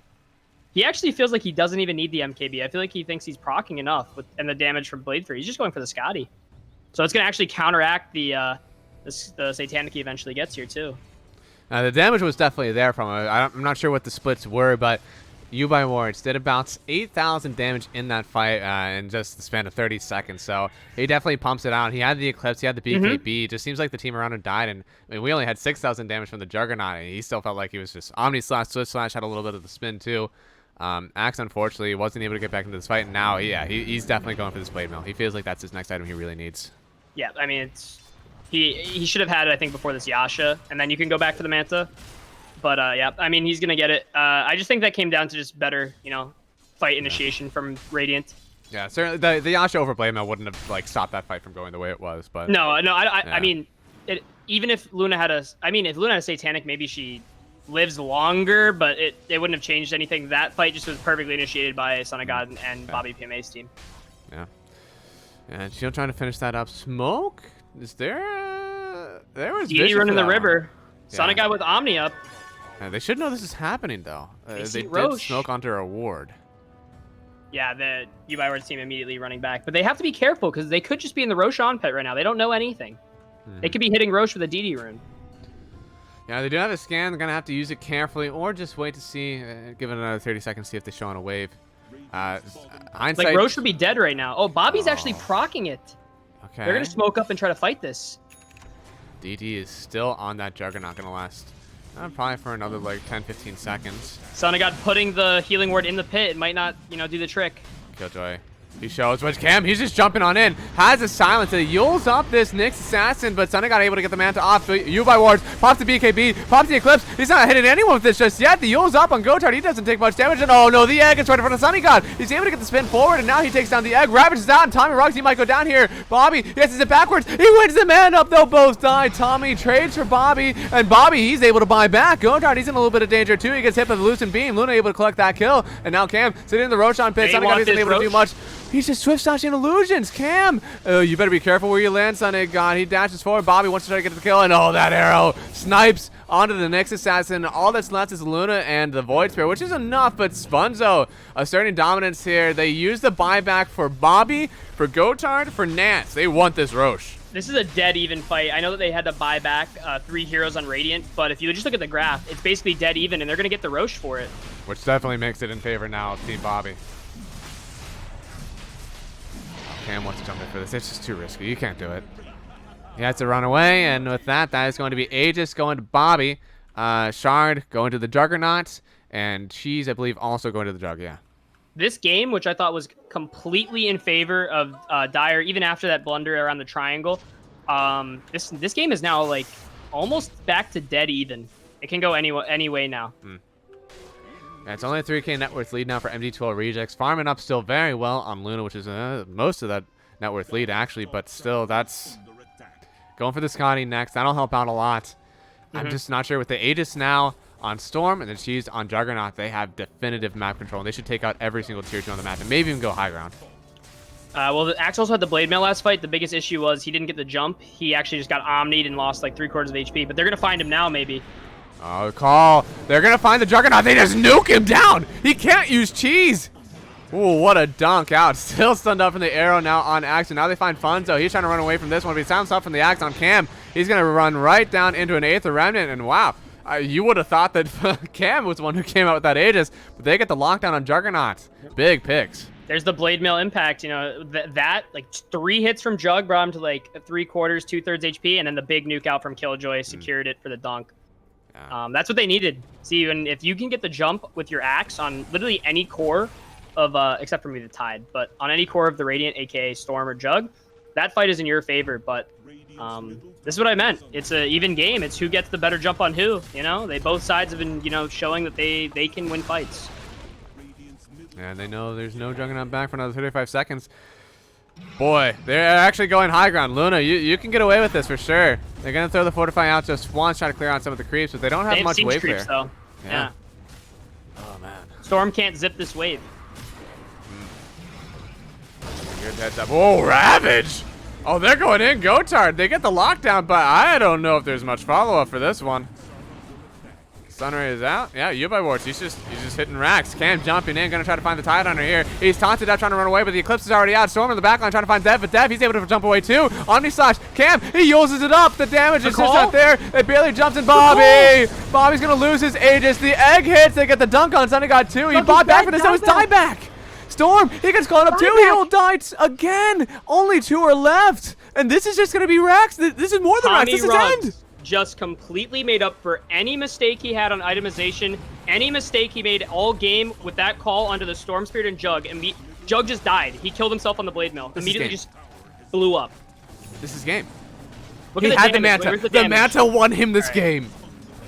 Instantly wins. Just got his Manta. Instantly wins on the Epic Manta call from completed. Tommy Ruggs.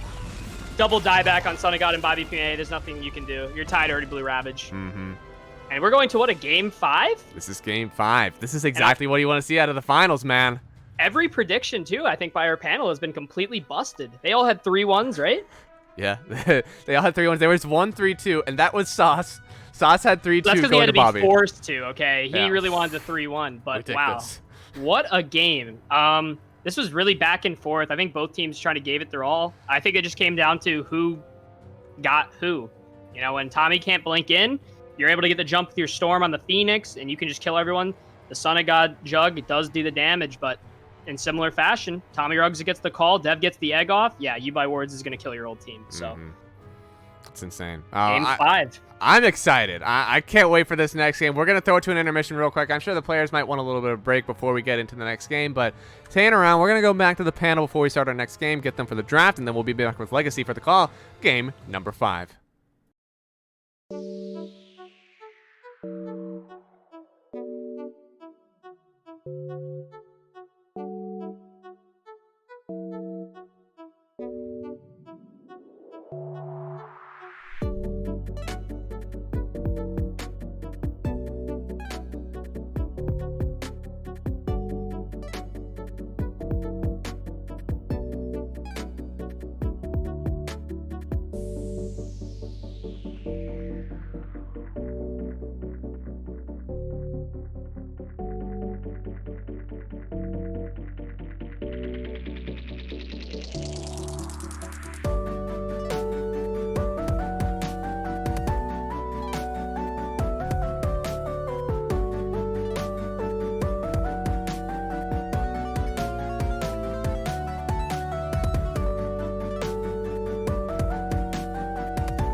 Booga booga. Ooga booga is right. Booga booga. You guys are right. I think we're live. This Yeah, is, I said you're live. I'm gonna leave. It's all you. This Oh, is okay. Ooga the I Last think Booga. this is probably the first time of the day where Bobby's team should start to feel fatigue, because they've now played 7 games of Dota, Yeah, of this is a organized lot. Dota. They're now going into game number 8. They played 8 And- yesterday. Yeah, but I'm sure, Sauce. I That's- don't think that. That's my point. They played 16. Yeah. No, you've got to start feeling a Yeah, little bit you're fatigued. starting Meanwhile, to feel a little tired now. didn't YBW play 4 can tell you- games? I can tell you exactly what happened between game 4 and just now. Funzo said, "Everyone go get a beer," and then as they sat back down, he cracked one open and he made everyone crack something open. That's exactly what happened. I played I don't- Funzo too I many don't doubt it. times. They have one more game to get through. I mean, this is guaranteed to be it. It's essentially a best of 1. It's the best of one. We haven't gotten into the draft yet, but I'm 90% sure that it's going to stay second pick for MD2L Rejects and Yep. Dire. Yep. They've done it 4 games now. Yep. Why not a 5th? Why not a We'll fifth? probably see Witch Doctor for Bobby's team and Storm. And we'll probably That's see. God, if I see a Nyx We're gonna or see Storm, Phoenix. You are gonna see Phoenix. Oh yeah, Phoenix for Dev. I'm and getting then sick of Witch Nyx Doctor. Assassin for Maybe. Killjoy. Yeah. They finally won with it. Yeah, he actually did. I don't think he played bad that game. I No, don't he had. I don't Unpacked think that he hit some stuns, so I think any hero in the game could have done Yeah. that. It was not the highest impact for what the hero can do. Honestly, I just if I see you build mules first on Nyx, I get really sad because it's really bad. If you need that item, just build Lotus Orb. Well, this is a very interesting. I mean, how many game 5s have there? There was Maddie and Rusk, right? Did they go to game 5? Yeah, but Yeah, Have we that was not it. had? Have we had non-game 5s in best of 5 history? That was the only other best of 5. Yeah, it was Wow. all best of 3s. Wow. Mm-hmm.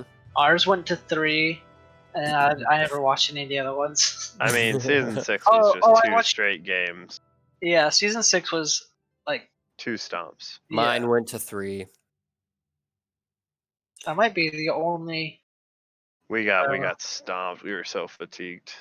Yeah, Yeah, fatigue matters. That's why it does feel better now at this point. Now that you have like weathered the storm a little bit for YBW, played out the whole series. They played 5 games on day 1. No, And they they- played 2 best of 3s. Yeah, Yeah, but they 5 played 5 games. They No, went. no, to they both went 3 to and- 3. They both Oh, went to really? 3. They played 6 too. no. Did they Bobby two- only play 8? No, No, two they of us two. are. No, No, they they didn't. went to no, 3. they 2-1 They went to Chaz 3. and they 2-1 Mozart. I Yeah, thought he's they right. two start. No. Did So what about Bobby yesterday though? They played. Bobby They 2-0'd played- Maddie hard. Yeah, Two- 2-1 they Maddie, 2-0 and they then won 2-1 2-1. 2-0 8. 2-1 2-1. Yeah. 2-0, 2-1, 2-1. So they played Yeah. 8. Oh, I see. Okay. Yeah. Yeah, they. There were beat 4 them rounds all. yesterday, weren't there? There's 3. Only 3. Wow, this Yeah. was much better spaced out. I like the. 9, 3, and 7 o'clock. Dude, this has been a long day. It was 12, 3, 7. Dude, how's this draft not started? That's at 9. I meant to say noon. Yeah. Did they like make a new lobby or something? Why is this not started? I don't know. I'm just staring. It'll get in. I'm just staring at Wind Ranger right now. They said a 5-minute delay. I'm staring at PL. I'm staring at Oracle. PL looks pretty epic in this. All right, rotisserie chicken caster. How are you feeling after 4 casted game, or I guess 7 casted games today? Oh, he's Okay. gone. All right. Well, it's just us. All right. Will we see the Grim Stroke? Yeah, we will. We'll definitely see the Grim Band. It's first pick. It's first pick. It's first pick. No way. They swapped. It's No, they kept first Radiant and pick Dire and they MD2L swapped. rejects. Wow. Wow. You think they'll 5 or 6 storm? I hope not. Or no, 6 or 7. I really hope. I wonder how this was selected. I wonder if Sonic God wanted 24 pick. Well, MD2L rejects get the last. They get to choose here. So Even they in either. grand finals. I assume.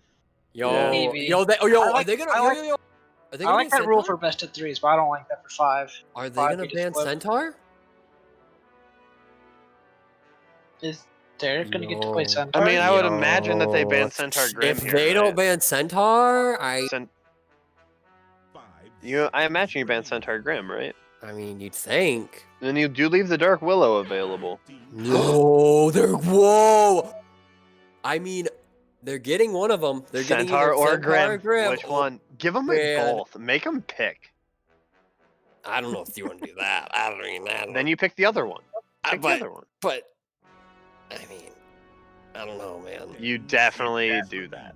No, they pick Centaur, and then you're like, Archon support is on Grimstroke. Yeah. They They've don't been have playing pretty well for their MMR. All There's no Archons in this game. Nance is Archon 5. Nance is Archon. Oh, he D-ranked. Yeah. They banned Underlord. All right. Which one of the two are you banning? Watch them ban neither. I would ban neither.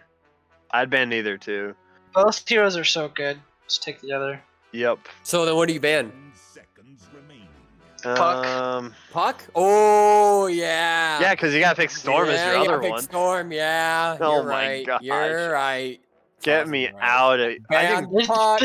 Just ban Puck anyway. Like, No, by the way, they're hold gonna on. pick Storm next, dude. Just Can watch. we just make a point here in the grand finals? They are 1 and 2 with Storm. Oh no, they're giving him the Centaur, Grim. They gave him Wait, Grim. Oh, 1, this 2. is Instagram pick. Dude, Just they're gonna have Grim against Storm if they pick it, dude. That's pretty good. pick it. Yo, how do you not Pick insta it, pick Grim? pick it. How do you not insta pick Grim? They want to use their normal time. They'll there. Okay. Yeah, Naratheen, I'm doing great. It's been like 7 games. I'm good to go. What the heck? Did you hear that from the other room? I know, I have No my stream one- open on the toilet. What do you mean? Matt, That's what I thought. absolutely, That's what I thought. absolutely no one asked, Matt. Yeah, you're here. That was a ghost. Math, if you had to pick one MD2L series. I think I would have to choose this one. Okay, good to know. Alright, what are they gonna do here? Are they gonna dude, there's no way they storm. Like, unironically, there's no way you storm. They will not pick Storm here. I'm calling it. Bobby is going to play a new hero, and it's going to be the game winner when they win this 3-2. Is it gonna be last pick? Is it gonna be last pick? Maybe. Bobby- No, you they think- usually Sunny God last. Yeah, they won't do that. They're gonna pick. Yo. Okay.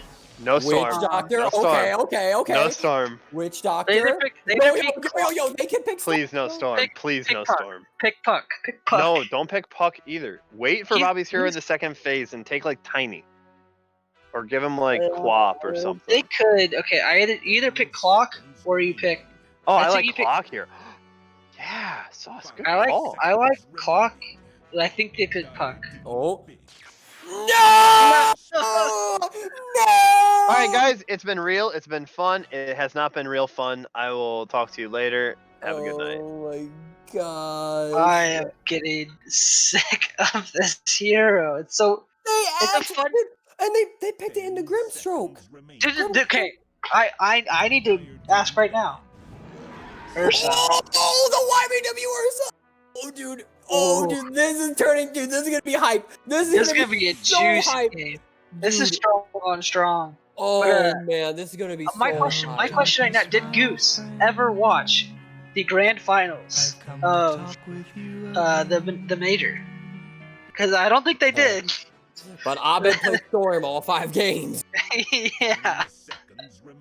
He's And only it did played it not 4. go well. He only played it 4 games. He had the Ember Spirit game.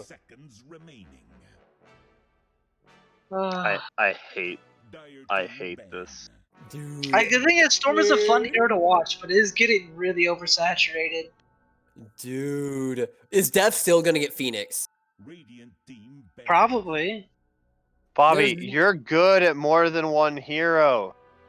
Why are you picking Storm? The thing is, last time I played with Bobby, he goes, I always wonder why people say I have a puddle. Well, this. This. Bobby, you're actually a really good player. I don't understand why you're picking. Like, it's not as there are some situations where picking Storm at the end of the first phase is an advantage. Okay. Or picking it in the first phase is an advantage because you allow other picks to be later. Gotard's not winning you this game with his offlane picks. Like, his pool is just not built for that. And like, yeah, Sunny God's pick at last pick could be very valuable, but like, they know they're ready for your Storm. If you bring something different and you actually can do it, like, just pull that thing out. This is like in game 5. Don't go to the strat you've been doing this whole tournament. You've lost 2 games doing this strat. You've done the same strat 5 or 4 games now. You won 2, you lost 2. Why are you? I guess you have to have like extreme faith of your team, which it might work itself out. No. They won the Ember game. Oh yeah, they're 1 and 2 with it. You're right. Dude, That's they right, I already banned. said that. I must say they banned the Void Spirit, and Cam did play. I will say. I don't. Game 5 drafting is so weird. It is because you're just like, well, what about this? Well, what about this? They did this game 1. They get this game. I mean, you just like. I don't know. Oh no, Phoenix! No. Isn't Cam Puck? Isn't They're just Cam gonna Puck pick just Lutch. a really good pick here? Okay, I don't know what Goose is gonna pick here. Probably like. Yeah, honestly, you just pick Lich. You actually just pick Lich on MD2L Regis. Yeah, MD2L Regis is gonna pick Lich because it's Dev. That's right. and I've it's seen Dev. that. I've seen that combo too many times. That won't matter. It's a good pick actually, but Good, but this Lich pick is just gonna Yeah, I think really be a problem. I think it's just Lich all the way. You do instantly. Maybe you Undying? Yo. No, I think Undying? you Lich, 10 seconds and then remaining. Dev has been known to maybe pull out the Grim occasionally. really. It's possible, but I think you Very just pick- occasionally. No. It's yeah. it's yeah, too yeah. easy of a There's pick. no way they weren't doing that. So what's the play? Yeah. What's the play? You're against Oh. the YBW Ursa with the Your back's against a wall and you are getting outdrafted so hard right now on Team Goose. You need to have like this Gotard pick has to be something that we haven't seen yet, like Darkseer maybe, or it has to be something that MD2L rejects aren't prepared for and also is pretty good in this game. which is what? I actually unironically don't mind the Darkseer.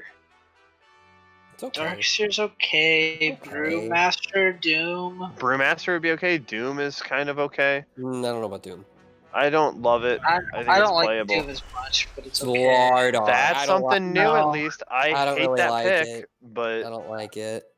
I don't yeah, like it. It's It gonna doesn't be do really any- bad into okay, Ursa Lich. They even if I don't know if the players will switch, but they really need Yo. to put the Witch Doctor with the Slardar. I They can think- own the Ursa. The Witch Doctor, Ursa, Slardar will own Ursa Yo, Lich. what if they just get Doom on Dire? Like, 5 seconds remaining. I don't.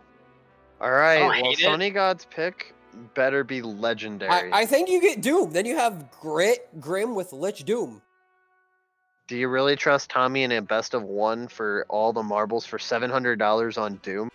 I mean, No. If what's you his say other yes to that, option? then you're What's crazy. What's his other option? There's like a ton of Tango? options. Sand Sand King's King? great Sand here. King? Yeah, Sand King's good. Sand King's really good here. It's great here. There's a ton of heroes that combo with You're right. Grim. You're right. You're right. You're right. You're right. You're Timber? right. That's Tango. another decent one. I don't love it, but it's fine. Okay. It's Okay. not going in the off lane. All right. That's so Tommy's hero. What are the You bands? sure? 100% Yeah, that, sure yeah. that's Tommy's hero. That's Derek's hero. He actually played it really well a few series ago. We scouted it out. It was not bad. 10 seconds remaining. All right. Radiant team Ban the Sven, and then they ban Faceless Void. What carries are left that can just take over this game? PA with Slardar. They'll yeah. ban PA here, You right? have to ban PA. You have to ban PA. They will. They will. They've been banning it all series. There's no way they let PA through. It's actually a really good PA yeah, game you too. have to ban Yeah. PA. Oh no! Don't miss it. They're banning mids against Cam. If Goose right now has 2 good carries in mind, PA +1, they might actually have a chance because there are carries that might be able to turn this like one over. Drow. Nah. No. Drow seems okay, but Like, that's not a good pick. That's not a good pick. they banned the Puck. That was a good ban. Dude, ban PA. Dude, you have to ban PA. Like, can Void work? No. I don't like Void here at all. Void is trash if you don't have like Skywrath or Invoker or Zeus. Do not pick it position 1. Yeah. It requires way too many Oh, they items. didn't ban PA. They banned PL. They didn't ban PA? They banned PL. When you have Ursa Pango. Are we gonna go best on best? This is strong on strong. Yeah, strong on strong. Dude, Bobby is they saying I'm beating you at my actually- best. They're giving the Dude. Ursa, they're giving the They- Grimstroke, they're giving the Lich. They This is actually Actually- best on best minus Tommy on Pango. Dude, they, Okay, well, Funzo does not play Shaman. dude, this is dude. Why do you ban And- PL? Slardar is not. Dude, why did they ban PL? Why did they? I mean, it's okay to ban PL. I thought CK was a better pick than PL. Oh, let's go! Yo. They've actually played this a few times, right? Yeah, I came down to Yeah. Rampage on it yesterday. Okay, all right. that a We haven't Tommy seen hero? it with the Ursa carry, but That's No, a it's lot not of Tommy. That's That's a lot Cam of butt Visage. for a game 5. all right, you have Yo. 39 reserve time. You No, have you to picked. come up with. Okay, I think you picked Medusa.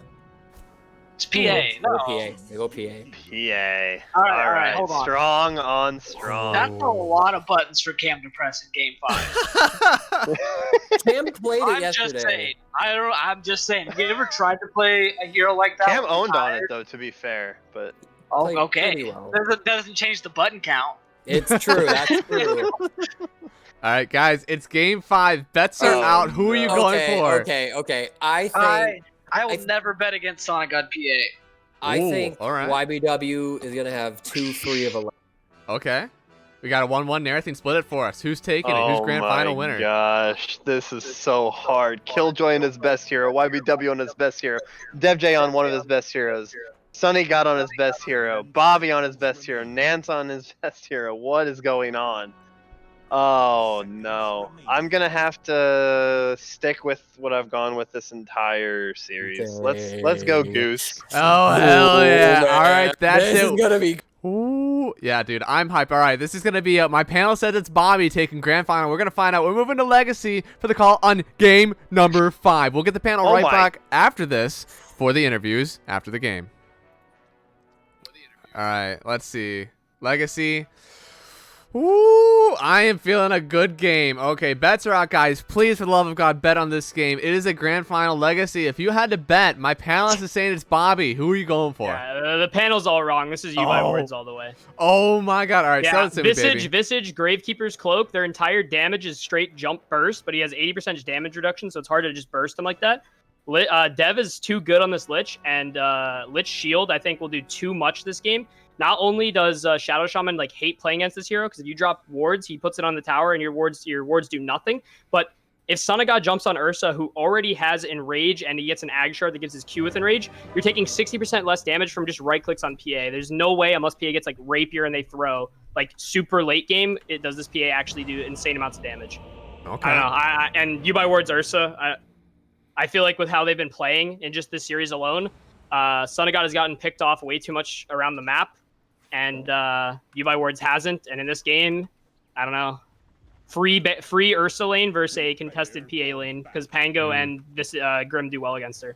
I don't know. The one thing to note, though, we have you by words best hero, Son of God best hero. This is going to be a battle of the Titans. There we go. Funzo knows. Game 5, baby. We in it. Get your bets in. I'm already seeing the points. They're doing it again. Through.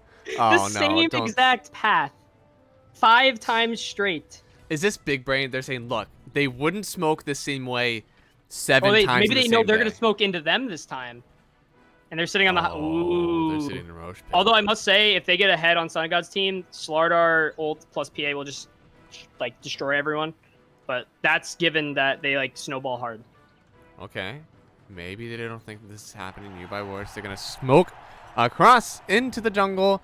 Gonna throw a ward down on Cam, and yeah, it looks like they're oh wait, oh no, they shouldn't walk up the second. I doubt that they would. No, yeah. You can't do that. Even if you're smoked, you're gonna pop and you're gonna feed. They're playing it extra safe. Holy Level moly. and Roche, yeah, no, be shilly. Dude, the points here, guys. That's a pipe dream. Throw in your points right now. We have almost 200,000 points. We're at the 150K mark. Go ahead and get your bets in before this game one. Fight! You buy Ursa! He just gets nuked on down. One more hit. They're gonna kill him. Nancy gets the first blood. Why of all times to go up high ground? That is the time. I don't know. Everyone hit him like all at once, and then he gets literally stuck on just high got ground. right clicked. He didn't like not even that many spells were used. He just got like right clicked. Wow. Well, you get a free Tifia. You know, you get a 100K net worth boost for your trouble, but Big you know brain. you had to use it right away.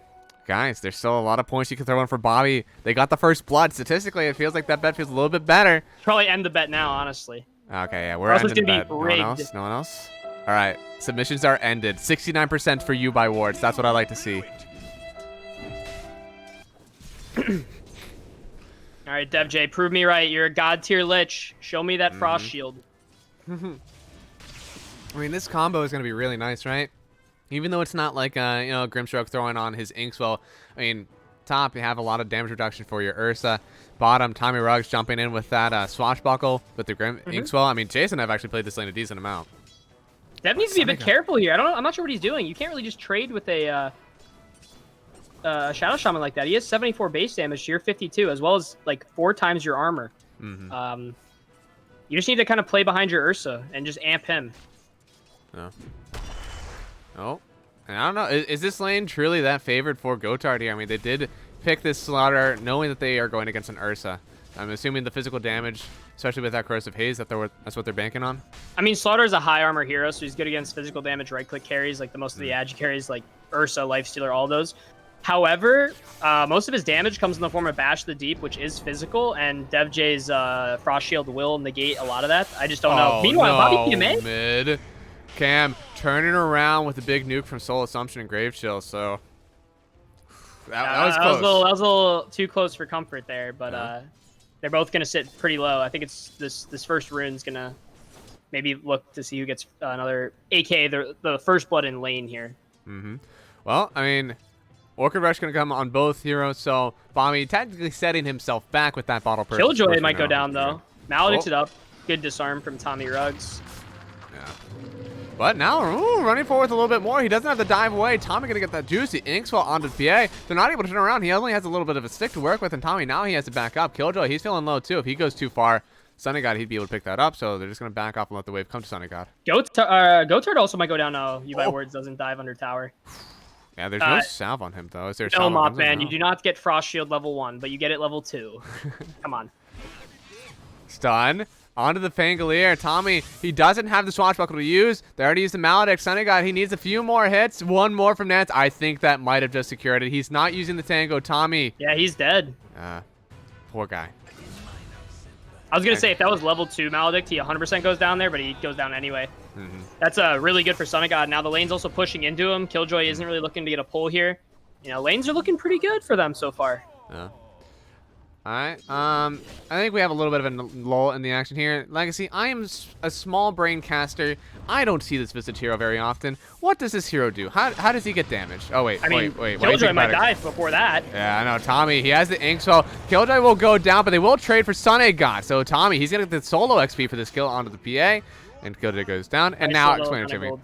What's this Visage do? Well, I mean, a viewer on Twitch is able to hover over the hero and see all of his things, but basically the Q just drains movement speed and attack speed. It's really good to use in lane because it messes with the CS of the enemy hero. His W just kind of releases like a magic nuke, and then his E, which is what I thought would be the best thing for this game, as Ursa going down and killing Funzo. Yep, Funzo goes down. They get a big bash from Gotard, but now they're going to turn maybe even onto the Slardar. by Wards, he's full on everything, but they don't want to chase under the tower. But yeah, no, and the Gravekeeper's Cloak, probably the thing that I think is going to be the saving grace for this pick in the mid lane. It gives you damage reduction per layer that gets burned off every time he takes damage from a player.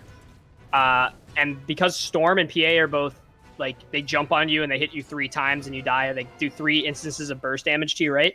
I don't think he's going to be really dying because I think Gravekeeper is going to keep him alive. And then his ult, obviously, summon familiars, birds, they push towers, they hit things. They're like Lycan Wolves, but a little stronger, you know? You're telling me this hero has a beautiful laning and has a level 6 power spike? Damn. Yeah, there you go. When did they add this ability tooltip? That is made by Sunsfan and Boopka? There's some way to pronounce that I don't understand. Booga? I don't know, yeah. something like that. But, Booga's the Fortnite kid that won. But yeah, if you hover over the abilities there, you're able to see everything.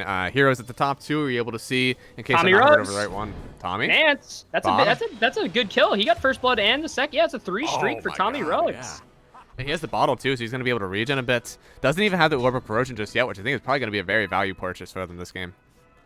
And there, Gotard? Gotard's just getting bullied out of this lane. This is what I expected, but by Words isn't really hitting creeps that much. Like, he's on similar par with the PA, who's died a couple times. Mid? I must point out, Bobby, he's actually going on to Cam. Dev had the TP on in. They have the Frost Shield and the Frost Blast, and yeah, the nuke out from Cam. They're going to get the kill. Funzo, he's going to get the Shackles. Well, not enough. Well, that's a massive kill for Cam's lane. 20 seconds dead with no Storm. He just hit 6. Familiars are out, but I must say, this is Matt. This is the first game of the series where we've seen Tommy Ruggs actually have a very good start to the lane and the game. Yeah, he's got 14 CS, so that's not great. But getting that kill on the Nance 2 here, kills, right? He said it was a 3 kill streak. Ooh, that's big. 3 kill streak and a kill on PA right after PA just leveled up from the kill on to the other guy. BobbyPMA though, onto by Words top lane. Yeah, he jumped forward. Wow, is it the 6 or 7 minute mark? Because I'm seeing a Bobby rotation on level 6. He's jumping into the trees with that Zip and Gotard. He wants to try to find the kill. He'll actually net it. Oh no, the shield! It's the shield! They save him! Dev! Yubai Warts is going to run away with 80 HP. Level 1 shield, by the way, and the Bash of the Deep didn't even kill him. I'm just pointing. Level 2 Bash wasn't able to kill him with like 40 HP. My god, yeah, that damage reduction is insane. It'll double in damage reduction over the course of the next 3 levels. Oh, Cam actually has to get the Hex onto the... Wait, okay, don't let that familiar die. Yeah. But Math, you're right. 6-minute mark. Bobby rotates to the top lane. Funzo comes mid to get the XP and gold. Cam needs to be careful, though. He's diving. Yeah, now Cam, he might get sucked on in. He's taking us on the tower hits. Bobby, one more hit. The birds, are they going to be able to save him? No! They get the kill on Cam. They'll even drop the familiars. Nance, if he's quick enough on this stun. No, he doesn't want the birds. Oh, okay. Bobby has no mana to really do the damage to kill him. Okay. But, yeah, level 1 in Gravekeeper's Cloak. He's not really immune to that burst right off the bat anymore. And also, I mean, diving tower, tanking the damage. For what? Even if you kill the Shadow Shaman there, I don't think it's really worth the risk. A little greedy from Cam, and it's punished swiftly by Bobby. Yeah. And yeah, big dev shield, man. That was insane. He got the save onto Yubai Warts. And now, thanks to that, the CS right now, 42 for the PA, 32 for the Ursa, and a few kills on his name, too. This is going to be a big battle. I'm saying I love Battle of the Titans. They're both getting their farm in the lane. This is setting up to be a really good game, especially because it's so even. Both, like, everyone's even. The offlaners are even, the carries are even. And this is going to be a battle for the ages, as you said, a true clash of the Titans here for Game 5. Dev. He might go down. He's moseying into the trees. They do have the Hex onto the Ursa. He doesn't have the Enrage used just yet, so he'll be able to get back onto the tower. This is a Storm Spirit that they brought up here. And once again, he's going to get ran out of this top jungle. And, I mean, this time he's going double null into the tread. So he's not just rushing out the Orchid this time. But Cam, he got the medallion early. He's going to go for his own Orchid. To be fair, too, also, the thing that might be... I mean, it's also saying too many buttons to press for Cam, but something about this hero is it really punishes Bobby's playstyle, as Bobby likes to go gank the side lanes. Oh, Killjoy might go down. Yeah, roll forward, Tommy. Sunday God, he's able to just juke it. Now, Tommy, he will get the hits onto Nance, but only once. Then he's going to rotate back under his tier 1 tower. A bit unfortunate, but yeah, no, this Cam here, Visage, really punishes Bobby's playstyle. He likes to make rotations around the side lanes, but if you leave your lane to a Visage, he'll take your tower, so...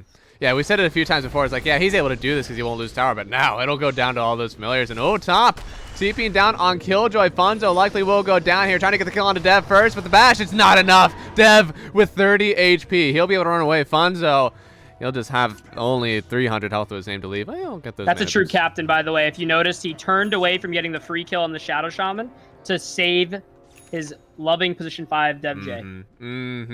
He knows who's carrying this game for him.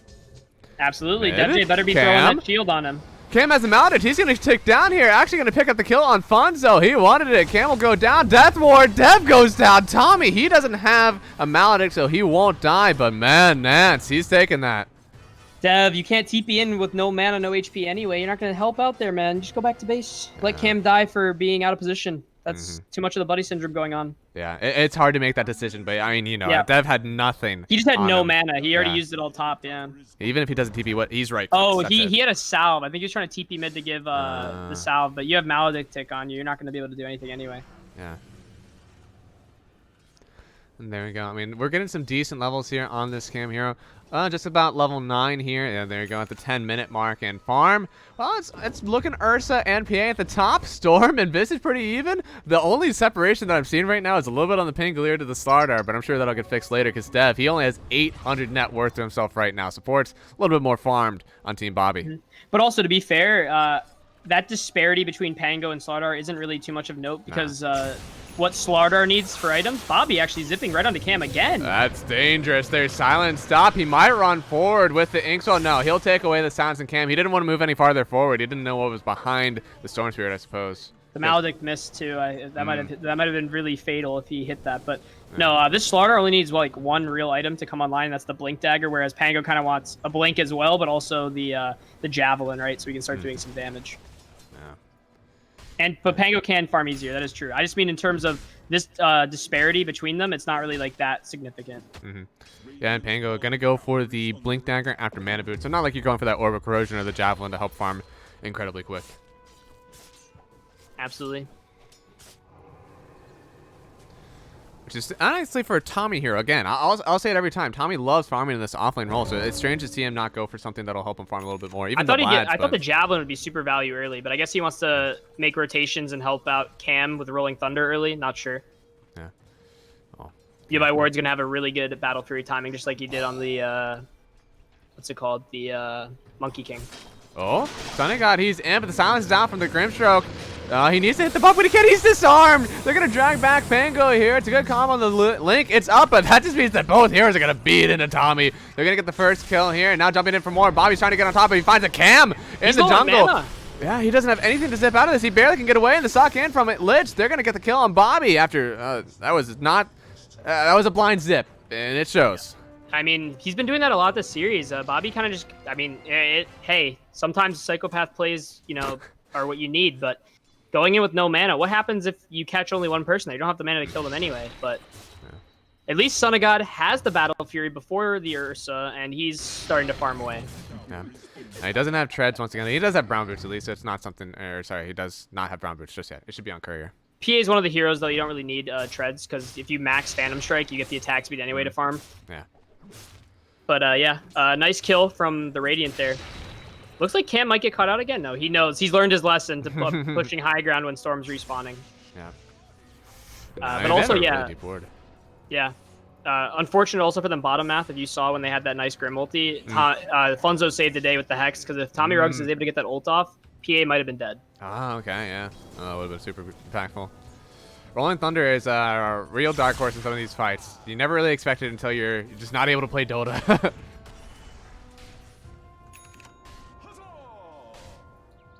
Let's see, looks like Senegal. He's farming up some Ancients, only a 1k lead, but it's a little bit top heavy right now. PA's eating a lot of net worth. Both the Storm and Battle Fury Slaughter, online for Ursa too, Math. Oh, okay, so he's going to coming out on Courier right now. Looks like there's a stack, single stack for the Yubai wards. Ursa, they have a nice Ancient stack for him too, so he's got 2 to work with. Hopefully should make up for the PA who already had her Battle Fury a bit early. Ursa, another hero that you don't have to really get the treads or any other item beforehand, because that overpower will, in fact, make up for that as well. Bunzo gonna run to Killjoy. I don't know if this is where you want to be. He drops down the wards. He's gonna get bounced out of them actually, but Killjoy, he's able to walk away after he gets a quick kill. And I mean, this is wards for what I think. Dev, he's gonna get dragged on back. Disarm will hit, but Storm, he actually wants a little bit more. Tommy, they smoked up, but Storm doesn't have anywhere to go. He already used his stun on the Electric Vortex, so now they just used ward's bottom to get a Lich kill. That's not what you want from those. PA top though. So trading with Yubai wards a little bit. Killjoy forced to TP. Honestly, that death from Dev is not too bad. They got them to TP some big rotational heroes. Oh wait, no, Cam.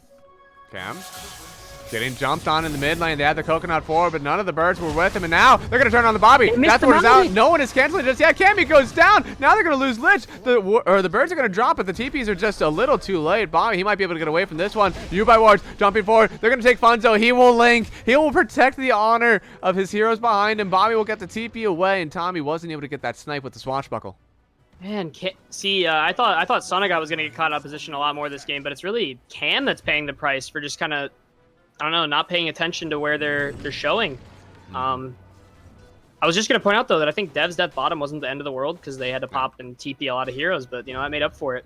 Yeah, but what is the end of the world is I'm looking at a Lich at level 5, minute 15. The combo relies on you having your ultimate ability up. I need to see you get some levels anywhere before you go into another fight, Dev. And also a big part of my rationale for why I think these team fights are going to be Ursa Yubai Ward's favorite is because of that level 4 Frost Shield. But if you're not leveled there, it's going to be pretty difficult to deal with. Yeah, he's got a lot of XP to suck out from Lich. Just needs to get somewhere. And meanwhile, this is happening. His is still farming pretty well. Same with his Visage. But Cam, he's on a timer, right? The Storm Spirit will certainly go a bit farther than the Visage. Oh, silence onto the Slardar. He's pretty thick though. You'll be able to run away. Orchid on Visage. That's an Orchid reveal. So now they know that. Yeah. Looks like they're grouping to push mid. I don't know if this is the best value of their time. Top lane though. Oh, Killjoy Hex, walking. yeah. And he crashed or something?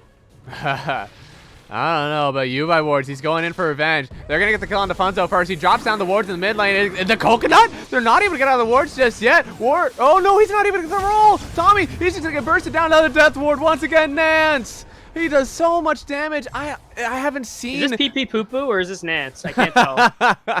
This Witch Doctor is 7-1 right now. Half of his team's kills.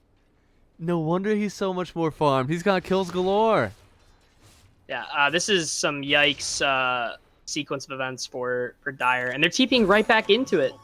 Yeah, they haven't had enough. Oh, son of God. He'll actually be forced on back, but he just wants this Deso. He'll hit a really nice timing. Ursa's still farming up really well. Gonna go for the S and Y first. Who hits their timing after BK or after Battle Fury first? Ursa or the PA? I'm assuming it's the Ursa. I mean, PA's real timing is BKB, and by the looks of it, Son of God's gonna go Deso S and Y, whereas Ursa's probably just gonna go. To be honest, I'm not a big fan of the SOY on Ursa anymore. I'd rather have Blink BKB and then get your like Nullifier, your Basher after that. But he wants the SNY. Ursa with SOY Battle Fury is going to be scarier than PA with Deso and Battle Fury alone. Only if fights don't go like where you get picked off immediately by the Storm Spirit lineup. Alright, this is where the cast is really going to pop off. They want these birds so bad. They will be able to drop them both, though. He's also nearby, so they get the Gravekeeper's cloak damage reduction. But yeah, Math, this Deso PA will do enough, like, all the damage needed to kill people. I just don't know if she'll be able to just blink in, like, anyway, because if she gets stunned up, she dies really quick, too. Yeah, and that Maledict plus Stagger crit's pretty powerful. Yep, nope. So I think it should be the Ursa that hits this timing, but, I mean, if they keep playing how they're playing on the side of Radiant, it won't matter. Yeah. Look, they're running a Killjoy now. They know there's 4 heroes bottom and Killjoy's alone. This might... Oh, no. Killjoy might get dove here. Well, he's showing, you know, he'll be able to back away. So they're going to trade tower for tower. Funzo, baby. I don't know about those wards, but it's okay. They get the tower. Ursa has a DD. Yikes. Yeah, Bobby needs to get out of that one. He can't stay. Might look to smoke and run top immediately, knowing that PA and Shadow Shaman are there, or just farm with it. Yeah.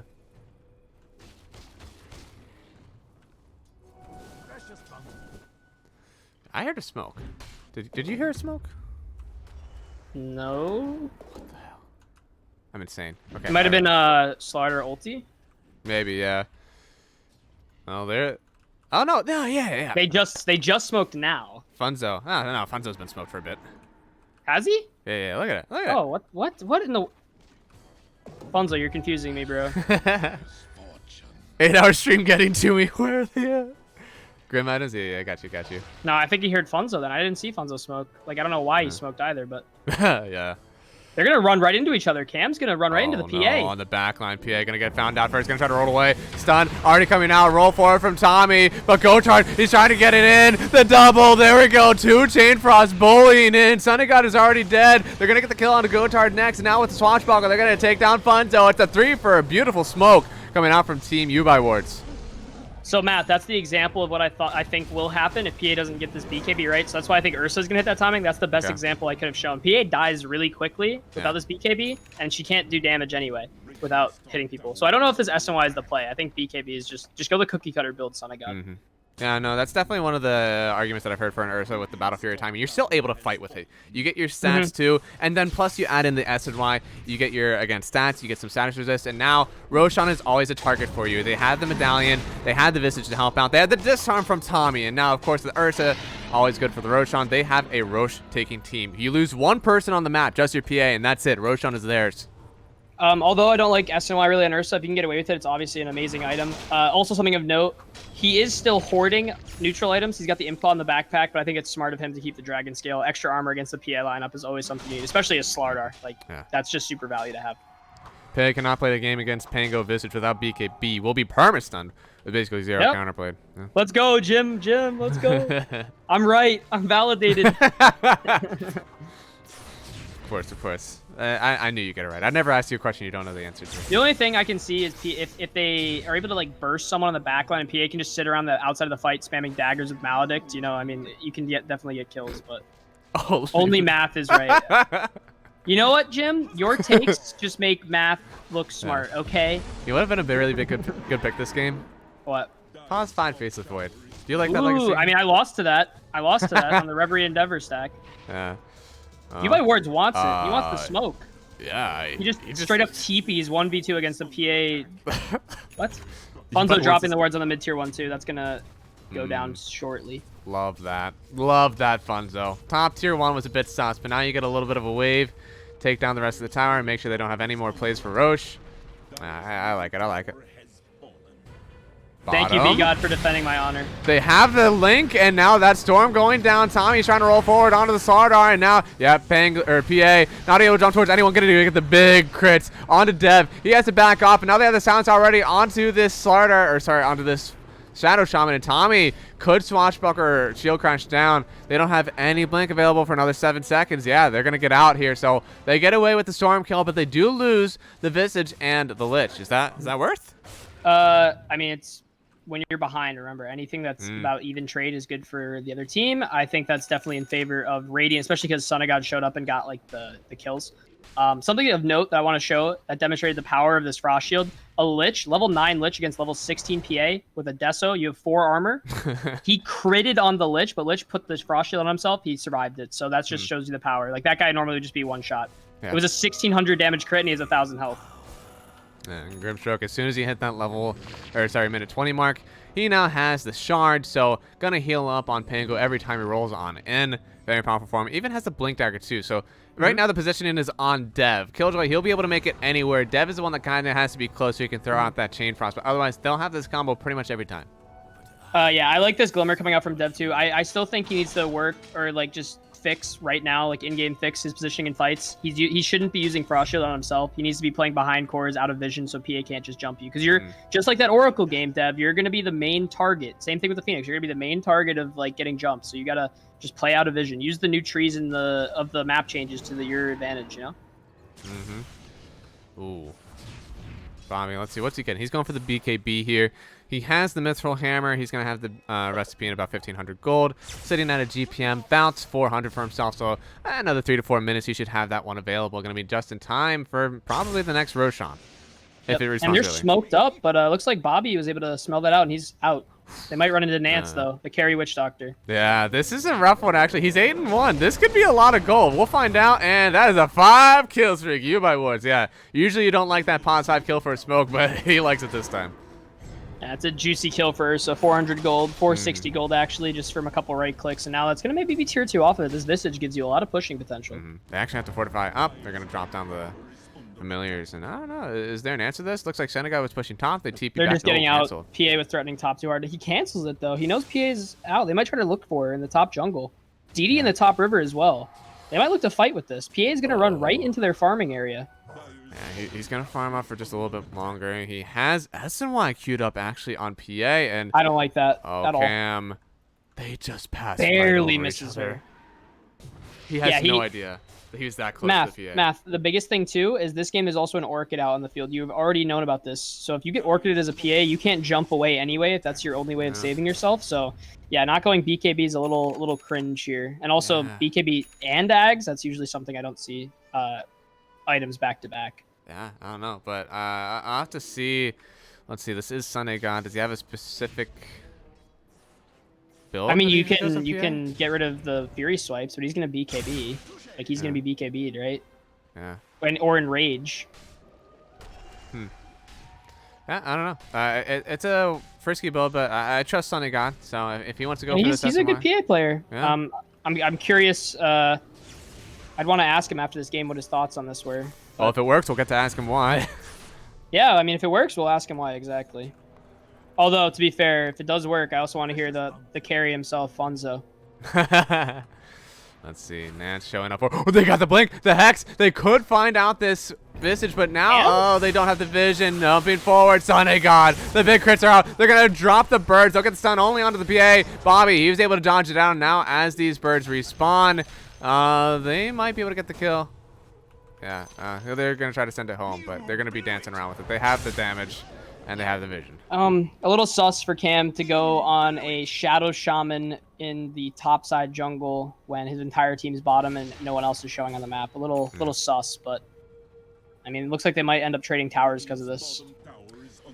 Yep, bottom. They already had a U-Bar wards there. They have a cart behind them. He's actually going for the Abyssal Blade quite close to it. And then top, they're going to drop the wards out from Funzo. So top half of the map control, still looking the way of Goose Boys. This is where you want to be. Roshan could be up in another minute, 50 seconds. So now it's on the onus of U-Bar wards to smoke back up here, find Cam, and take back control before this Roshan is up. You have the Roche team. You have everything you need for it. Don't let it go to Goose. Yeah. Aegis on PA basically enables this SNY to be okay because that BKB is supposed to save her, where an Aegis will also save her. Yeah, because once she gets the BKB, it's really scary for Dire. Even with the Dev J Frost Shield, you're not in a position where you really want to go super, super late. U-Buy Ward's also alone pushing top. They might go on him. Yeah, Ursa's a bit in danger, but... He's under a ward, too. That's Radiant Vision. Yeah, they don't have any vision up here, actually. They see everyone, actually. Goose also a strong Roshan team. Yeah, I didn't think about that. They have the armor reduction on Slardar and the big crits from PA. Yeah, they can take it past themselves, they too. take it quick, too. Yep, exactly. Yeah. Orb of Destruction out on the side of Dire. Luckily, that's not Radiant. That's still really good on the Ursa, I feel. But there's a Titan Sliver with an SNY PA. That is a lot of status resistance. Now up to 25%. No. 25% from SNY. 34% now. There we go. Yeah. And they get an Orbit Destruction. I wonder if PA is going to take this instead. Yep. Yeah, okay. It's only right. Because you're going to get the Armor Corruption as well, probably. Yeah. So now, Sunday God with that Orb of Destruction, Armor Reduction 4 from the Orb, Armor Reduction 6 from the Deso. Gonna be 10 minus, could be 13. And now, well, let's add a Slaughter into the mix. With only that level 2, that's 15 armor reduced. So we're getting almost 30 armor reduction now from Team Goose. And I mean, is there anyone who has armor after that? I mean, that's just where the Lich Shield comes into play. The 60% damage reduction, that's all you can hope for. Yeah. It looks like top, but they don't have much control here anymore. All the vision is gone, and they're actually moving towards the bottom tower. U-Buy Ward is showing himself, but he's got 2 heroes behind him. This is a dangerous fight if they try to go on this one. You could go the evasion or the blur talent, but I mean, you're not really going to need more than 45% to win fights anyway. And that's only if you see like Ursa building another big item, but he's going MKB, so I don't know. I feel like it's worth to get the armor reduction stack, especially with this Orbit Destruction. It's just too good. Yeah. DD in the bottom river, yes, that is also true. Any team like Ursa might grab that actually. About to find it. Yeah, that's. They're all walking under wards again, Matt. The Son of God sees their entire team. Tommy's showing on the bottom wave, and then Dev, Grimstroke, and U-Buy Wards all just walked under a ward. This is this could be another Roshan. U-Buy Wards has a DD. He might just run up. He doesn't have a Blink Dagger yet, so he's not able to sneak his way into Roche. They should be able to see everyone off the sword. Kia needs this BKB, though. If she gets this BKB before the next big fight, I think this next Roshan and this next big fight that's going to happen is going to say who's going to probably win this series and ultimately be the winner of MD2L Season 8. And this PA is getting massive. If he gets BKB, he literally he just killed both of Cam's wards. 200 gold. Now he has the BKB. Wow. He just blew them up. But yeah, no. This PA spent the entire time with an SNY without even having to worry about fighting. So now she basically just has a BKB with an SNY. All right, well. Smoke is up. Here it comes, Math. They're moving for it, man. This is going to be an insane fight. Smoke v Smoke. They're going to run head on. They're just going to go right in. They're in Roshan. U-Buy Wards. He's jumping in. They already dropped the snakes down. Roll coming forward. Jumping forward, but the stun immediately onto Killjoy in the backline. Go to an area. Put the BKB. They're trying to get on top of the Grimstroke, but he pops the Ghost Scepter, eliminating Dev. He doesn't have buyback. No more Grimstroke, but Gotard is running forward with the BKB. They're getting on top of Cam. Cam, he's going to go down, but Bobby is already dead. They lose both mid laners, and they also lose the Grimstroke. Bobby's the only one to give his life for this. It's a 3-for-1 trade, and the Familiars are the only thing left to help the legacy of this Visage. I mean, Ursa can't do it alone, too. He doesn't have MKB. He has no way to deal with this PA yet. And now she has a Aegis. Yeah, and now that's going to be Voodoo Switch. We were likely going to that Witch Doctor. Ooh, U-Buy Wards. Okay. Takes down Gotard. So that's a little bit of revenge, and they did buy back on the Grimstroke. Yeah. Right now, too, the one thing that U-Buy Wards has going for them is he's very strong on this Ursa. He's getting the MKB shortly. Once he has that, he will have a way to deal with PA. But he just needs to kill everyone else. You can't. The PA is too much evasion. It's not worth your time. Yeah. I think so. I was watching. I don't know if any of you guys have watched the free-to-play documentary on Netflix. And I think Too Good actually said it really well, and I'll probably adapt it a little bit to this game. But first, we have this MD2L season, and you're going through this tournament. You pay the $50 you're in, and over the span, you're thinking this is a entire season. And all of a sudden, it breaks down. Now we're into the playoffs week, and now we get to the weekend. Well, now it breaks down. We're just in a weekend mode, and you get into this series, this one game, and now everything just boils down to this one moment in the last game. And it feels like one mistake, it just doesn't matter anything else that has happened. You're in one moment. Do you make the right jump? Do you make the right target priority? Do you press your spells? It just all boils down to a single moment. Yep, absolutely. And I think it is even more pressing, too. Because this YBW team was so dominant all season long, all playoff long. They're the only team that will have, I guess, if you start in the lower bracket, but they're the only upper bracket team that started in the upper bracket that if they lose, they will not have a, second chance. Yeah. Now this is Aegis. Bobby has the cheese. He has the Sakaya and Sanj. Senegad working with the Orb of Corruption. Has the Armor Corruption talent too. And with this Aegis for another about 3 minutes 20 seconds. Oh, Hex in the mid lane. They have the roll coming forward from Tommy, but they're going to eliminate YBW. It feels he has the Maldict on top of him. Bobby on the back line trying to take down Killjoy, but YBW. He gets the cheese off on Bobby, but he has to back out already. YBW goes down on the Ursa, and now Senegad is going for more. He gets Killjoy. He's silenced up. He still has the Aegis to work with. Bobby's able to help get the kill into DevJ. Now they're standing on their high ground. Grave Chill will come out, but Bobby, he's still alive. Snake's on the low ground. And Gotard. Oh, he wants to go for it all. They get the Hex on cam. They get the crits. Senegad, he's going to get the kill, and Bobby all the way in. Tommy, they're going to get everyone. It's a team wipe and only 2 buybacks. Was this the lower bracket run math? I think this was the lower bracket run. He has a TP back on the Storm Spear, but everyone is dead on MD2L rejects. Wow. If you noticed, Ursa was tanking quite a bit through the burst damage, but Dev couldn't get the shield off until he was already a third of the way down in HP, and it wasn't enough. I don't know. I think this just comes down to who played as a team better. And right now, this BobbyPMA team is looking like champions. That's all I have to say, really, about that. They're playing super well. Dev, he can't even get too close. Senegad is an absolute menace. How do you stop this guy? It's all focusing on how does this PA play? How can you jump on top of him? You need MKB and Ursa. That's the only way to do it, but he doesn't have it. I think going for this full Abyssal was a bit of a mistake. If you just had a Basha, that's all you need to deal with Storm, and you go for the full MKB, and you need an MKB, because you're the only hero that can really deal with her when she has BKB. Right now, the goose is loose, and you have to find a way to deal with it. I don't know. They're moving on back. They only took the mid racks. They didn't even get the ranged. So they're still playing safe, all right? No reason to throw here. Final game. Don't beat yourself up for going high ground too early. Now everyone's respawned. It's a 10,000 net worth lead for Team Bobby. We need to give time for this YBW Ursa to get this MKB. He has a Javelin. Going to need about a minute and a half before he can get the rest of the MKB. How do you take fights afterwards? I mean, he's going to have the Abyssal and the MKB now. Surely that's a big power spike. Yes, the MKB allows him. He will kill PA. He can kill PA. Although with all the items she has, she's now going into Abyssal. She's pretty tanky. She's got 3k HP. But, Ursa is the tank killer. It doesn't matter how much HP you have. The more he hits you, the more damage he does. I'm expecting MKB and Ag Shard, and then they have counterplay. The Radiant team was respecting them. They just got the melee racks mid and backed off. They don't want to throw. This is game 5 of the finals.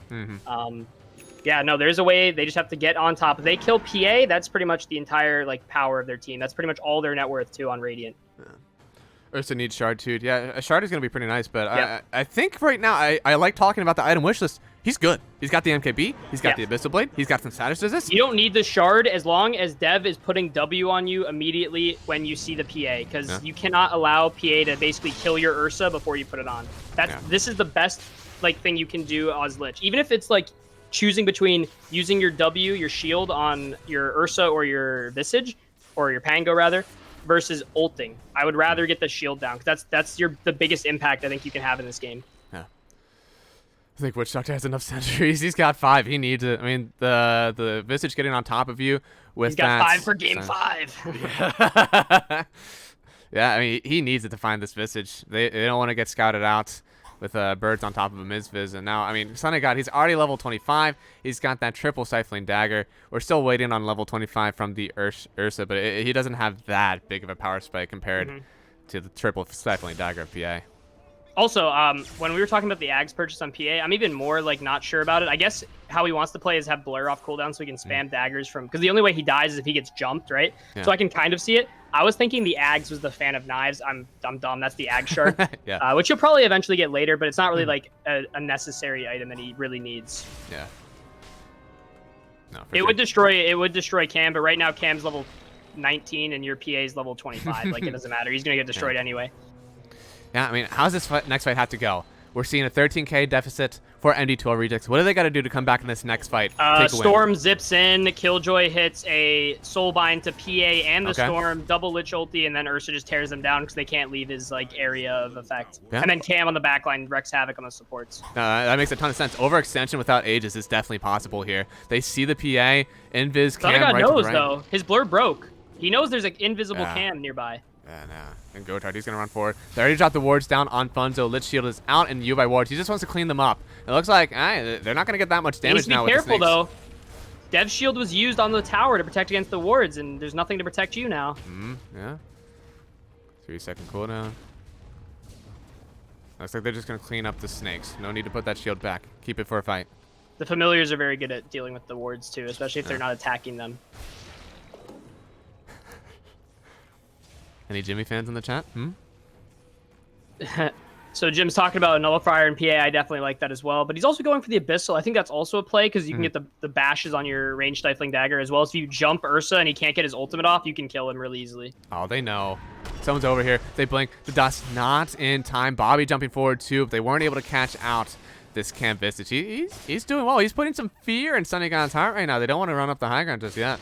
Good discipline. I feel like someone else might have panicked and revealed that they were invisible there, not Cam. You know, he's realizing he can't, get caught out of position, or else it could mean game. It can mean your whole season gone. Boys, it's down to one moment. It's hard. One opportunity. One moment.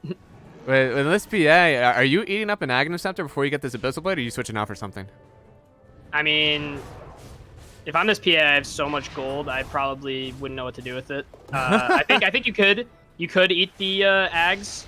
Oh, let me tell you, on his career, you need to say buyback, I think, too. he's got a TP scroll. He's spending it. Yeah, he's saving buyback. He just got the basher. Well, let's see. It looks like they backed off here. They were able to hold on high ground.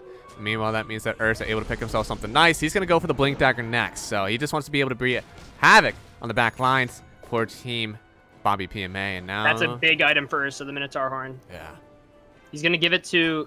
No, he's going to hold on to it. That's Lich smart. gonna get caught. One stun, one bash out from Gotard. They're gonna eliminate Dev, but moving on for more. Bobby's able to find the Vistage out of the roll already in from Tommy. He's gonna stop and stare, but Gotard running in for more. U-By Wars wants to go in, but he's trying to man up on the PA, but he's getting shackled up by Funzo. The status resist is there, but the Maledict already used. They're gonna lose U-By Wars. He doesn't have buyback. Buyback already used on Dev, but he's dead. Cam goes down too. Funzo, Sunnygon, they want more. He's got a double kill on PA. They're buying back on the Grimshark, but they don't have anything else with the rest of them. Bracket dream. The goose is loose. The goose is loose. U-By Wards cannot do it alone. Funzo shackling him up, and PA just... I don't know. This PA is just too big to fail. They're going further out. They don't know. They don't know that the buybacks aren't up. They think they're just sacking racks, but there's no buyback available on the Ursa. No buyback available for the Visage, and yeah, there's not going to be a buyback available on Dev either. They've taken two. They'll go top for more. They'll find out pretty quick that there really isn't any buybacks available for the rest of Team MD2L Rejects. Wow. Must be heartbreaking for the U-By Wards side. They gave everything. They gave everything for this, and I don't know. This BobbyPMA team is just championship level. This is why they're here. Yeah, they played how many games today? 3, and then the 5 today. So they played 8 games of Dota 2. This is the 8th for them. MD2L Redux, they were just sitting back and waiting for this next game. And from the lower bracket, 5 seed BobbyPMA went the entire way. And now, oh no, Tommy. He only gets shackled up on Sunnygon, but it doesn't matter. Funzo will pick up that kill. Cam, he's got the Silence of the Grave. And now, well, there's a fortification. There's a buyback on Tommy. You're going to have Ursa back in 10 seconds. We could see a defense. There's Roshan available. They might just back off for this one while they let the Megas do their job. This is Game 5, MD2L Season 8 Grand Finals. We don't call GG till Ancient's falling. Yeah. this is just beautiful Dota. As I said, I think this BobbyPMA team has been playing better and better over the course of their playoff run. I think every game they've gotten better as a team. They've adapted, and now you're just seeing like peak performance right here. And again, we saw best of the best heroes, their best the players on their best heroes, technically the best players in the league, right? Because they're in the championship. Yeah. Best heroes versus best heroes, and game 5 they really went the full distance. Now we're gonna see a last chance base defense from YBW here. Ursa showing has to blink backwards already. No blink available for 13 seconds, and that means that the backline is a little bit more safe on Team Bobby. Smoke up in the backline. This is that. This is the last thing they can do. Ursa will get bashed up. No one wants to follow up just yet, though. Here they come. One tower remains. Gotard getting close for the blink. Dropping the wards down on Funzo. Going to start the slow siege. The dagger is going to keep just breaching out. Oh no, they get the jump in the bash onto Sunny God, but he turns around. They have the link up onto, but where's this Lich? They don't get close enough for the double chain frost, and now rolling around on Tommy. Sunny God jumping in for more, trying to get the kill onto Sam, but there it is. The chain frost is getting soaked up by all the megas. YBW, he's going to go down. Jet Day 2. They don't have buyback on anyone here. Bobby, he's getting locked down, but Tommy, he can't finish it up. Everyone is dead. GG, well played. The goose is loose. The goose is loose. That's Season game number 5. champion. What a series. Shout out Andy Bendy Funzo. Oh man, that is our series winner. Grand finalist here. The goose is loose. BobbyPMA. That's it. And I mean, I'm sure that there are going to be some interviews setting up. We're gonna get our full panelist team and all of our players in. Whenever, by the way. Oh, they're already in. All right, let's get him in. We're gonna drag everyone down. Funzo in waiting room. Yeah. Let's get everyone in. We'll just take him here. All right, we're going straight in. We're just gonna start the interviewing. I'll get the cams up here, and I think Legacy might be working on dragging everyone down. If not, I'll get it. Okay. Oh, honestly, Andy Bendy's revenged. It was the long con. The long con. It's like a full season. Andy Bendy is revenged. No, that two and a half seasons. Was it? It was Season 6. It was season 6. Jeez. Oh, they're all my up here. gosh. All right, we're dragging down What a series, Funzo. though. What a series. Yeah, Funzo is in. Funzo, is there anyone else from your crew who wants to show up? Ooh. Yeah, I don't know. Maybe the whole team wants to get in here. Hey, Oh god, we'll head see. badminton What down is here. that I'll go here? after. I'm in here. Okay. Yo. Hi, Maddie. Wait, are we Funzo's like, gonna I'm get an out. announcement on Matt's stream? We are going to get an announcement on our stream after this interview. Ah, okay. That's why Maddie's here. I see. Yeah. Oh, of course. We want the head badman here to ask a few questions he badman, wants. head Come on. Hey, I actually have a question for Maddie if he's here. I don't know. What's if up? He's here. Yeah, what's up? How I didn't actually get to see your series, but how does it feel to lose to the eventual champions? Oh, it makes me feel so much better, man. I was rooting for them the rest of the way. I was like, there's no way that my team got shit stomped by like a bad team, right? No. Exactly. Hey, No, I no, feel the no. same way. I feel the same way. No, they're the best team in the league, like confirmed. They are the best team, and they really pulled it out. I mean, they had a pretty mediocre regular season, and they started in the lower bracket, so they had the hardest run of any team, and they pulled it out, man. Like, Well, they did have a bye. They had a bye. So okay. It wasn't hard for them. Come on. It was still an elimination series in every single series that they played, and they came down to quite a bit of elimination games for them too. Like, it wasn't like they were necessarily stomping through the lower bracket. Like, they were playing really well, aside from our They got games, better and of better course. every But yeah, game. they got better and better every single game, and they went to game 3s, and then like they weren't phased though. But I want to say though, their attitudes, just from like the interviews that Bobby had in some of these games, their attitudes that they had in these games were similar to the attitudes that my team had last season when we won. Is like I just noticed the amount of trust that they had in each other, and just like the like competitive drive to just want to play together for each other. And that's exactly what it was like with me, Johnny, Camel, Snow, and rope last season. But that when I was listening to like the interviews and watching the VODs for Sunnygod's stream, that's just what it was. Is like these guys were just totally in it for each other, and that's what it takes to like be a championship team in this league. So I'm really excited for them. To say back to that is, of course, we had fucking trust in Bobby because we first face Storm every game. So we needed to ask that as a question. Come on, that was going to be the first one. Oh wait, Yeah, I gotta go get first. Bobby in here too. He's just AFK, not here. All right, here we go. Oh, where is he? Bobby. Okay, I got him. here, I got him. All right. What's up? Hey, Bobby, how are you? I'm tired, man. Is it all worth it though, Bobby? All worth it? Yeah, it was. I think I'd like to play something other than Storm Spirit. Sunny God is a harsh dictator. You're playing Storm this game, Bobby. I don't care if you want to play something It was else. never like, no matter what happened in our games, like when we were losing, it was never like, am I not gonna play Storm? It was like, what are other people gonna play? It's just, I don't know. It's an honor. It means I didn't think you were the problem. Oh, dude. How about Funzo the first 3 games of that series though, single-handedly like just making like plays out of his ass? Oh my god, dude, the you want some Clockwork game lanes. was the best, and then it kind of. I don't know. I don't know, I felt like game 4 for us honestly was like a really tough game. Like we were mentally so out of the game. I think we maybe said 3 sentences to like each person said 3 sentences. A lot of Game Dota 4 today. we felt exhausted. The last 2 days. Yeah. We had a little. I mean, it's probably on Sunny God's stream, but we had a little pep rally before the game where we're just like, "Listen, guys, game 5. Let's just fucking call our shot and go for it," you know. Sauce was pretty convinced that you guys pulled out a few beers.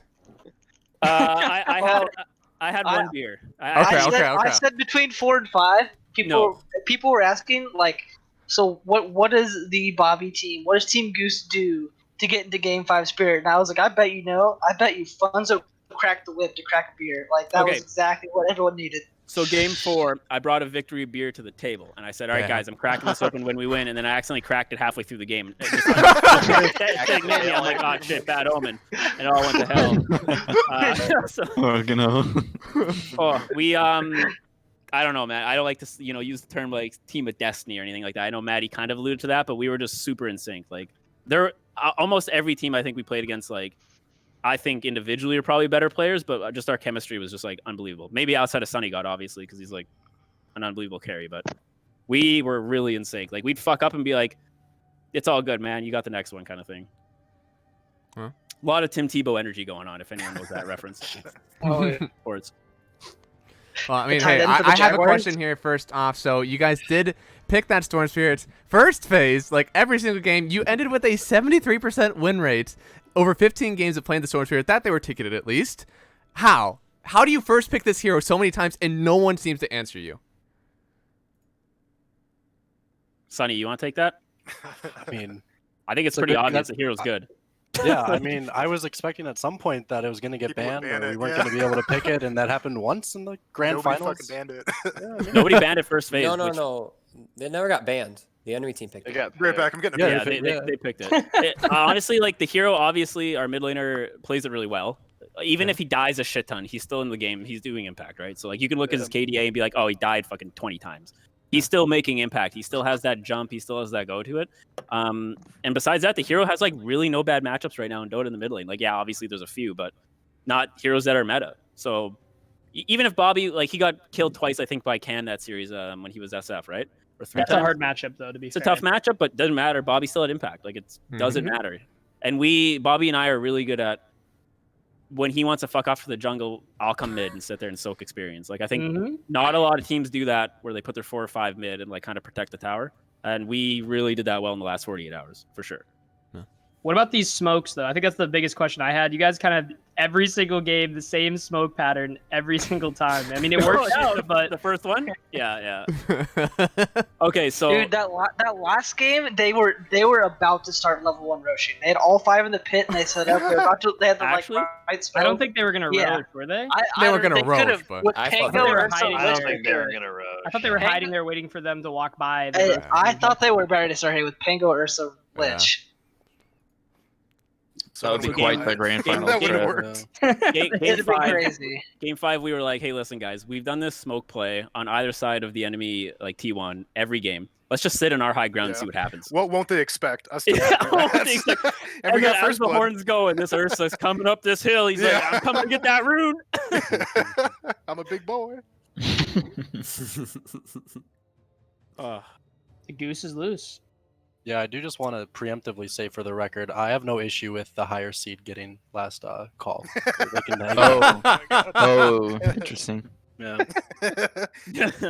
If we would have lost, I would have had a big issue with it.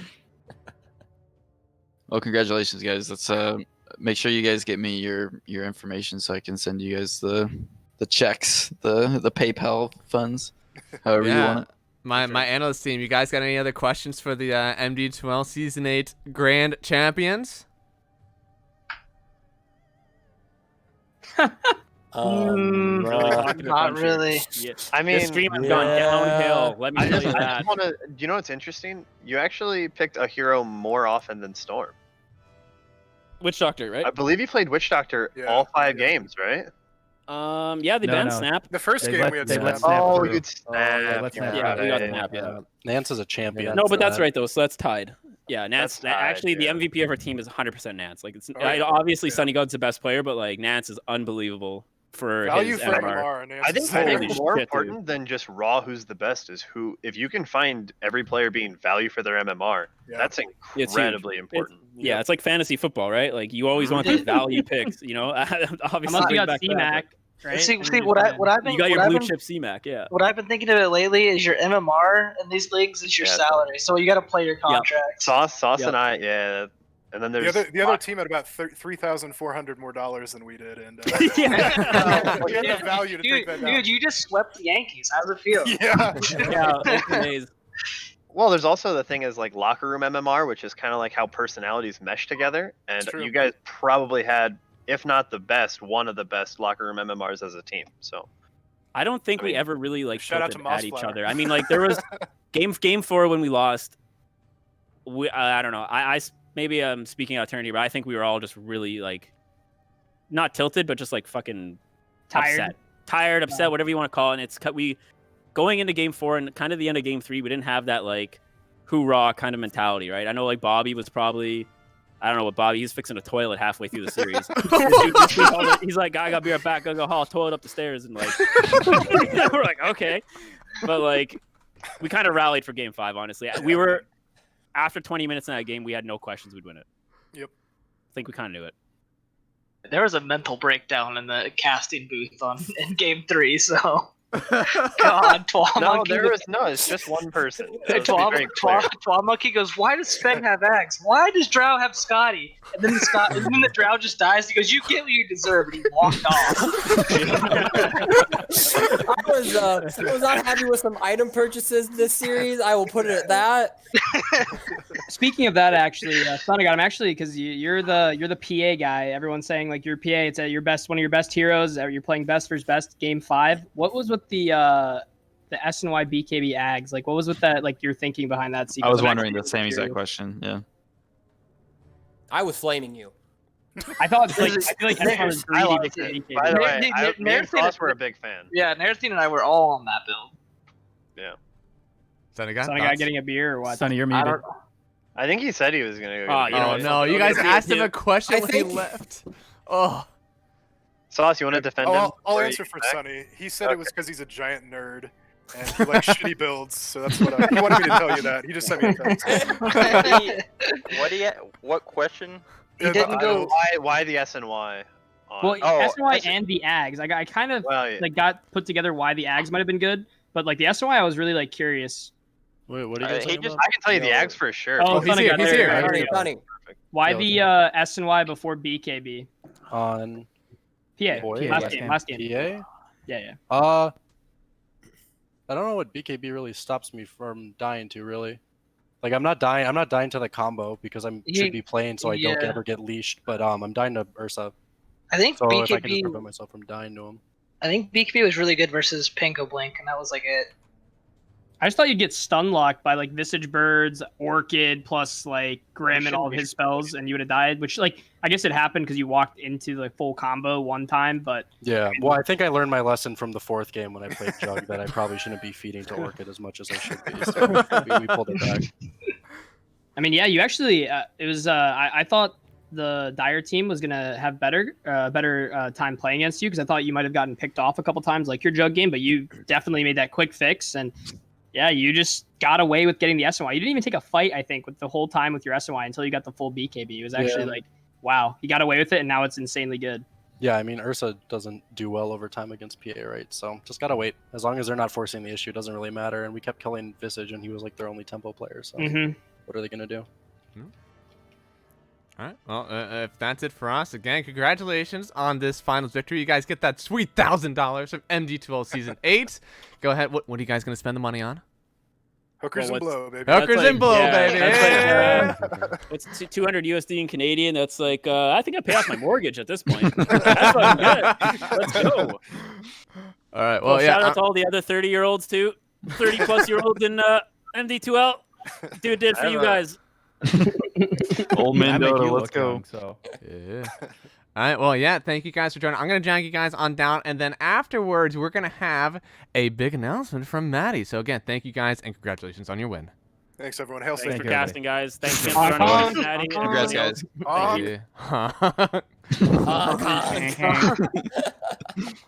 All right, and let's see. As everyone dispersed, all right, we got our core group, guys. We have an announcement. Maddie, take it away. All right, so I'm gonna be posting this now, so you can read this as I'm saying this. But so for next season, we will be doing a LAN online event. So it'll be both. There will not be an in-person requirement. So if you cannot come, that's fine. We would like people to come, obviously, because it's going to be a really cool event. So the Peoria Civic Center, I've been in contact with their marketing management team, and they want to work with us long term. So they're giving us a really, really good deal on their ballroom.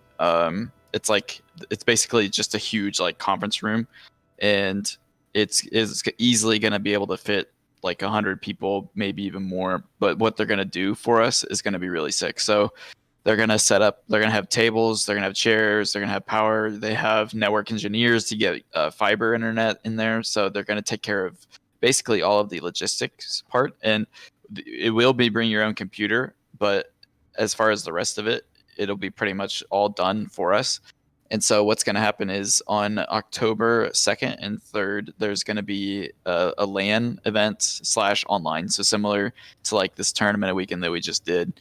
And it's going to have a stage set up. So for like the grand finals, your games will be like, you'll be up on a stage, and there'll be viewing sections also. So there'll be like projectors, house sound, which will be really sick. It's going to be in Peoria, Illinois. I don't think I mentioned that. So it's the Peoria Civic Center in Peoria, Illinois. So team signups are going to start in June 6th, and it'll last 2 weeks to June 20th. So that should help solve some of the perceived issues of like signups being too long and people changing their MMRs. So that 2 week period will help with that. It's going to go from $10 a person to $20 a person to help cover the venue costs and the prize pool, but then the prize pool should be quite a bit more, hopefully, than $1,400. It should be like $2,000 or more, hopefully. So because we did actually get a really sick deal on the venue. So as far as if any of you guys can remember our landmark days, this LAN should be a way better of an experience than the last one, because I mean we're gonna have this huge room all to ourselves, and we're gonna have like groups of people, network engineers, all setting all this stuff up for us. So it should really be a legitimate event. And but yeah, so I just posted that in announcements. So if you want to read and there's gonna for forming teams. So there is going to be a similar MMR cap to this season, 21,500. We're working on what the exact high cap is going to be. So 6K individual soft cap for sure for now. We're still deciding what we need to do. Another thing is we are going to come out with a post-season survey I think this next week, or maybe even tonight. I think Mad Dog's working on that, so I'm not sure which one. Mm-hmm. But that's going to help us make some of our decisions. So if you guys see that, try to fill that out, because we really do try to use that as we make our decisions based upon what our community wants or needs or whatever. So so look out for that. That'll help us make some of these decisions. But yeah, so this in October, it's going to be a really, really hype event. I hope a lot of people show up. I hope it's a lot of fun. I hope it's just as hype as this last season was. Hell yeah. I mean, I don't know. We didn't set you up for any questions, so do you I want to have take some any questions? Or okay, Maddie, this Yeah. is up to you, baby. Maddie, you have a couple of very important questions to answer. Okay. Roll. Question number 1. Will there be Fortnite gamers in the front of the room? No, there will There be. will not be? There will be a stage for feature matches. My guess Squat would racks? be it's gonna be like some squat racks, obviously too. So we can have Fortnite gamers, is what you're saying. I was just saying, Right. where am I going to play Fortnite? Well, sounds like you Sauce, just like bring your own. Sauce, when you get eliminated in the first round, then you can play Fortnite for the rest of the Okay, weekend. well, actually, when I get eliminated in the first round, I am launching the first ever MD2L kickball league in the back with That is true.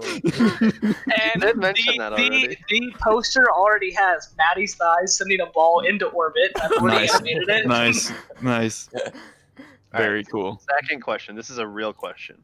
Will there be a team cap limit at 32 / is that a question that might be on the survey or In do the we know about announcement, that? kinda. Was it in the Yes. announcement? Oh, was there a hard? Was it in It's there? for no, not No, Team no, no. MMR. Total Number team. of teams. Number of teams, not a cap of MMR. Number Is of there going to team.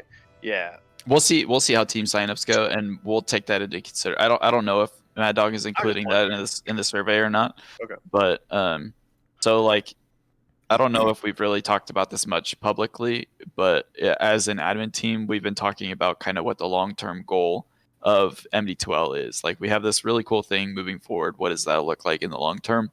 And we're all on, at least the admin team is all on the same page, where we want to be a community that is a lot of fun, that can come in person, do these events, you meet people, you're friends with people. It's just like a really positive and kind of unique experience when it comes to Dota. It's almost the opposite of pubs, where it's a lot of insufferable people. And to kind of just be like the event for, at least right now, for amateur players, where really anybody can have the experience of what it's like to just be a TI player, for example. It's like the Midwest TI experience. So that's kind of like our long-term goal. And as far as league growth and stuff, we don't necessarily want to stifle league growth with hard capping, like 20 team signups and like forcing, you need to have all 5 players come into LAN. Like, we don't want to necessarily do things like that yet, because as we grow in numbers, then the people that will, be committed to the league, want to come in person, those numbers will grow as the overall league grows. So we're not necessarily gonna have a hard cap yet. We're gonna see what like team signups look like and stuff first. Okay. All right. One last question. Sorry. no. And this one is a loaded one because I know the answer because I read the announcements, but you didn't mention it enough to hype it up. Is this a 2-day event? Yes, it's a 2-day LAN. Dude, that's hype as hell. That needs to be like in all caps, a 2-day event, like in the past, especially with Landmark, dude. Yeah, with the one day where you play for 10 hours and everybody's exhausted, like a 2-day event. 2 days, whoever plays hype. for 10 hours. Yeah, now we have Let's 20 hours of go. Dota over 2 days. Is there going to No, be but that's actually pre-playoffs? really cool. Is there pre-playoffs, like pre-online playoffs? Or? Well, yeah, I was Yes, gonna ask yes. that, but I didn't want to bother him. Yes. Okay. Yeah. Now Maybe Naratheen I'll has a limit. specify that in here. Let me specify that. It's going to be a similar schedule to this season, where there was a group stage, there was a playoff. So we're still trying to figure out all the specifics in that. But it's I think logistic wise, it's going to be, we're going to have to reduce it to like this season. It was 8 teams for a tournament weekend. I think we're gonna do more for as many maybe 16 teams for the 2-day. You can add a round to both days. Yeah, start at 9 a.m. instead of noon. Right. Yep. Yeah. Yeah. So I think we're gonna do 16 teams, and we might even try to do something where it's like, if there are 32 teams like this season, then the top 16 teams are in the playoffs, and then the bottom 16s we can have something for them too, like whether it be a B bracket or or some others. So that way, like they could still come and be a part of the experience and not feel like, you know, they I don't know, just so it's just something fun for them too. And let's see, ARDM bottom 16. So we are gonna. So some of the ideas that we've had, for example, is like the top two. If we have 32 teams, it's 4 divisions. It's top 2 teams from each division automatically make playoff day, and then the other 24 teams fight out for the last, That you know, sounds 8 cool. spots That or sounds something cool. in the playoffs. So there will be a decent online group stage. Let's see. So I'm gonna add that in this announcement to clear that up. All right. Thank God this has a net Regardless. positive gain. Thank God. I didn't want you to just get hammered with questions. I'm happy. That was I hope the questions weren't too difficult. No, they were good. They were good. I was expecting Naratheen to be like some really controversial land question. I had one more question. Yeah. What is the max capacity? So like, what if like 70 people wanted to go? I'm pretty sure. This room is huge. Yeah, but I mean, COVID. we had 42 in the last one. We only had 9 teams. There's at Yeah. least 43 Yeah, this honestly, time. that's insane. So we're gonna have 80 people. It's a huge venue. Dog. It's a really big venue. Sauce, there's So- gonna be a viewing area. They said. Yeah. I was just doing the question out there. So there's gonna be a The viewing viewing area was posted when I Wondering, thought of dude. the Like, question. come on, man. Why you gotta make fun of his question? Like Matt's gonna be sitting up there with a pointer, just like Dude, We're gonna have with an a actual weatherman PowerPoint segment. screen. Dude, I will bust out some content for this if we actually. I mean, I'm gonna be rooming with Moss anyways for it, and he has some hype ass equipment there. I might be getting with him to get some good content pieces for yeah. land. Yeah, I think it would be really cool to do some sort of content for Yeah. it. That would help us for future seasons, especially too, Yeah. because that's really the long-term goal is to just make this like so time-wise we're thinking 2 times a year. So we're gonna do like an event like this, a season, 2 seasons per year, which if seasons are about 3 months long each, then there is going to be a little bit more downtime in between seasons. But with the intensity of these seasons, I think that's going to be okay. And we can still do, you know, like weekend cups, community events in between. But we really want this to be a special event. And there really just isn't anything like it in NA, especially. I don't know about like Europe or China or anything like that. But I mean, yeah, man, it should be a really, really good time. And I'm not concerned about how many people we can fit at the venue. The venue is huge. It's not gonna be a problem. Yeah, I already have 2 content pieces I've already thought of. I won't tell you what they are, but for one, I'm just gonna need a bunch of watermelons and some kiddie pools. For the second one, which is Staples' idea, I just need 1 U-Haul and about 50 to 100 gallons of mud. Wait, and you'll need Maddie for both of them. Yeah, I will need Maddie for both of them. That's true. Yeah. Okay. That's true. I can figure out the watermelons one then.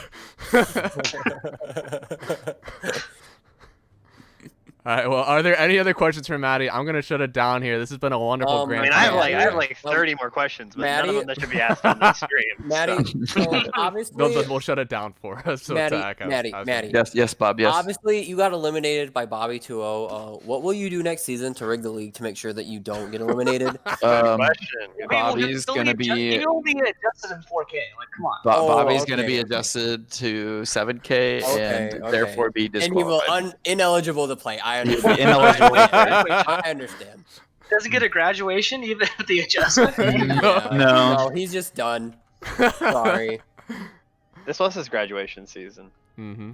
Congratulations. Congrats, Bobby. It was your last time. All right. Well, that's going to be it for me. You guys are going to Lyrical because he did coach me for casting. So you guys can go tell him thank you. Thank you, everyone, for watching. Please clip. I'm using these for some very important submissions. I would love to not do the work myself. So do it for me. We can all work for free. Thank you, and see you next time.